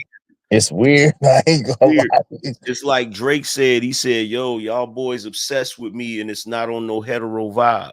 Like, real talk, y'all, it's getting suspect at this point. Exactly.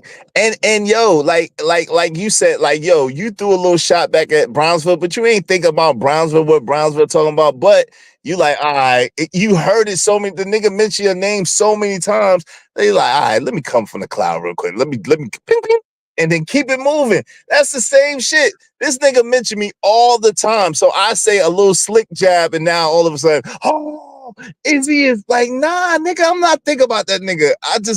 Yo, the shit was y'all. He keep my name in his mouth, so I said something slick. It's cool. It ain't even nothing to it. Like, no, this is what's even funnier, right? So I heard that Rim comment like a bunch of times before I even really addressed it, right?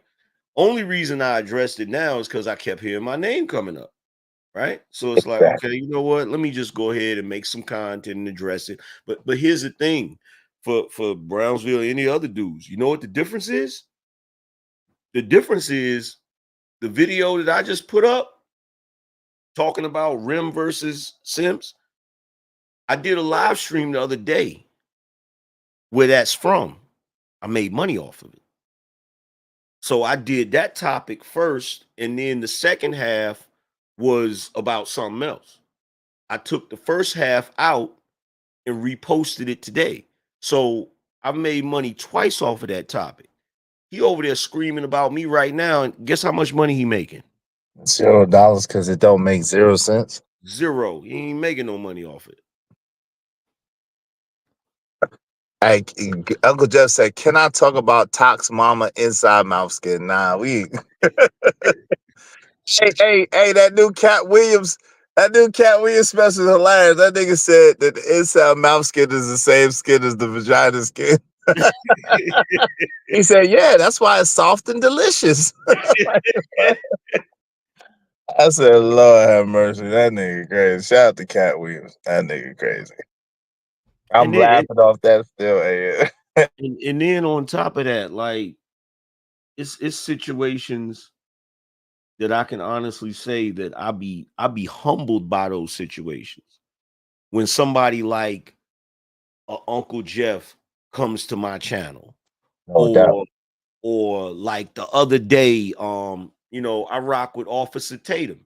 You know what I'm saying? Like I watch his content. Like I watch his content like I'm a fan of his content. He came over to my show and dropped bread on me. You feel what I'm saying? Like yeah, like I be feeling humbled when dudes be doing that. You feel what I'm saying? Like, yo, matter of fact, I put a short up on one of my shorts recently that I put on one of my reels on Instagram, right? I just happened to go look at it. It got like, I think it got like 2 or 3 million views. Hey, And that's so, what's up. Congratulations, bro. yeah, like so when one of them joints actually do, because like I don't really be on, like I be posting to Instagram, but I don't be on there like that, right? So I'll go and look just to see how many views I got on certain ones, just to see what's popping, right? And the one that I did recently that got a bunch of views, I went and looked at it. I think it's the one where I posted something about LeBron, right? His response to the whole Diddy situation. And I'm scrolling through the joint looking, and I got a comment in there from Pete Rock. Oh, salute to Pete Rock. So I'm like, oh snap. You feel what I'm saying? Like, and then I looked and there was a comment in there from Big Gip from Goody Mob. Right. Salute to Gip. And so dudes don't even be realizing, like, I'm not so big in my head that I look at stuff like that and be like, it is what it is. Nah, like sometimes I'll be fanning out. You feel? Because it's dudes that, you know, we came up. Yeah, we like their music and we appreciate it coming up. Yeah. Yeah. For those dudes to appreciate you, that's a big thing, man, for sure. Yeah, For sure. like niggas don't even realize, like when I went on the panel with Fat Man Scoop, rest in peace. Yeah, like, rest in peace. I was fanning out, bro. Like, I'm not even gonna lie. Like, I was fanning out, like, yo. Like, real talk, man. Shout out to Uncle Jeff. He said regular jobs is for who this society is about to get rid of. Regular people. Damn. And I'm still jealous of Uncle Jeff. He got a gift from Prince. Uncle Jeff is the man, son. Like, yo, that's why, like, yo, that's what I'm saying. Like, people, like, it just like you could tell That's why I don't really like yo, the quality of people that be around me, that's how you know what caliber of dude I am. You know what I'm saying? Like the the U's of the world, the Crown Heights of the world, the Uncle Jeffs of the world, the brothers of the world, man, that come and show me love, man. The truckers and the Schmees and the Cajun Dark Fires and the JDs and the D-Rocks and the Ron Matt. Yo, cats be somebody. Yo, my niggas is directors of movies. You know what I'm saying? My niggas is niggas that have scores on movies and shit. Like people be writing for whoever or putting together their own projects, like doctors and shit. Like, come on, man. We like I don't be tripping, man. It is what it is, man. People just say whatever they want to say. They act however they want to act. It's all good. But yo, when you got quality men around you, that's when you know that you're a quality man. You feel me? Word. But here's the thing. Like, this is what's funny, because it's like, you remember that day we was on, I think we was on your panel, and Jay Prince for president, he tried to come at Uncle Jeff crazy, right? And it's like, people don't realize, nobody asked himself this question. Are you a spectator of the culture, or are you part of the culture? I don't think people know the difference. You feel what I'm saying? Like, I think people think they're part of the culture when they're really, like, you're not part of the culture. You're just a spectator of the culture. You feel me? Exactly. But that's why when it was the back and forth, I said culture vultures, because if you profiting off the culture and you really have no knowledge or no real connections with the inner workings of the culture, then what else can you be labeled as? When you have no real connection to it, you really don't care about what happens to the culture one way or another. See, it's different with us because we come from, we talk about the Diddy stuff because we really care about that. That joint is heartbreaking for us. That's our childhood. That we really care about that, yo. We really care about Jigga and whatever. We really care. We got a connection to that. So it's easy to people who don't have no connection to be like, oh, y'all just da, da, da, da, da. You know what I'm saying? It's easy. But nah, that's a part of us. Good, bad, and ugly. It's a part of us, man. Facts. Like, you look at somebody like Uncle Jeff, who's definitely part of the culture because he's contributed something to it. You see what I'm saying? You got folks that ain't contributing nothing to the culture. Nothing. But they claiming to be a part of it. How you part of culture and you don't contribute to it?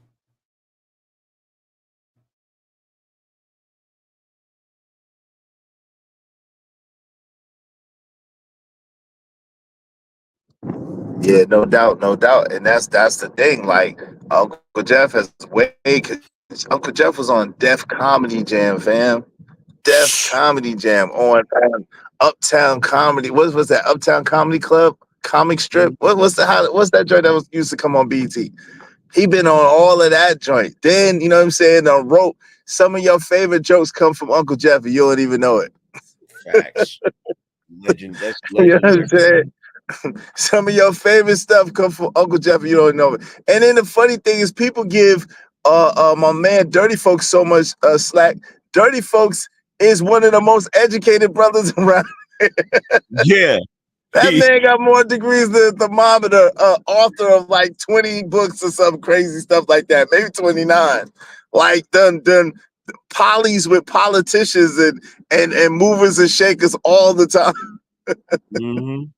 But people just don't be real, you know what I'm saying? Because people talk a certain type of way, or people get stuff construed or misconstrued because they come over here and mess with me. Oh, you only got 3,000 subs or whatever, 2,000 subs, let's just say, and they come and mess with you. So that means, nah, you missing it. You missing it. Real recognize real, and we just don't recognize you. You know? Yeah, because that's the crazy part. It's like, oh, you got this amount of subs, but who comes over here? Like, who comes over here? Like, Exactly. Like people not understanding, like, yo, and look, I'll tell you something right now. Quality matters. Quality is important. Quality definitely matters. Like real talk. Quality over here. Look, come on, HM3, the Trap Cast Show. Relax, fam. Like that's you know what I'm saying. So why would you even get it? What does that have to do with Uncle Jeff's work? Exactly. That right there, whatever's going on, whatever went on between those two men, right? Between those two men, like fuck. Right. I like Corey Holcomb stuff. I like Corey. I do. Uncle Jeff know that. And I dig Uncle Jeff. I like Corey Holcomb's work. He's funny. I've been liking his work. I like comedians, period. You know what I'm saying? But Corey Holcomb happened to be one of the comedians that I like. But that don't mean I gotta jump in between what him and Uncle Jeff got going on that don't got nothing to do with me and is of a more personal level. They was cool. They was peoples. So that's between Uncle Jeff and Corey Holcomb. Why would you get in the midst of that? Why you gotta bring that up? I told you, because niggas like to start shit.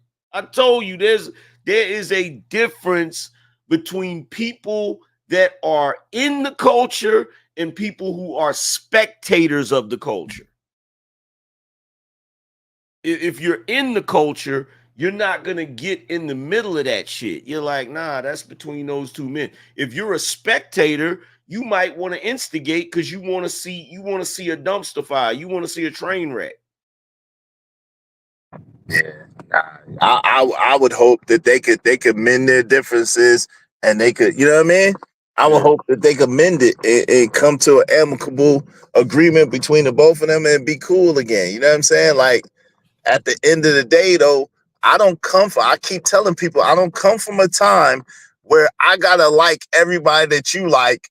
I got brothers that me and my brothers like two totally different caliber of people, and they might not like people that rock my brother didn't necessarily rock with me, and people that rock with me didn't necessarily rock with my brother. But that was my brother at the end of the day. He was always gonna be my brother. You know what I'm saying?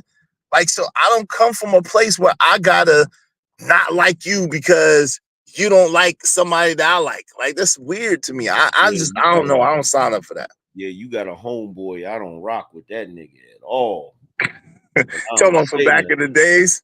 Yeah, I remember. You ain't gotta say his name, but like I don't rock with that Negro at all. At all, man. The name that rhyme with your name? Yeah. Yeah, I know that. I know this to be true. He don't have no bad opinion about you that I know about, but yeah, I know that. You like, and that's why nigga. And that's why I don't vocally, you know what I'm saying? I don't just say that. That's why I'm not saying his name right now. You feel what I'm saying? Right. I got you. But it be that way sometimes. I mean, sometimes it could be whatever. Like people just don't, gel with everybody, and that's cool. You know what I'm saying? It's just the vibe. Like if you don't vibe, you don't vibe. You feel me? But if you don't vibe, it's not like I don't vibe. I'm not gonna try to make problems with somebody because I don't vibe with them. You feel what I'm saying? Like, yeah, man. Cause like your cousin for whatever reason never really rocked with me, and it was cool. I ain't, you know what I'm saying? Until that one day, yo man, get your mans. I'm about to hurt this dude. But other than that, I was like, yo, I don't care if you like me or not. It don't matter. Like that don't matter. You join the club. There's a lot of niggas that don't like me, and like I never, like, I don't know, man. I just never. There was even another dynamic because him and your brother got mad cool. Yeah. And I'm talking about they got so cool to the point where both of them have came at me, and I'm looking at your brother like, yo, you was my friend first. And that was crazy. I didn't even know about that part. Yeah, I didn't even know about that. Bro, they got super cool. Nah, I knew they got tight, but I didn't know they had came at you. Nah, they got tighter with each other than, you know what I'm saying, than me and your brother was. Like, for real, at one point. Yeah. But that's just, I mean, you know, that's why I said, like, I ain't never, my thing was, as long as you don't put hands on me or violate me, you good. You could not like me from a distance. I don't got, and I never had a problem with your cousin for real. I just like, yo, if you, it don't matter. If you don't like me, it's cool. Yeah. You know what I'm saying? You ain't got to. Just don't. But like you said, they got super tight, ultra tight, and I ain't had no problem. And I didn't even know that my mans used to, you know what I'm saying, used to date my brother's girl. I didn't even know that until like later, like until my brother passed, which was crazy. Yeah. I ain't even there, and that was my guy. that was crazy. I didn't know that till like really right before my brother passed. My brother was like, because you know, me and that dude used to hang out tough. My brother was like, yo, fam, why you bring him over to my crib? I was like, yo, first of all, he didn't know where I was going, but I didn't know that he knew you. What are you talking about? He like, yo, that's such and such ex. I said, no. Yeah. I didn't know that. It be like that sometimes. Yeah, I didn't know that. But that's crazy. But him, of course, him and that nigga didn't get along at all. But that's how it be. So like, it's weird that, like, that's what I said. Like, if people gonna be mad at me because if you try to make me choose on the internet, it ain't gonna happen. Yeah. I don't have to. But now this is the difference though. But if someone be like you know what we talked about before, like if someone is violating you, then nah, I'm not gonna rock with that. Hey, get that. You know what I'm saying? If they violating, right? If they just don't like you or you just don't like them, nah, I'm not gonna choose a side. But if they violating and like doing that so wild shit, then nah, I'm not gonna be cool with them if I know that. You know what I'm saying? Yeah. But I think that's the difference. What you think about that? No, I agree. It's crazy because it's like you trying to manage you try to manage personalities because you have so many different interactions. What's always been crazy to me is how we always ended up knowing some of the same people, but at different times. That's what always was weird to me. That was always weird to me. Yeah, like the girls. I was like, Yeah. so how you know that's my booty, that's my people, Yeah. and she's like, yo, hey, I'm like, what the hell? Yeah, that was always weird. Like that was crazy. that was always crazy. Like You even was looking like, how you get that, bro? you remember like one time we was kicking it at your mom's crib and your sister like there was like these two dudes that came through to kick it with your sisters at your mom's crib. And I kept looking at one of the dudes. And I'm like, where do I know this dude from? And come to find out, this the dude that snatched up my first girlfriend when I was like 11 years old and I was in freaking Durham. Like I went to school with the dude in there. I don't know if you was there that day or if it was me and Rashid, me and your brother that was there. Yeah, it probably was. I probably was you and my brother. Yeah, like I was looking at the dude. I was like, where I know this dude from? But you got to keep in mind, that's been because around that time, it had been almost 10 years. Yep. Like, yo, that is crazy. Like, It's you a know what I'm small saying? world, though. It's a small, it definitely a small world. And you know, NC is really like a small place. Yeah. Really, when you buck it down to it, you know what I'm saying? Everybody know everybody from one way or another. You know what I mean? Word. But yeah, But then again, I think it's that, but I think it's also the fact that we was all over the place. Like it's like we was like everywhere. Like, you know, at one point we was like running around everywhere. Like for real. Like if you really think about it. yeah, no doubt. But that's too unbelievable for some of these niggas. So I'm trying to give them the parts that they can stomach. They don't. If we told the real stories about some of the stuff that we did and the people we was around and the adventures that we had, they would never. Yo, they would swear it was cap. They wouldn't believe They it. would swear it was cap. These Be niggas that like, gotta pay to play and all this other weird shit. It'd be like, man, y'all lying. There's no way. Like, bro, we was everywhere. Like, we was everywhere, and you niggas was never there. Like, that shit is crazy. We was everywhere. Y'all was never there. That's word is bond. Like, y'all don't even have no idea. But then be like, oh, that was a long time. Yo, son, just be glad that Ninjas is in the house. That's all you should do. Just be happy that Ninjas is in the house. Yeah. Because if we was on the loose, on the prowl, it'd be crazy.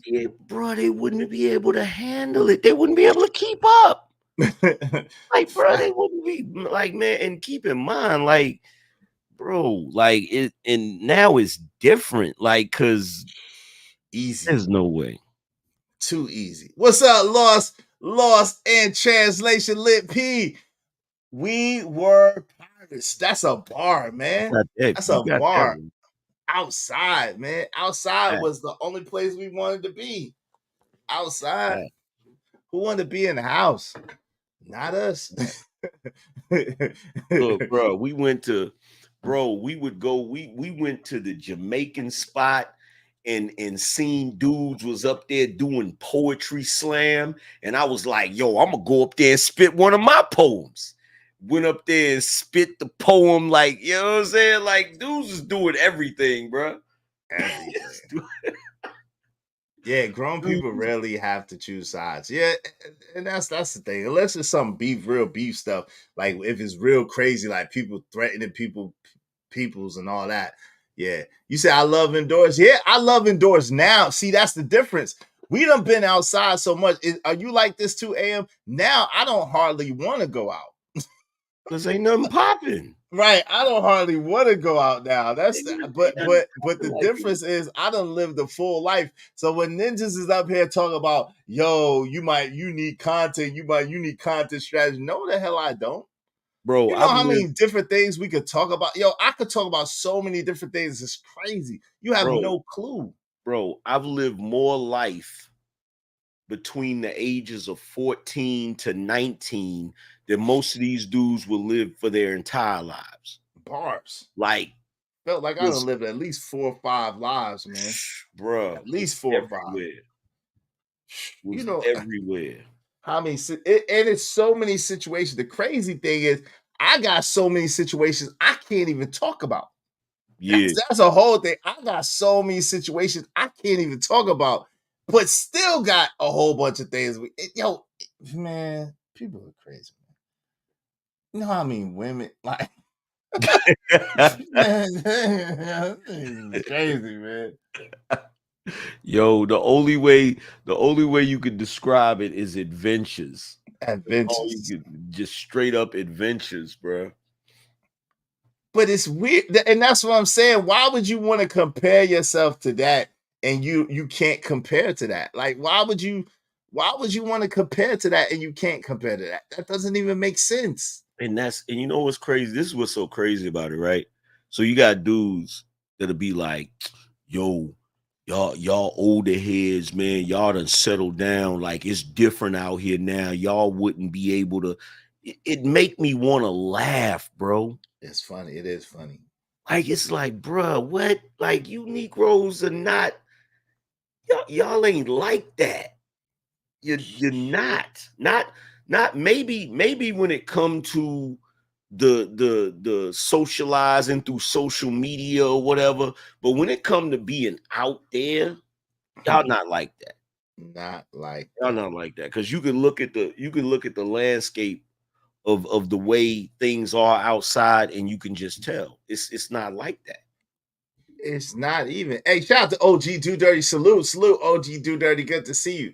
It's not even close. It's so crazy, man. It's not even close, bro.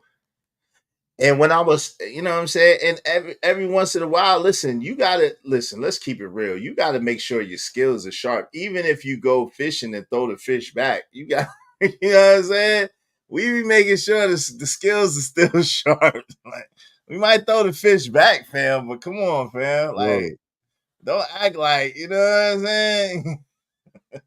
Bro, all I gotta say is these dudes, if you ain't never been the type of dude that you got off of work on a Friday, and before you even went to the crib, you went by the liquor store and got that fifth of Hennessy that fit in your back pocket.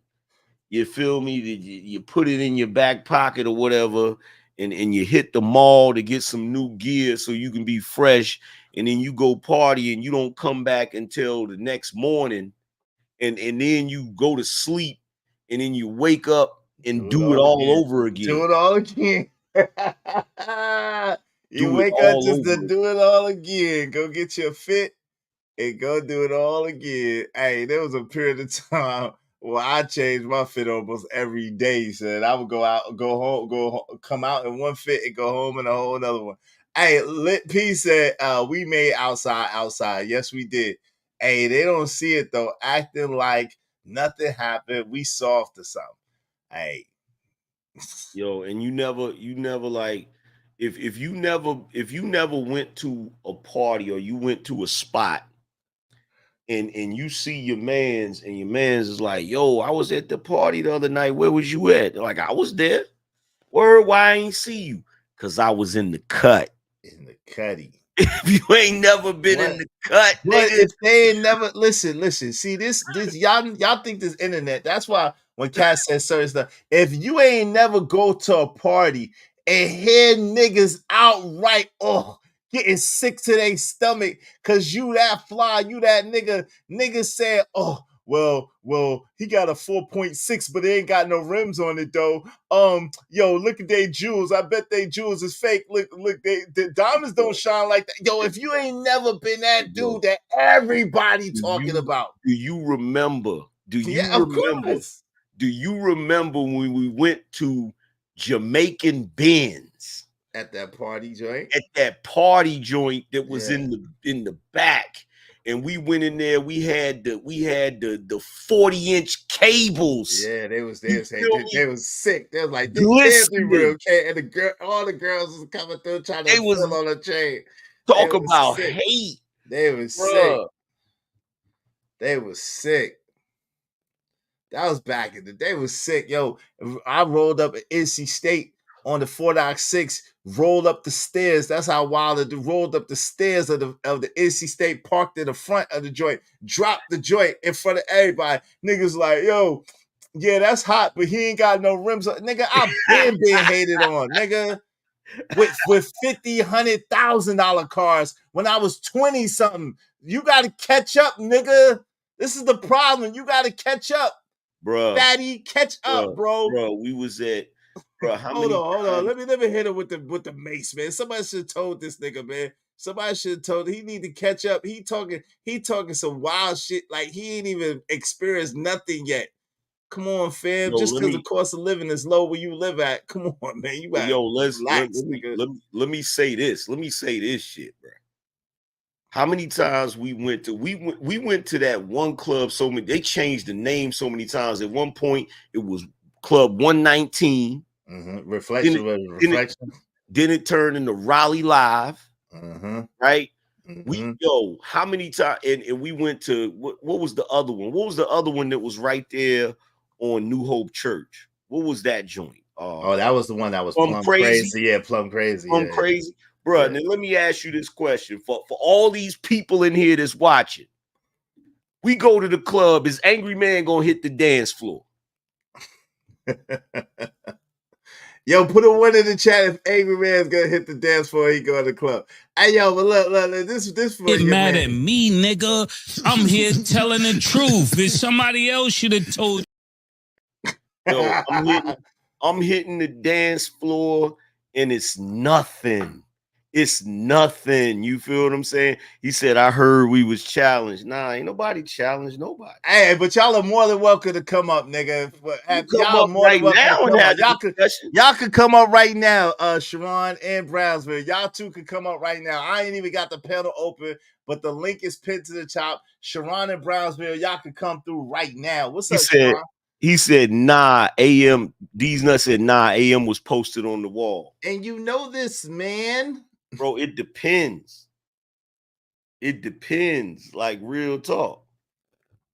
That one time, the girls grabbed us. They grabbed us as soon as we came in, and niggas was sick. Niggas and all the shorties was looking, and niggas was sick.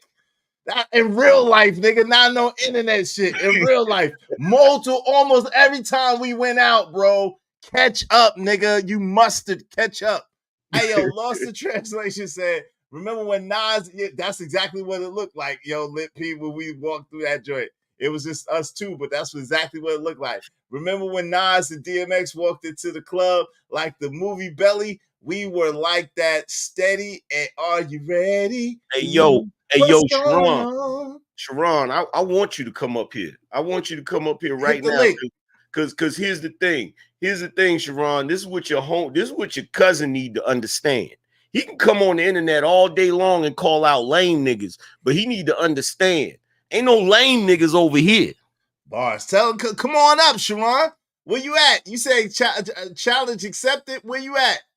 Where Ain't you no at? The lame link is niggas pinned over here. The link is pinned to the top of the chat. You're more than welcome, brother. You're more than welcome. I don't know. Thank you for the $2, though. You're more than welcome.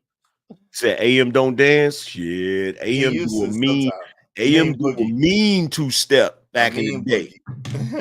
Mean boogie. He did a mean boogie. Yeah. He did a mean boogie, man. He did a mean boogie. Yeah. Hey, yo, but where they at? Where they at?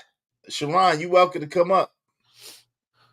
All right. But yeah, it's crazy though. This is back. But see, this is the thing. We talking about early 2000? Late 90s? Late 90s, early 2000? Yeah. Because that's when we both had kids and we both slowed down, like early 2000. So yeah, this is before we had kids. This is you know what I'm saying? Before we had children. We was getting it in. We was getting it in heavy in like 98, 99. Yeah. Right around the time. You know what it came out?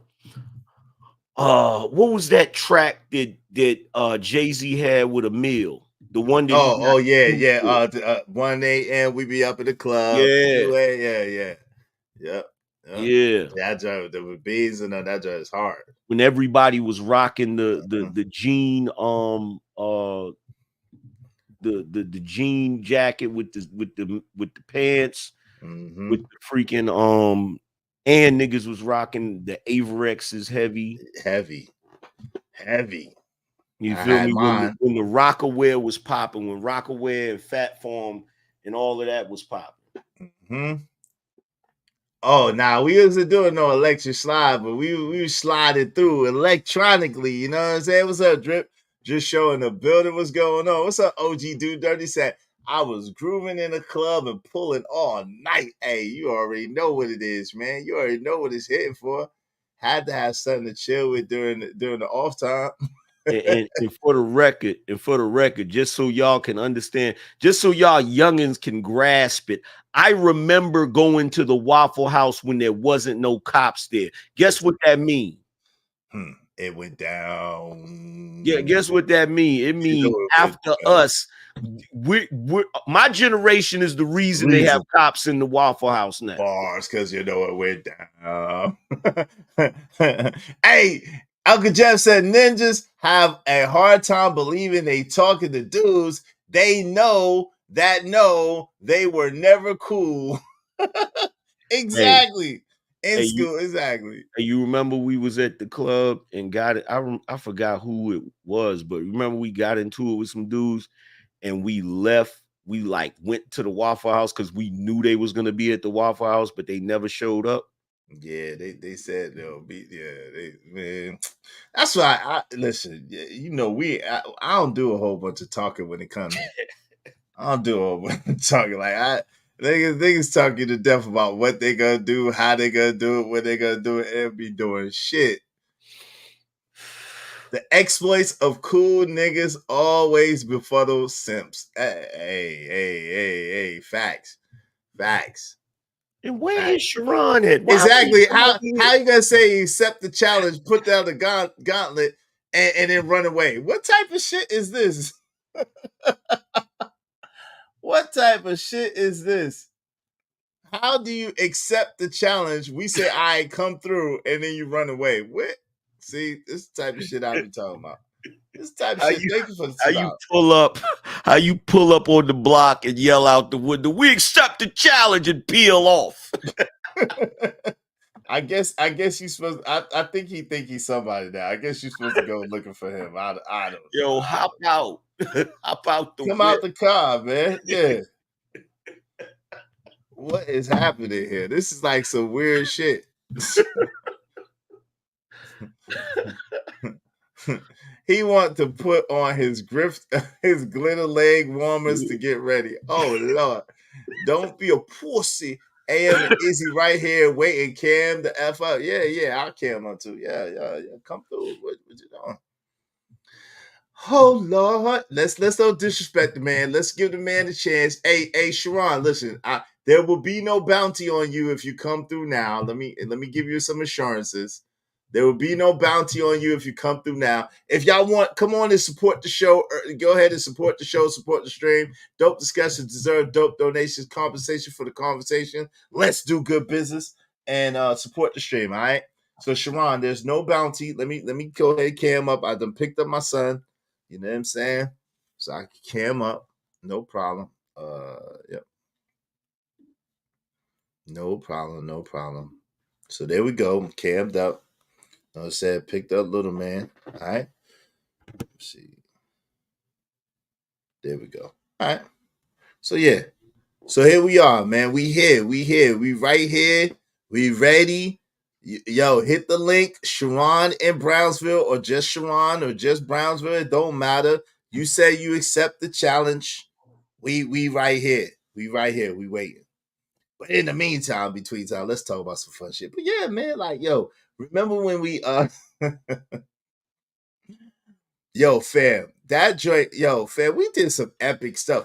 You know, the one joint I wish would have popped up. I showed the people, man. You remember this? I don't know if you seen it. You seen me? I bust out with this. You remember this, huh? Yeah, you remember this? Oh, yeah.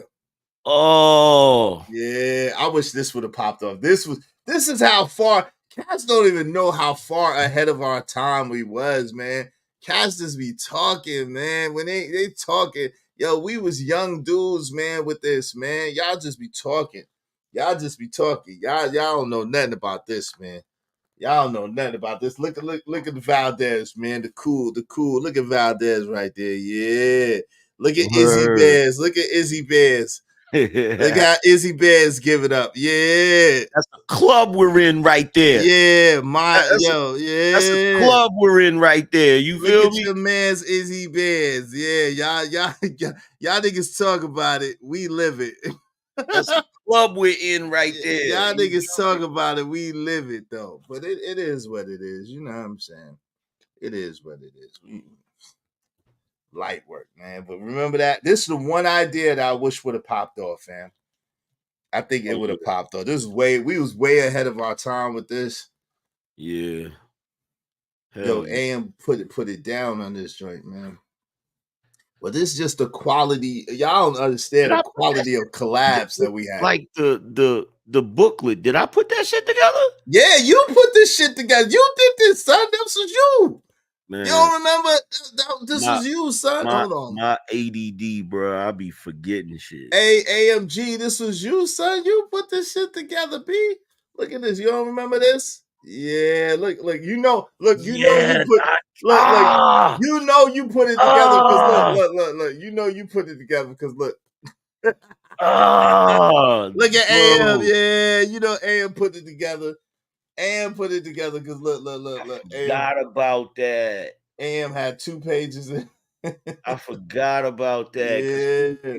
Oh man, I forgot about that. Yeah, you know you put it together, AM, because shout out to AP. Hey, my nigga AP. But yeah, you know AM put it together. Yeah. Way ahead of the time, man. Way ahead of the time. Yeah, because we was gonna drop the magazine and the flyer joint and all that had the specs and all that joint. We just couldn't put it. We couldn't put it together. But hey, do it.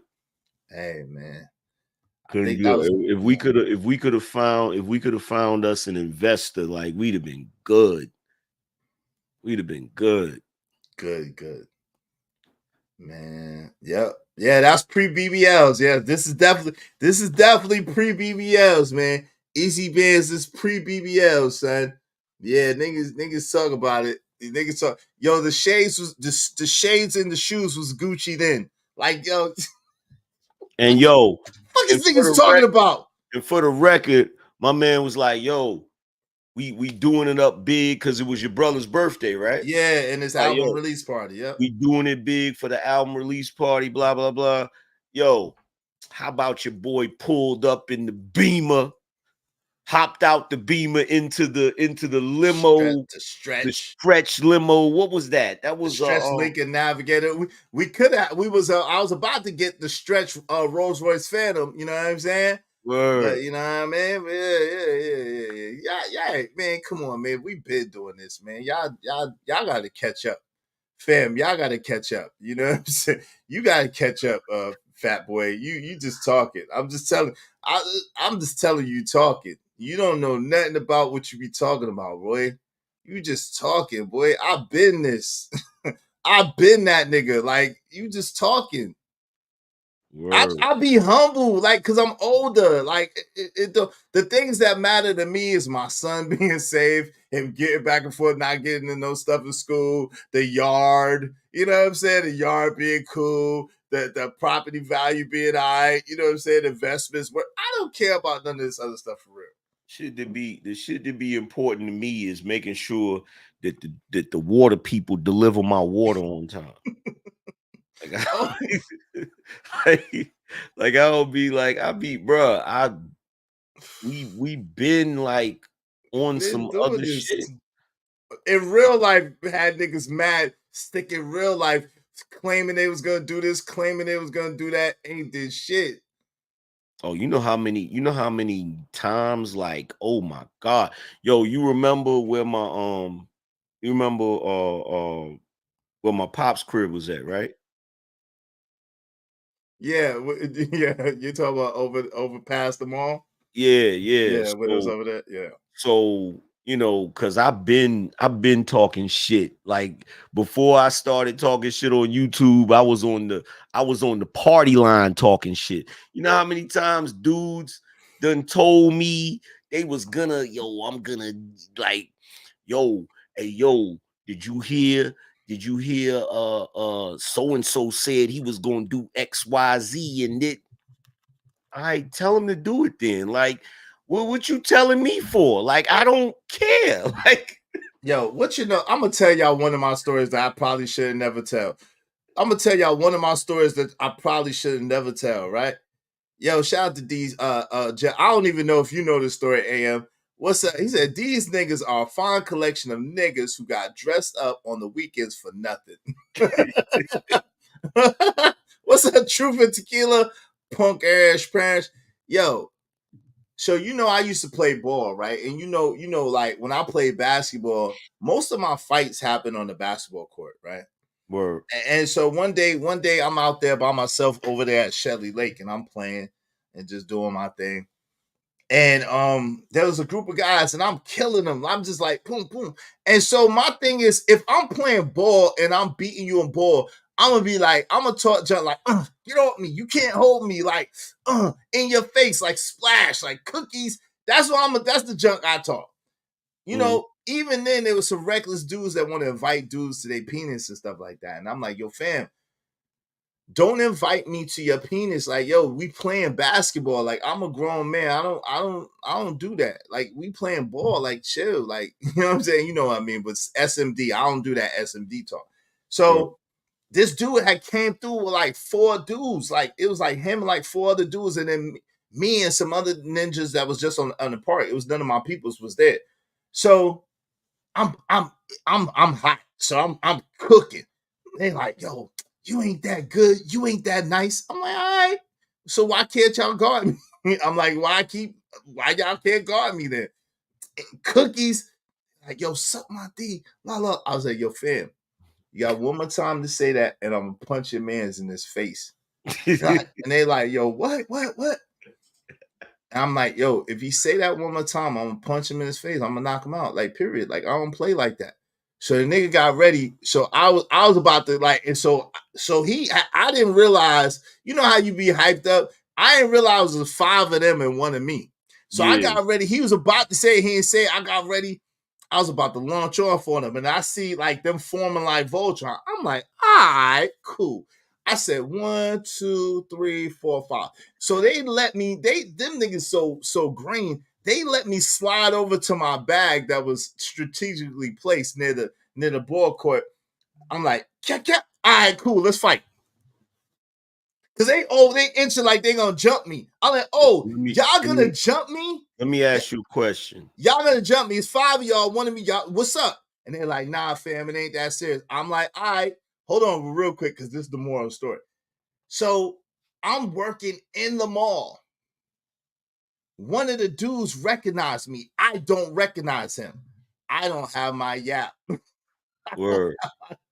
So he said, yo, you don't remember me? I'm like, nah, fam. I'll be honest with you. I know some people. I don't remember you. What's up? What's good? He like, yo, you remember that other time, the other week in the park? That was me. I'm like, oh, so now my mind is like, yo, all right, so I'm getting in fight. I'm at my job, but I'm getting in fight mode. He like, nah, fam, you good. He's like, yo, we was wrong though, you know what I'm saying, for trying to jump you. You know what I'm saying? But I understand. I was like, all right. I was like, cool. Cause I was like, yo, fam. Like at the end of the day, I don't start trouble with nobody, but I'll definitely be in it. He's like, yeah, I understand that. He's like, yo, it's good though. But I told my people's like, yeah, we was wrong because you was by yourself. We tried to jump you. And I was like, all right, cool. But I'm just saying that'd be the type. I was in real life activities, not no. But it always be like that. Like dudes be getting hype, especially if it's more than one. But then if you see the one dude that you was getting into it with later by himself, it be some peace talk type shit. You feel what I'm saying? But the question I gotta ask you, and I'm gonna speak in code, you're gonna know what I'm talking about. Mm-hmm. Was it Maddie Blaylock? Oh, that nah, it wasn't Maddie. It wasn't Maddie. You had a different one. Mm-hmm. I had remember, you know, Maddie went and hung out with some other people for a while.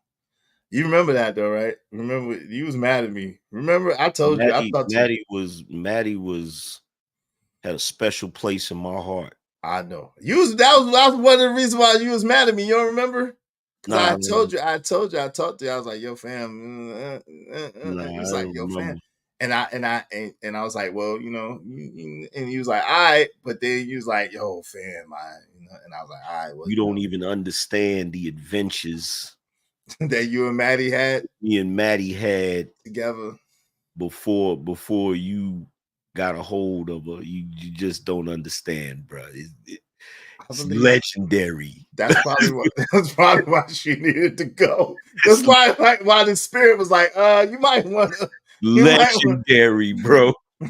Yo, but you remember, yo, people don't, man, y'all don't know nothing about me, man. Y'all, wow. Yo, there's so many stories I can't tell. That, yo, real life, like all this internet stuff, y'all think this internet stuff really be bothering me, y'all are out y'all tree. All I gotta say is, bruh, my one cousin, the younger one, not the light skinned one, but the dark skinned one, bruh. One night, I'm gonna just put it this way: I was hanging out the window with Maddie Blaylock, and all niggas seen was truth. That's all I'm gonna say. all niggas seen was truth. You don't remember when we was riding past and we spoke to them girls that we knew, and they was with famous niggas that tried to act stupid? Mm-hmm. And we was like, yo, fam, the one was cool. I ain't gonna say the affiliation. The one was cool as hell, but the other one was a cowboy trying to be a cowboy. Yeah, because I didn't know. I'm like, yo, fam. Because one of them I went to school with, but I didn't know you knew them. Yeah. We both speaking to them, just what's up, and they want to try. Was like, hey, that's the dudes. That's the ones that we said. I was like, yo, they're gonna be at the Waffle House. Both of them dudes was famous. Both of them dudes were professional. Both of them dudes were professional football players, and the one was cool as hell. Yes. Both of them dudes were NFL players, and the one was cool as hell, and the other one wasn't. They was about Yes. to catch. They was about to catch. They was about to one. catch the bad one. They didn't even know it. Just thank me. I be saving lives. That's how, yo, I save people lives, yo, and people don't even know it. I think God might have a special place in heaven for me. I be saving people lives literally, and they don't even know it. Like, yo, people be messing with me, and people be mad. My people don't like when people mess with me in real life. My people don't like it. They be ready. And I'm like, nah, chill. Don't hurt nobody. Please don't hurt nobody. And see, that's what I'm saying. People was talking about rolling up to my city. Are you stupid? You know how many people love me and will do whatever for me? You all are crazy. Y'all are out your mind. I got people that will run through a wall for me. Y'all are out your mind. Yeah, like you don't know what you doing. The thing that see, there was a point, there was a part of my life, like right before I got, because when I got that first place, that's when I had calmed down. It's like right before that, bruh.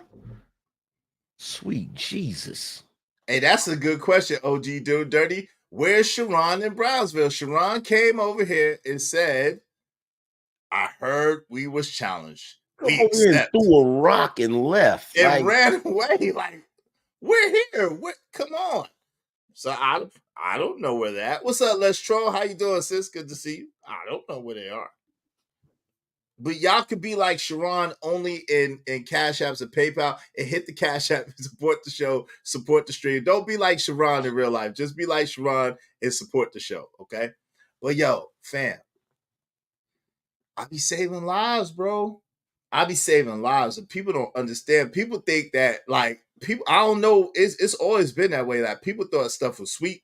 Because I always be by myself, or either me and you was together, but I guess because most of the time I be by myself or whatever, or me and my brother, or me and you. But like, no, because cats be chilling. Like there's a dude. I'm not gonna say his name, but I'll just say this: he used to hang around us all the time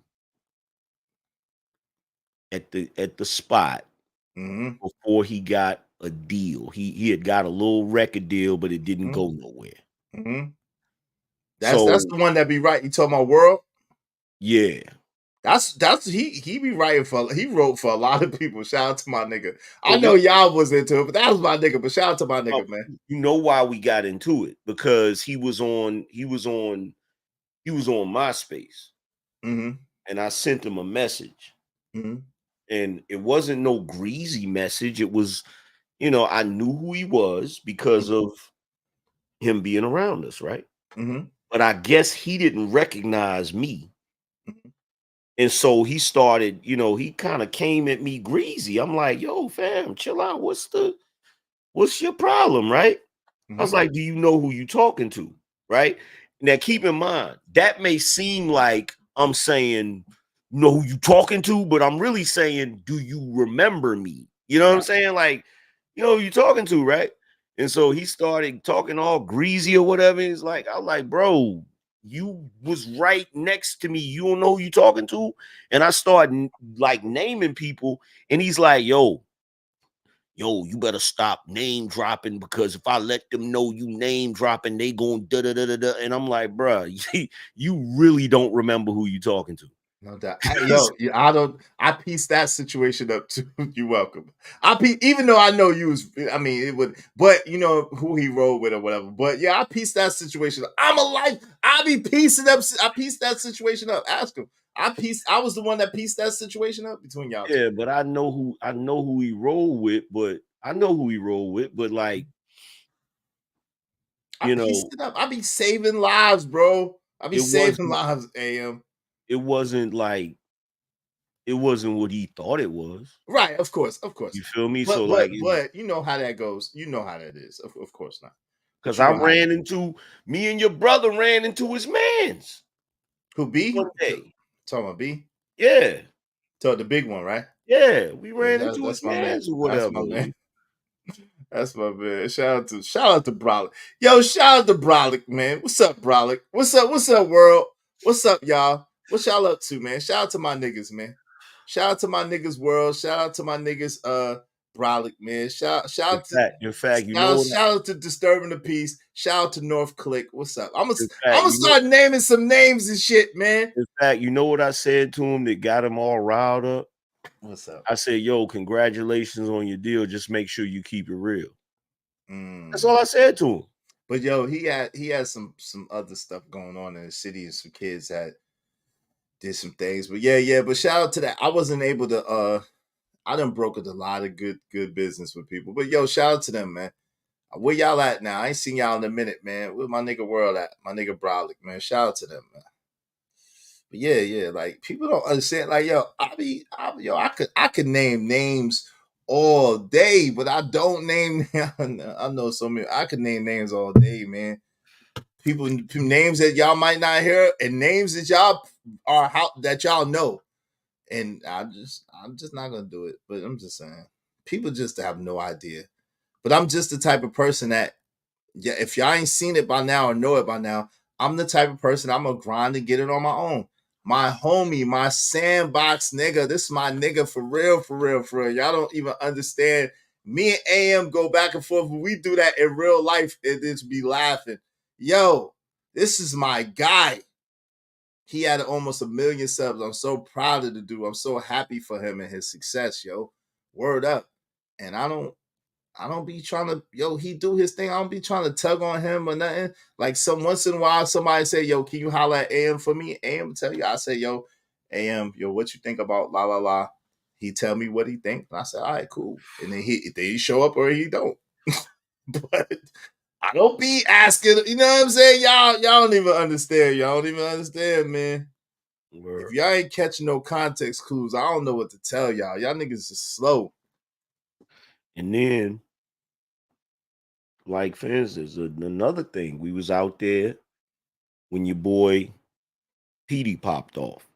Shout out to Pablo. And niggas was coming at me on some, yo, you know that's Petey. Like, I don't give a, like, I didn't care. Like, niggas really didn't understand. I didn't care, bruh.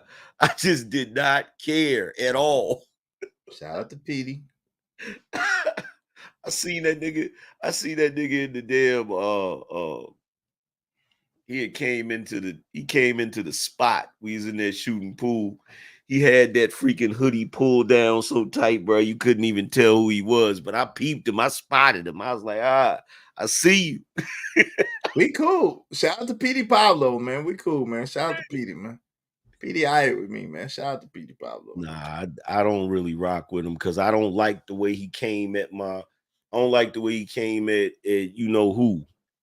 They fixed that. They fixed that. They fixed it? They fixed that, yeah. Because he was he was on the Petey a funny dude, man. Shout out to Petey Pablo. I'm gonna leave that alone because then now it's gonna get to name dropping. So shout out to Petey Pablo. We just gonna leave it like that. Shout out to him. Shout out to Hazardous and all y'all. Y'all already know what it is. Shout out to y'all. Yo, I ran into name dropping. Shout out to my nigga Shice. Yo, I ran into them. Like couple years back. I was at the movie theater and I came out the movie theater and I seen them. You know what I'm saying? Because I was mad cool with the brother. Ike, G to K. Shout out to G to K. Yeah. Shout out to my niggas. Shout out to my niggas. Yeah, I don't be one to drop names, man. Because I also used to see him at the spot over on Rock Quarry. Mm-hmm. My man that had the spot. You know who I'm talking about. Because he had the spot on Rock Quarry and then he had the spot on Raleigh Boulevard. Yeah, like not Rock Quarry, Raleigh Boulevard. You're right. Boulevard. Right. But see, the city is different now, man. Of course it is. It's gentrified land. Even the hood is looking good. Different, bro. It's crazy how different it is. Cause like, you know, we was out there, we was always mingling and meeting people and you know, making connections and think about this. Biggie was out there right before Ready to Die. Biggie was out there in Bloodworth and Swain right before Ready to Die hit. Shout out to my nigga Toby. Shout out. I'm not gonna drop no names, man. Shout out to my niggas though. Shout out to all my niggas. Y'all know who y'all are, man. I'm not dropping no names, fam. I'm not gonna drop no names. But we already know what it is. And that's why it's funny to me. It's funny to me that funny niggas want to try to be funny. But see, I can't see the crazy thing about it is a lot of times I can't drop names because I don't be remembering niggas' name. like I know them when I see them, but I don't be like there's one dude I can't think of this dude's name to save my life. Where is he at? And seen him at the mall. Where was he at? Where was he at? Was he somebody that was around when I was around? Yes. Okay. What did he do? What did he do? He's he's like a light-skinned dude. That used to be really good at working on cars. Really good. I'm talking really, really good. Is he skinny? Is he skinny? Yeah. Is he real light? Yeah. And did he play ball too? Yep. I think that's Patrick. I think that's Pat. Think of his name. And I'm glad he, it's one of the moments where you see somebody and they spot you and they like, yo, what's good? And it's like, yo, what's good? I know him, but because of my ADHD, I'm horrible with names. So I'm glad that never came up in the conversation, but I felt bad because I'm like, damn, I can't remember my man's name. I couldn't even place him. Yeah, I think that's Pat. Yeah, he used to come around, be on the sicko joint. Yeah, so like I know him, like, cause we be like that was always my thing. Like that was one thing I always envied about you and your brother is the fact that when y'all meet people, y'all would always remember their names and stuff. Like I could never, like I'll see people, I'll spot people, and I'll be like, damn, and I don't be wanting to go up to them because I can't remember their name. You feel what I'm saying? I remember you said that. I remember you said that. Yeah. I remember you said, yo, where is Sharon? Yo, someone call Sharon. Wait, hold on. Let me call Sharon Bracey on Instagram. How you gonna do a drive-by and then say, yo, what up? What's going on? This is not a good look. Yeah, hit him up. Yeah, I'm gonna hit him up on Instagram real quick. This is not a good look, Sharon Bracey. Hit him up. What are you doing? Tell him that's not very Brooklyn of him. It's not Brooklyn at all. You don't issue the challenge that someone didn't even issue to you, and you took the challenge and then you left. What type of stuff is this? What type of stuff is this? What are we doing? But you know what's crazy though?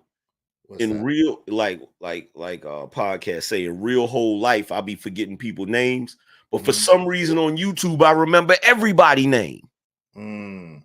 It's weird. That's like it's weird, bro. That's a case study. How do you call again from this shit? You got to go to the message part, I think. Okay, yeah, you do. Let me call this nigga. Answer the phone, Sharon. I know you watching, man. What you doing? Yo, what up, man? Yo, can you hear me? You can hear me? Yeah, yo, I'm on live, so everybody can hear you. I'm on live. I'm stunting right now. How you gonna do a drive-by and say, yo, you accept the challenge? AM is up here, we up here, and then you don't even pull up. What type of stuff is that, man? I'm just letting you know it is accepted. We gotta clarify space and we gotta make sure we do it right. Nah, we ain't doing no nah. We not we ain't doing no that. great debating shit with y'all. No. Nah. This ain't Aquila in the B. Come over here. Water, just come and chill, nigga. You don't Just need come no water. through. This No ain't cucumbers. You don't need to eat your water. Just come over here, man. Damn. I gotta get back to the house first. Okay. Yeah, how long that gonna be, man? I don't know. I'm out here doing stuff. Oh Lord. Yeah. Hey man, look, y'all, you issue a challenge, talk about, challenge accepted and run away. We're gonna talk bad about you, man. That's just what's gonna happen. Yo, where's Brown? Yo, tell Brownsville to come. He keep mentioning Angry Man right here. Tell him he might want to come on my platform. He don't want to get embarrassed in front of 2,000 people. Like AM be having 2,000 people in the chat. He might want to just get embarrassed in front of 100 people, 50 people. We are going to set this barbecue up properly. Don't worry. everybody is allowed to get cooked at least once, and it ain't no difference between AM, Israel. It don't matter. We cooking. Hey, Man, y'all are delusional. Hold on, real quick. hey, Can you hear Anger Man? hey, I can't tell. I'm hungry right now. How long it's gonna take for you to cook? Hey, it's just like oxtails all day. Hey, look, tell Brownsville, come on over here so we can go ahead and have a discussion. Because Yeah, ain't gonna be no debate. We gonna have a discussion. Yeah, tell he might want to talk to AM now. Why he can't? He don't want to wait until AM is on his show to try to talk to AM. I'm trying to tell you. You know that. I know you doing your thing now. You got a couple of numbers. I'm proud of you. You know what I'm saying? I ain't hating on your numbers or whatever. But y'all still, man, you don't issue no challenge and then run away, man. What was that? That was crazy. That was crazy. I'm from a city where we are known for never running and never will. But you ran, nigga. That's the motto. Whoa. You ran. That's what I'm saying. Y'all making my city look bad, man. Y'all niggas from the other side of the hill is crazy, man. I'm noticing that right now, man. Y'all niggas from down the hill is crazy. But anyway, man. Absolutely gonna have instead of that is the proper word. We should say a debate, or we're gonna have a nice stern discussion, and we're gonna get y'all right. We're gonna set this up properly. What we gonna do? What we gonna do is we gonna have a discussion and we gonna set the record straight because y'all a little misinformed. You heard him? I heard him. All right. Well, anyway, y'all be easy, be safe, man. Send your cousin on over here, man. Now is the time. Tell him now is the time. Don't be running. Send him on. We got y'all. We're gonna cook it up. Let's get it. Tell him leave his scuba gear at home. He said leave his scuba gear at home. All right, man. Later. Damn, he gotta wash it. Later. Later. Man. Making my city look bad, yo. He definitely came through here and talked some smack and dipped. Did a drive-by. It's Brownsville. Never ran, never will, man. It's the motto. Not Brownsville, we send a chat and run away. That's not the motto.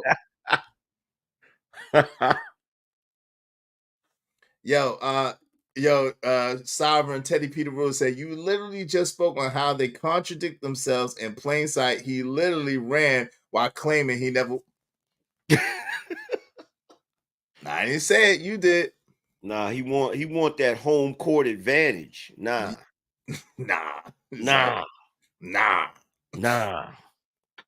That's what he want. What's going on? Okay, I thought that was my son. Ghost just hit the door. Let me see this. Yeah, yo, Teddy P called it. He said these clowns ain't coming up. That's messed up.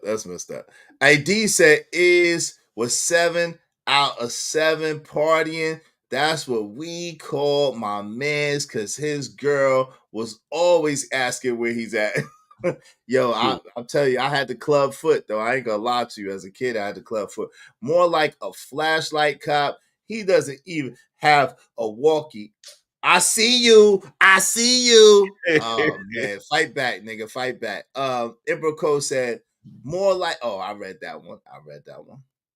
Kwafi Neal said, Israel, I think all the younger ninjas just want to fight with you. LOL. They are jealous of your style and ways of doing things. You are you. I am the same way. Bars.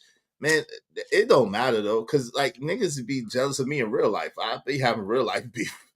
I haven't had it in a while, but like, yo, in real life, niggas be, you kidding me? And then they never do nothing because they know what it is. It'd be real ugly messing with me. Hey, Ari Nicole said that's an unfair debate, to be honest. No doubt. It's like one. You ever seen a Rottweiler on a Chihuahua? Me neither, but sure ain't gonna be pretty. That's like one on bum. Like it ain't gonna work. Hey, Narratives of Dialogue says, see that BS?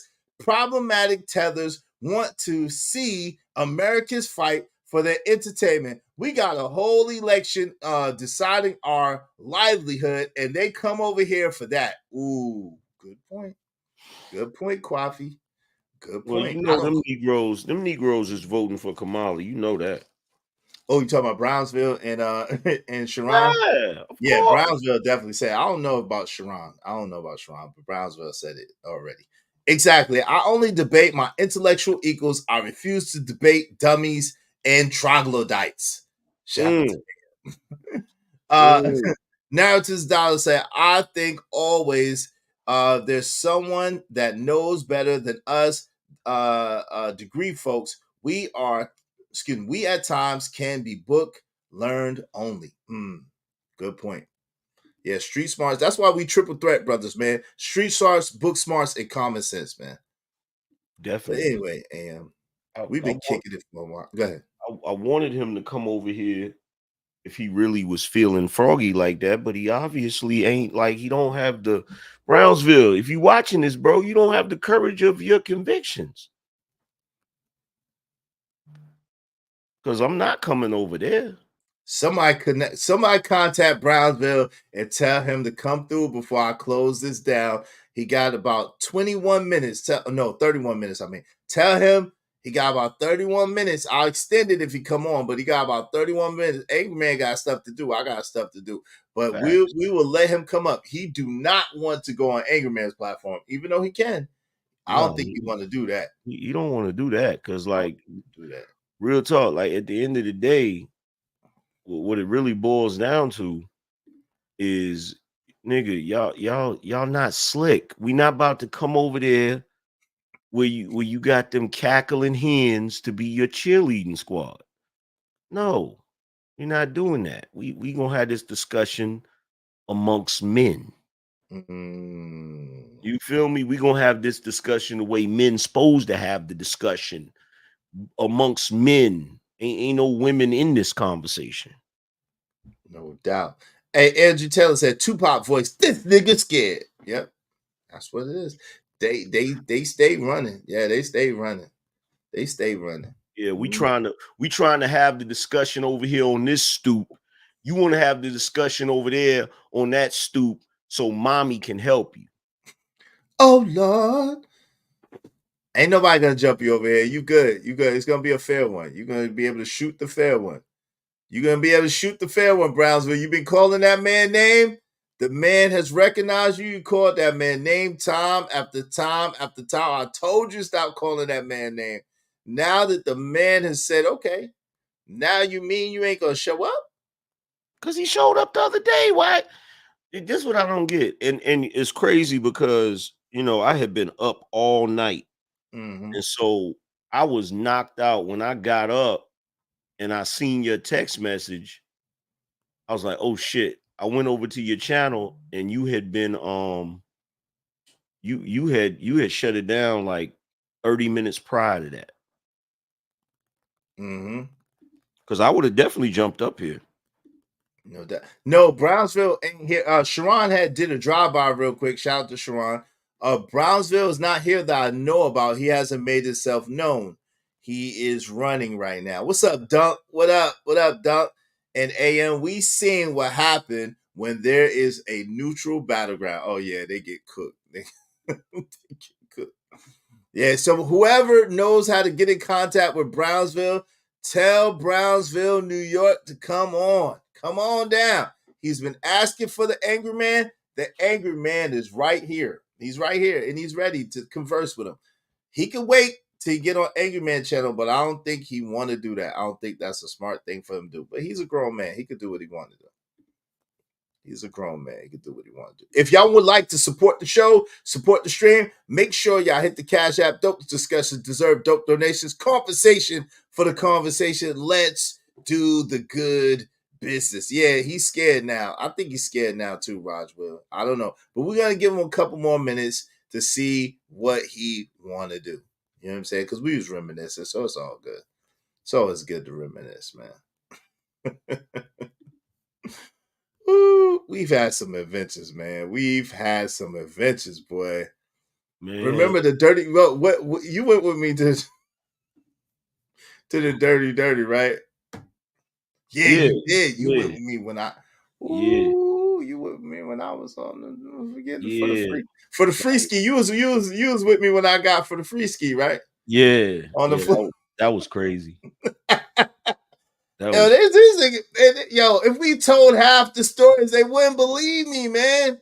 Never. They ain't nowhere near my level, man.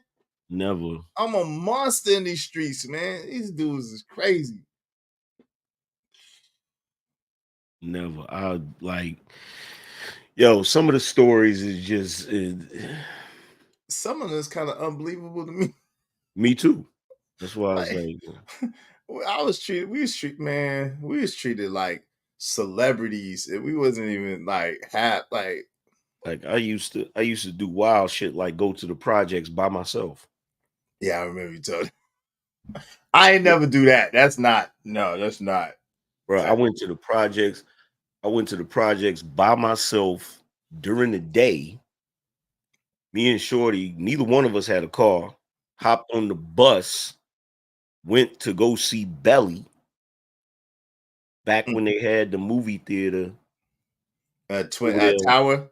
Yeah, Tower. Tower Shopping Center?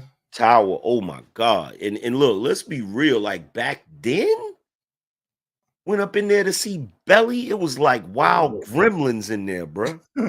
Especially over there on that side. It was lit. Yeah, like it was lit back in the days.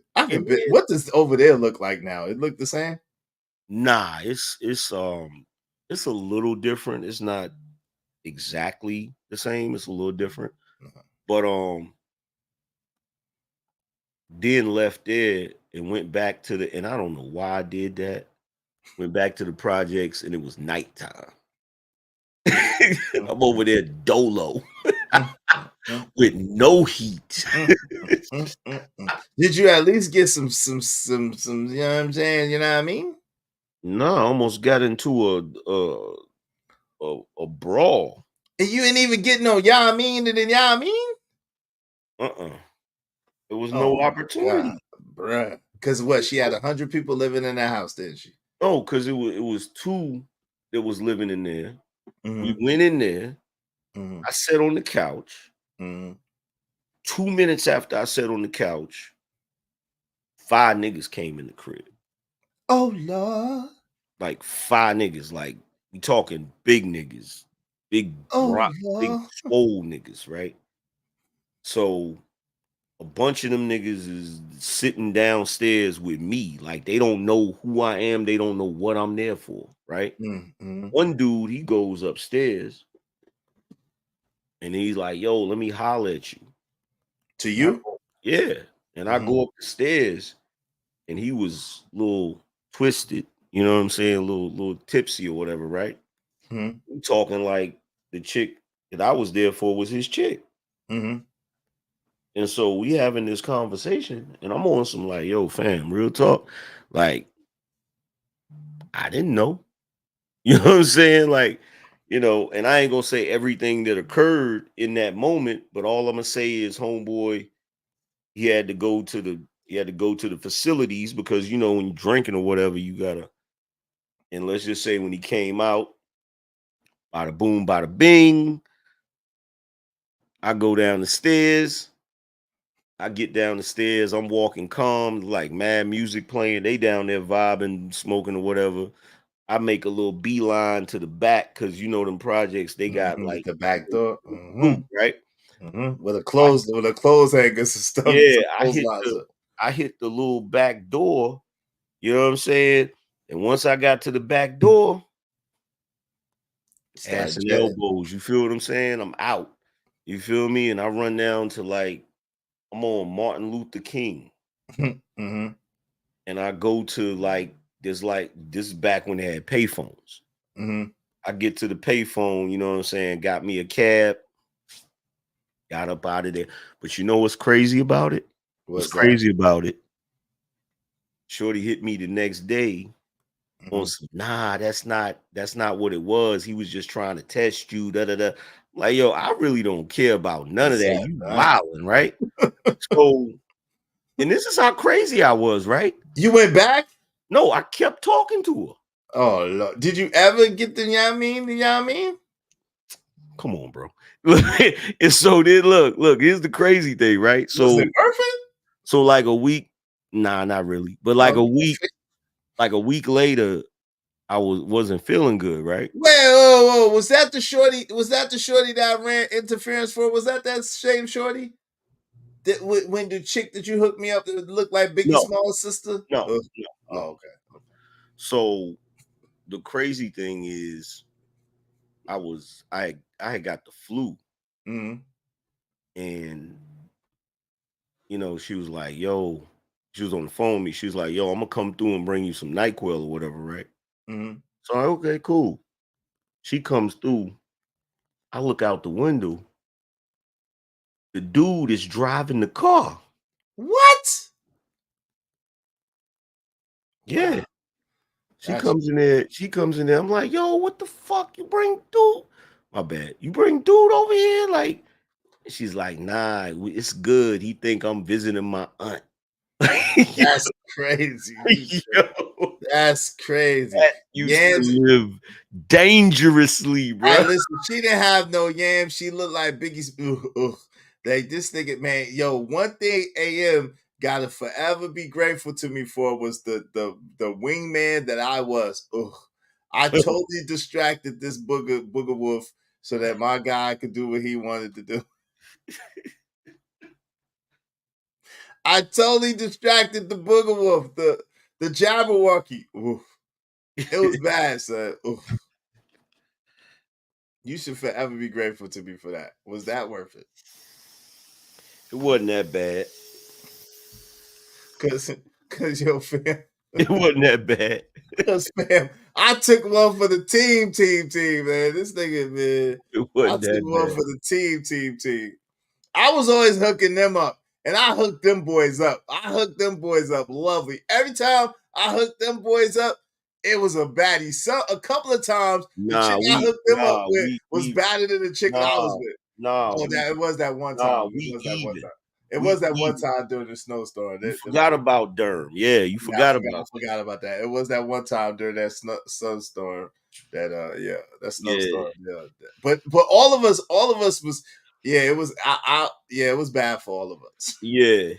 It wasn't nothing good about that came out of that. But it was a snowstorm. I ain't even Yamin either. What was we gonna do? There was nothing else to do. And no doubt I'll be worried. Sometimes you gotta take one for. I'm a hell of a wingman though. But you can't front AM. I used to hook y'all boys up. You and my brother, I used to hook y'all boys up, man. Word. I used to hook y'all boys up. You can't even lie and say like, yo, is then look out for the cookout. A couple of times I was looking over there when I was like, damn, son, what the But yeah, like Cash used to do, like I took your brother to the projects one time. Oh Lord. To scoop up this chick. Oh Lord. The same one? Nah, not the same ones. The ones that used to be. What's the ones down there after you pass downtown? You talking about like headed towards like kind of like Garner way? Yeah. That's the one with the W, Walnut Terrace. Yeah. I think I may be wrong. I think I lived in there for a second. Shout out to my homie. Shout out to my homie Quan. She let me stay in her spot for like a few months. I was in the hood with the scooter. But niggas didn't care. Like, you remember I was over there off of Bragg Street. Mm-hmm. I was over there for a little hot second. You feel me? I was every day. I be low though. I was in the heart of the projects. Didn't know nobody. I think I knew one. No, I knew one person in the project. He was one of the coolest niggas in the project. But I knew one nigga in the projects. That was it. But that was Cats knew how to move. You feel me? Like how to move. You feel me? In and out. And I kept it real breezy. Shout out to JD. He said, "Who did the most charity work?" Me. That's who. I was picking niggas up. Only one time my brother came through. One time. AM ain't never come through with that good. One time my brother came through, God rest his soul. He hooked me up. I was like, damn, about time, nigga. I was like, about time, nigga, yeah. But all the time, I used to hook them boys up. You hear me? I'm trying to remember. Yeah, I ain't never hooked me up. Don't worry about it. Yeah, nigga, nah, it was all bad every time. All 3 times it was bad every time, man. Nah, though, I went with you to run interference with the other little shorty when But she was alright though. when you She was took. alright. It just had bad attitudes, but she But she looked was good. goofy though, like She was cute. But at the drop of the hat, like yeah, but was they was dom. like- They was doms though. They was both big face swing. Yeah, that's one thing you gotta give your mans. Yo, the girls I be hooking niggas up with be bad. They be like eights or better. That's one thing about me. When I hook you up, like the girls I be, they used to be. Mwah. They And used then to be on top nice. of that, cause see that situation where you ran interference, it wasn't like I set that up. That was on the humble. Yeah, it was on the humble, but hey, listen, I had to do what I had to do so you could do what you had to do. That was on the humble though, like on some. It was That on the wasn't last even. minute type. You know what I'm saying? That was on the humble because the other one was feeling me. But that's what I'm saying. But if I didn't keep the Booker Wolf at bay, you wouldn't have been able to, you know what I'm saying? You know how that was back in the days. I'm hungry. I'm ready to you know how to girl, why you talking to that nigga? I'm saying, girl, you know what I'm saying? You know how it is. Come on, man. You know how it is. Yo, this is a Pelicans hat, man. Shout out to them Pelicans, man. Yeah. I ain't really like it. I buy the hats that look the best. I ain't really like one of them team loyal. Cause man, none of them niggas keep the same players no more. Everybody be gone. They play one season, everybody, the whole team get traded. Ain't no team loyalty. But yeah, the adventures, man, the green eclipse, man, was the green machine. The green machine was, bruh, that joint. I've been so many places on that joint, bruh. Shit. Yeah, I didn't go all the way. There was no way I could have. I didn't go all the way. There was no way I could have. My homeboy was like, mm-mm. My homeboy was like, mm-mm. No. Nah. So I ran enough interference for my homie to do what he had to do.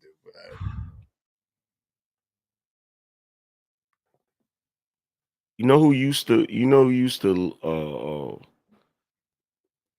your man used to really like throw some little get-togethers or whatever when he had the Woo Baby Mansion. Oh yeah. Definitely. Shout out to him. Yeah, he definitely did. Definitely did. But they was trying to get them all though. They didn't like to share them niggas. Yeah, they was. Them niggas was trying to be on some Pokemon shit. Them niggas trying to catch them all. They didn't want to share. Shout out to them though, but yeah. It was on some other shit. It was not good wingman. It was not a good wingman. Yo, it's hilarious. Did I tell you a story about when me and Jay and the other dude we went to Miami? We was about to start before they opened up the office in Miami. I didn't tell you that. So we went to Miami, and his mama's niece lived out there. She was bad. She was a big face 22. She was a big face 20. So we was kind of hitting it off, whatever. We ain't never get to be that close, but we was hitting it off as much as you can. But so we went out, and back then, everybody got locks with the tips, but I don't know if you realize it. He was one of the only ones back then that had the locks with the kind of blondish, you know what I'm saying? Yeah. Blondie dread tips. So he was like so he stood out. So in Raleigh, he was getting like mad love or whatever, and Cary, Raleigh, whatever. So he went to Miami, and I guess because it was I don't know what it was, but he wasn't getting that much love, but I was getting like mad love, right? So the nigga was like, So we went in this one spot, and finally someone called him cute. And he's like, this nigga yelled out, "Damn, about time."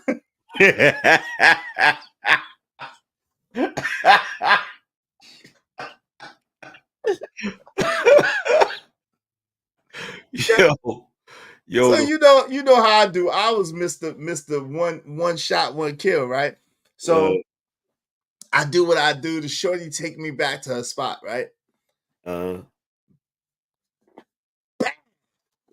Bad, like how bad. I'm talking about just butter, just bad. And we, you know what I'm saying, and it's about to go damn, like just, and she tried to get me to say her name. And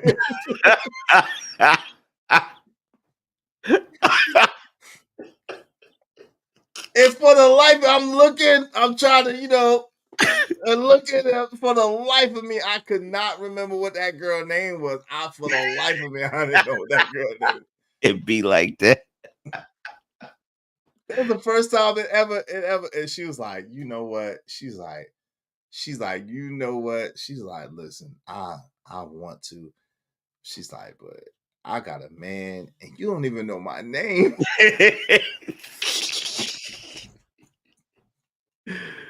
You don't even know my name. You don't know nothing. You don't care nothing about me. I'm like, nah, baby, Yo, I could finesse that one. You remember old girl, right? Which one? One, her name started with an S. Yes, okay. That's what I thought you were talking about. Yes. So, bro, the adventures in that whole situation, like one day I'm at the crib and I get a call from her. It's like, yo, I'm at this dude's crib. Can you come get me? Like, hell no. I remember that. Like, hell no. I don't know that dude. Like, what the fuck? Felt like I was being set up. You feel what I'm saying? Like, nah, no. So I'm sitting there chilling. She called again. I'm like, yo, I told you I'm not. No. Right? That's when she made all kind of offers, right? Nah, what she did was the phone rung again. This time it was the dude. And dude was like, bro, will you please come get her? Like, it ain't nothing like that. Please come get her. Like, please What? come get her. Cause she was spending this nigga money. Like, she was like, he couldn't get her to leave, right? So what? I hop in the green machine and go over there to scoop her up, right? Cause like no matter who it was weird. It's like, I don't know if you ever had that type of situation. Cause like no matter who she dealt with, she was still me. You know what I'm saying? So like I go over there, I pull up to the crib, right? So I'm peeping the scene because I don't know what's going on. I pull up to the crib. Dude is sitting on the front porch smoking a cigarette in a wife beater like he's stressing. You ever see somebody sitting there? As soon as he see me, like I get out the car, like, yo. I was like, yo, so-and-so here. He like, yo, now the funniest thing is, like, yo, tell her I'm out here, right? Because I'm not going to this dude crib, right? So I'm sitting out there. So she hops in the car. She's like, hey, like nothing. Like that, yo, she was off the chain, bro. Like, and the crazy thing is, she seems so cool, like a person, like the same way she was. Yeah, but it's like unless you dealing, you don't know, like, yeah, you don't. That'd like, be the wild stuff right there. And you see, she didn't have no chill. Like when I came over to your crib that day, you see how she strolled in there? Like she on the plate. I'm like, yo, fam, just yeah, like she strolled in there, like, come on, let's go. Like that's why I said that. You was mad at me, but that's why I said that. I'm like, yo, say this nigga crib.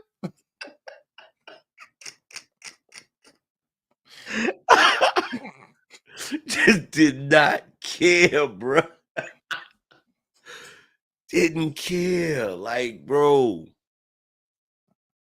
Nah, AM wasn't like a habitual side nigga. AM really wasn't. AM was like a serial monogamous for real. But when we was just the type, we kind of the same in that way. Like when we don't have no girl, No, we hell. But like when we got a girl, we just kind of hold it down. Yeah, nah. See, here's the thing. Like, he don't understand. Like, I wasn't her side nothing. Right. Like, I was the dude that she would like compare everybody else. If I was like at the time, the reason why she was dealing with homeboy is because I had like a few days before that, I had cursed out and told her never to call me again. You feel what I'm saying? And so, and keep in mind, when she called me on the StarTAC Motorola that she bought for me, that she was paying the bill on. She was still paying the bill on after I done cursed out and told her don't call me no more.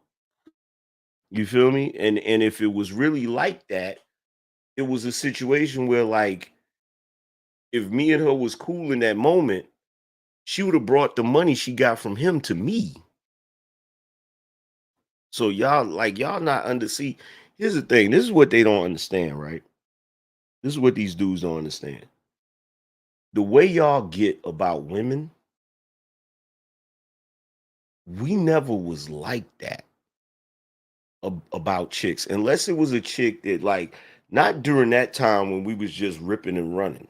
You feel what I'm saying? But if it was, if it was like something serious, that was different. But no. No. That because and that was part of it was like yo, we meet 5, 6, 7, 8 in a week. Maybe more than that, depending, but yeah, because it was like, you know how people say, oh, we was just kicking it. It was that type of shit. Yeah. You know what I'm saying? We was just kicking it. Like, we was just kicking it. But like if I were to hit her up, regardless of who she was kicking it with, who she was chilling with or whatever, she'd drop everything. Like, I'm out. You know what I'm saying? Like, but it was different. It was the 90s. Like, see, y'all don't see nowadays, y'all don't have like y'all don't have ride or die chicks no more. I don't know. You don't think so? Nah, they don't. They don't. At all? Hell no. These niggas they can get nowadays, these dudes got chicks telling them to cash app them just to say hello. Now I see, the dude Hubert is funny. Is you call me Hubie, and the girl said he went to this one girl, and she said her name is Georgia Powell. Like what? Like hell no. How can you fall for that, yo? I don't see how anybody could fall for that. You gonna give a girl a cash app to talk to her? Hell no. Yo, back then, chicks would go to work, get the paycheck, and bring you the whole paycheck. Give you their car. We was the definition of a hobo. Hey, we had to do sometimes. You know what I'm saying? And that's what we had to do. I didn't care. I was sling-a-ling. I was a whole barbarian. I did not care. Like I was a barbarian with standards. I like my girls to have a certain credit score. to have a certain presentation. I was a high price gold digger. Like that's why I don't understand why these dudes don't know nothing about nothing, man. Y'all better stop playing with me. Five really show y'all some stuff. Y'all better stop playing with me, fam. I used to always mess with the crazy hood rats. Nah, I like girls. I like the homely girls that had that bread. That had that bread, bro. My brother, I'm like, you just don't know. You see this, and my brother used to brag, yeah, them girls brought me. I said, yo, you see that car outside, nigga? Hey, you getting shoes, nigga? We ain't the same. We ain't the same. We ain't the same, cuz y'all, man, please don't get me acting like. Please don't get me in my bag, y'all. Please. Because I think this humble shit is y'all going to y'all head. I think y'all really got the game twisted and confused. Please don't get me in my bag. I used to I used to get the ones that you smoke with. You feel what I'm saying? You'd be like, hey, yo, let's go to the spot. Go to the spot, roll up, blaze, chill, chat for a little while, and then you know the oopty wop with you know. Hey, you don't remember you used to get AM, tell these niggas how many times I got thousands and thousands of dollars for women, man. Like this, like y'all don't understand, man. I'm different. Like I was a different, y'all could call that shit whatever y'all want. I was a different nigga. Like women gave me so much bread, it didn't make sense. I was at the mall that day because the one chick was getting ready to buy me a bunch of freaking clothes, and she didn't show up because my other man, she had rented the Dodge Intrepid for him, and he drove the joint to Jersey and left it. So she like, nah, I can't come because I gotta go get this whip and So I'm at the mall. Like thinking I'm getting ready to get laced up. And now it's like, damn. And I bump into you know who. And she's like, what you doing at the mall? Chilling. It's my birthday. Word, it's your birthday? Yeah. What do you think I should get? And she looking at the phones or whatever. And she's like, ooh, I like that phone right there. It's like, word, you should get it. Get It's one like, for me. word, you want one? Sure. You feel me? Yeah, definitely. You feel me? StarTAC Motorola. You feel what I'm No saying? doubt. HM3, hey, no doubt. That's what I'm talking about, fam. You don't even understand. That's what I'm talking. Pat talking about is you was robbing. No, I wasn't. No, I wasn't. It ain't robbing. Even exchange is no swindle. Exactly. No, I wasn't. They probably owed me a little bit more, to be honest. I was getting robbed. Shout out to Uncle Jeff said, you gotta pull and game a rod or dive. These new ninjas, for the most part, have no game. Shout out to that. None. And they don't like you remember this is how I felt about back then, right? You remember when Swordfish came out? With Halle Berry and John Travolta. Yeah, you remember the one scene where he's coming out of the club and he's getting ready to get into Aston Martin, and the chick is like, you don't understand. He lives in a world you can't comprehend. That's what it is. Like, y'all look, bruh, I did so much with so little. You have no earthly idea what I finessed with very little, bro. Very little. Like you talking about the homosexual thing. I was annoyed at my pops being at his crib, and I went to the club with the intention. You remember that, bro? Of course we went with the intention. Went to the club with the intention. He's like, yo, like, what you gonna do? Yo, I'm gonna find me a chick that got a crib and I'm gonna get up. And what did I do that night? That's what I say. One hitter quitter. Hey, listen. Target hitter, man. You better understand me. I'm in the club that night, you know, diddy bopping, doing the dance. The next week, I'm in there eating the goldfish, drinking the Capri Suns, nigga. Lounging. Man, filthy work. Nasty I don't know work, if you can do it now. I don't know if now is a good idea to do it now, but man, they don't have the capabilities of doing any of that. Like he said, went out and said, yo, okay, yo, fam, listen. Yo, if I give you the signal, that means I'm going with Shorty. I'm good, all right? If I don't, you know what I'm saying? If I don't, then just hang tight for a minute, like, you know what I'm saying? Or yo, if they know each other, pull it up. All right, look, we're gonna pull it Bro, up. Right, we used to go, we'd be in VA, right? On the strip, right? Mm-hmm. There's a strip where everybody would, on Saturdays and Fridays, they would go, and they like, cats don't even do that no more. It'd be mad people driving up and down the strip, and on the sides, like at the stores and the parking lots, it'd be mad cars, everybody parked out there, whatever. Yo, we be going down the strip and a car full of chicks pull up. My cousin, brother B, he be like, yo, what y'all doing? He's like, yo, we going to so-and-so. This hop out the whip and hop in there. He's like, yo, I'm good. I'll check y'all out later. Boom, gone. You feel what I'm saying? We go to the spot. We chilling out there. It's like, yo, what y'all getting into? Yo, we got the room. You feel what I'm saying? They come through, whatever. Like, bro, that was the norm. You know, if it was a night that niggas wasn't tripping, because one night I was out there mad and I made everybody leave. You feel what I'm saying? Like, nah, forget that, because we was out there. I forgot what we was arguing about. I said, man, I shut this whole party down. You feel what I'm saying? We shut all of this down. You feel me?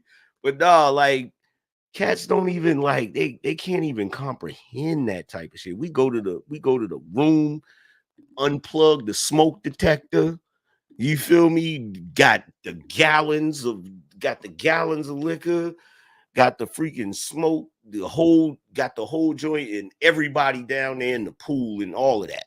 Like, see, that wasn't really my swag, but that's what it is. Look at Uncle Jeff. Uncle Jeff said, I used to have a Hilton hookup suite. Shout out to you, Uncle Jeff. That's the next level right there. So, a night for the weekend, the woman would go half with me for $300 a night, then give me $450. I gave my man $150 and date her with the rest of her money.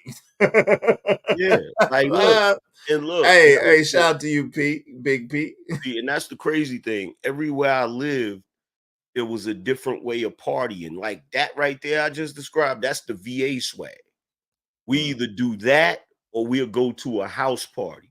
When I was down here, we'd go to the clubs, we'll go to the colleges, or the mall. You feel what I'm saying?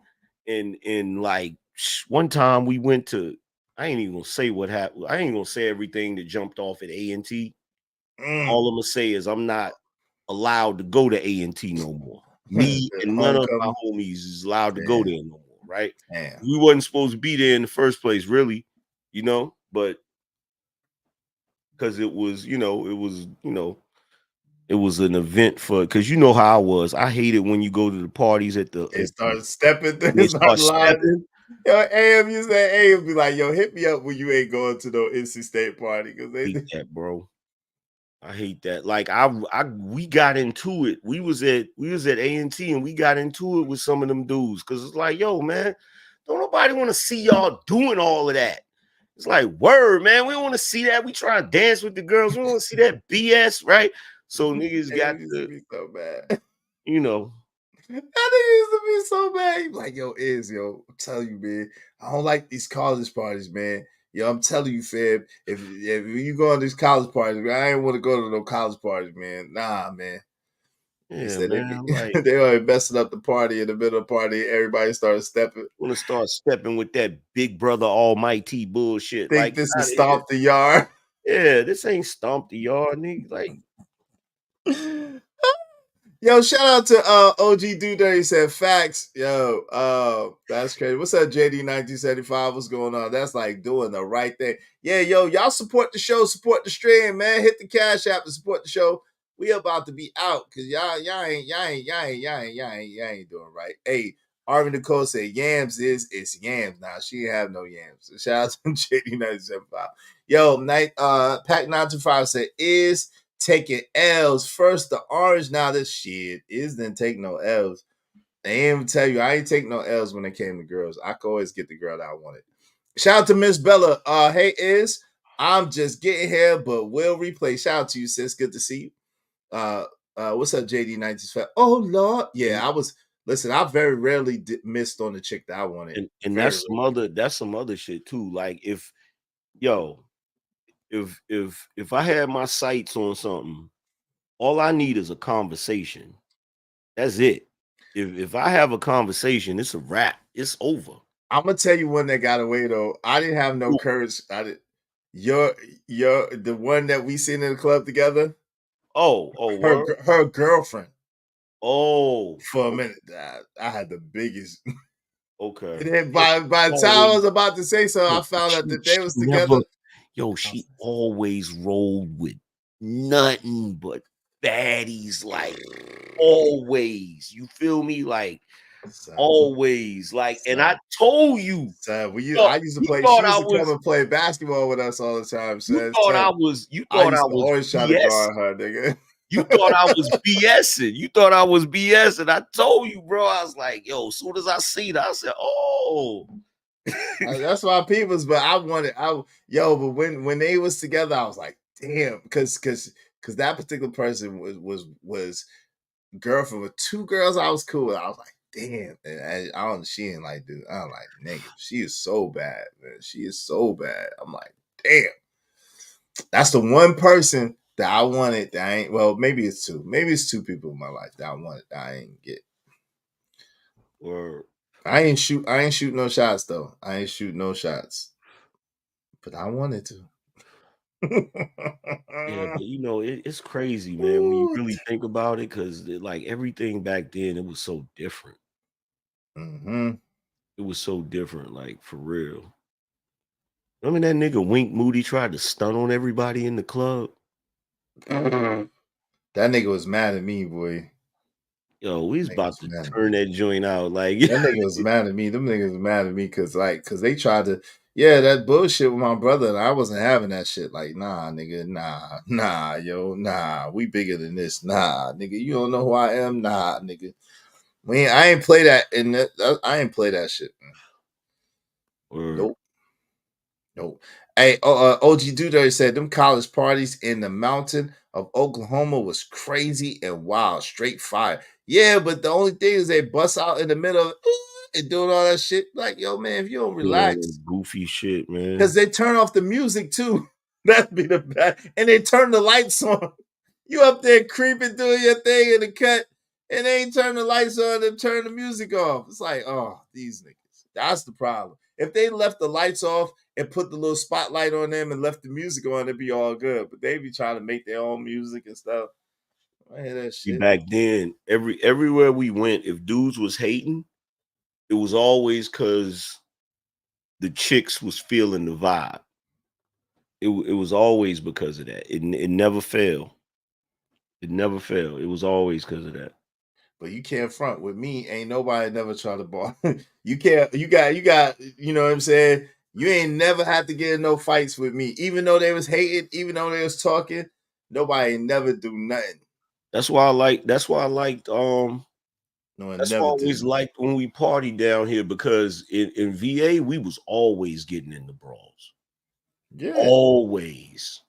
It never failed. I don't know what it is about dudes in the southern part of VA. They just love to fight. Nah, don't get it twisted. Them Raleigh niggas love to fight too, but it's just me, for whatever reason. I'm gonna say it great. Like, I ain't never had no problems like that. Niggas always thought they wanted to get at me and always was talking. Niggas ain't never really want to get at me. For real. Like, they didn't never want to do that. Yo, we would go to club and see. The thing about VA, like the part of VA where most of my peoples and my cousins is from, everybody know each other and everybody related. Mm-hmm. So we would always have to go other places to talk to chicks. So it wouldn't be your family members. And you know, the dudes they didn't like that, because we coming from somewhere else. And like, bruh, it's been times, like there was one time we went to this club, and we didn't even realize how many dudes was in there that was together, right? We on the dance floor, you know, dancing with the chicks or whatever, all of that. We started looking around. I had to tap my cousin. I'm like, yo, you know how you see forming? Yeah, they be forming. Like, yeah, movement, like certain movements. Exactly, you know what it is. Up like Voltron. I said, yo, you see this? Yeah. Like, bro, I didn't think, yo, I'm gonna tell you. I know that movement well. Yes, bro. I didn't think we was gonna make it out of there, because number one, you know what my man Prodigy say, far from home and on unknown ground. Like, bro, you in there first, you gotta fight your way out of the club. Then when you get outside, you gotta worry about who popping the trunk. You know what I'm saying? And look, in the 90s, It popped off in the parking lot. All day, every day. Oh yeah, the parking lot was the most dangerous part of the day. Bro. Telling you, man, it was different. That's why when these dudes, I be like, man, y'all don't be doing nothing. Like, I don't see it. Now, I ain't never let nobody be like, I'll be right back. Nope, you gonna be right here. Yeah. Hey, no, L, what's up, family? Good to see you. Hey, didn't nobody want to see that frat bullshit? He said, frat dudes don't like you, don't like us because we got those choice chicks that they wanted. Yeah, no doubt. No doubt. Yeah, I got one. There's one OG in VA. He's still out here doing his thing, right? Mhm. If we went to go party and we went with that nigga, he was good. Because I don't care what type of whatever jump off, he gonna come out of nowhere with the meanest right hook I ever seen in my life. If somebody even look like they trying to start some static, talking smack, he just come out of nowhere. Like Goku, nigga, on some instant transmission. Bong! And if he hits you, you going, you dropping. It's like, out. Bruh, out. Like, yo, it was so many adventures. I just can't even name all of them. I can't even name all of them, like, for real.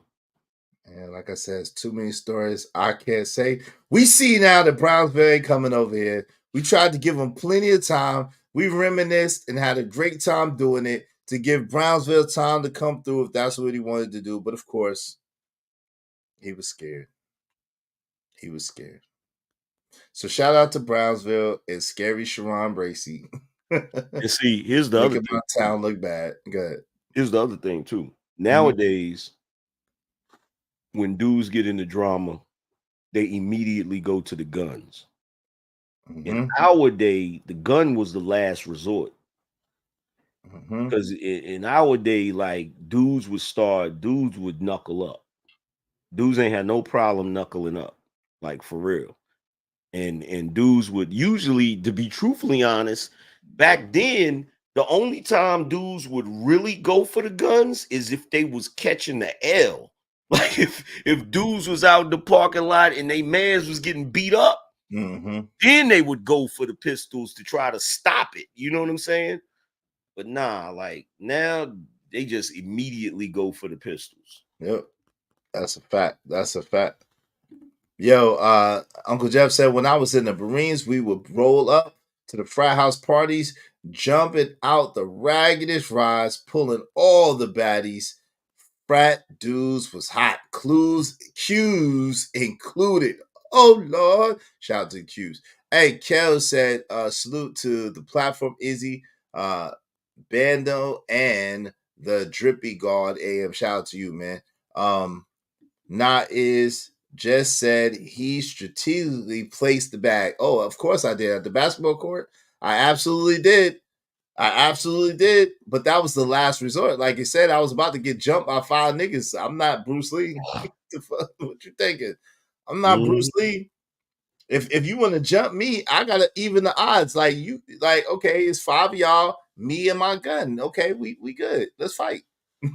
let's fight. That's literally what I said. Yo, I appreciate you coming through and kicking it with me. Been a hell of a reminisce session with my guy, Angry Man. Salute. We see now that Brownsville and Sharon Bracey don't really want no smoke for real. They just talking. Thank you to everybody that hit the Cash App, the Super Chat. Shout out to Angry Man. Shout out to Ari Nicole, to Jade Lewis, to Ogun Network coming soon, to Kwafi Nino. Shout out to Scorched Earth. Thank you, brother. Shout out to Sharon Bracey. Thank you. And I appreciate y'all.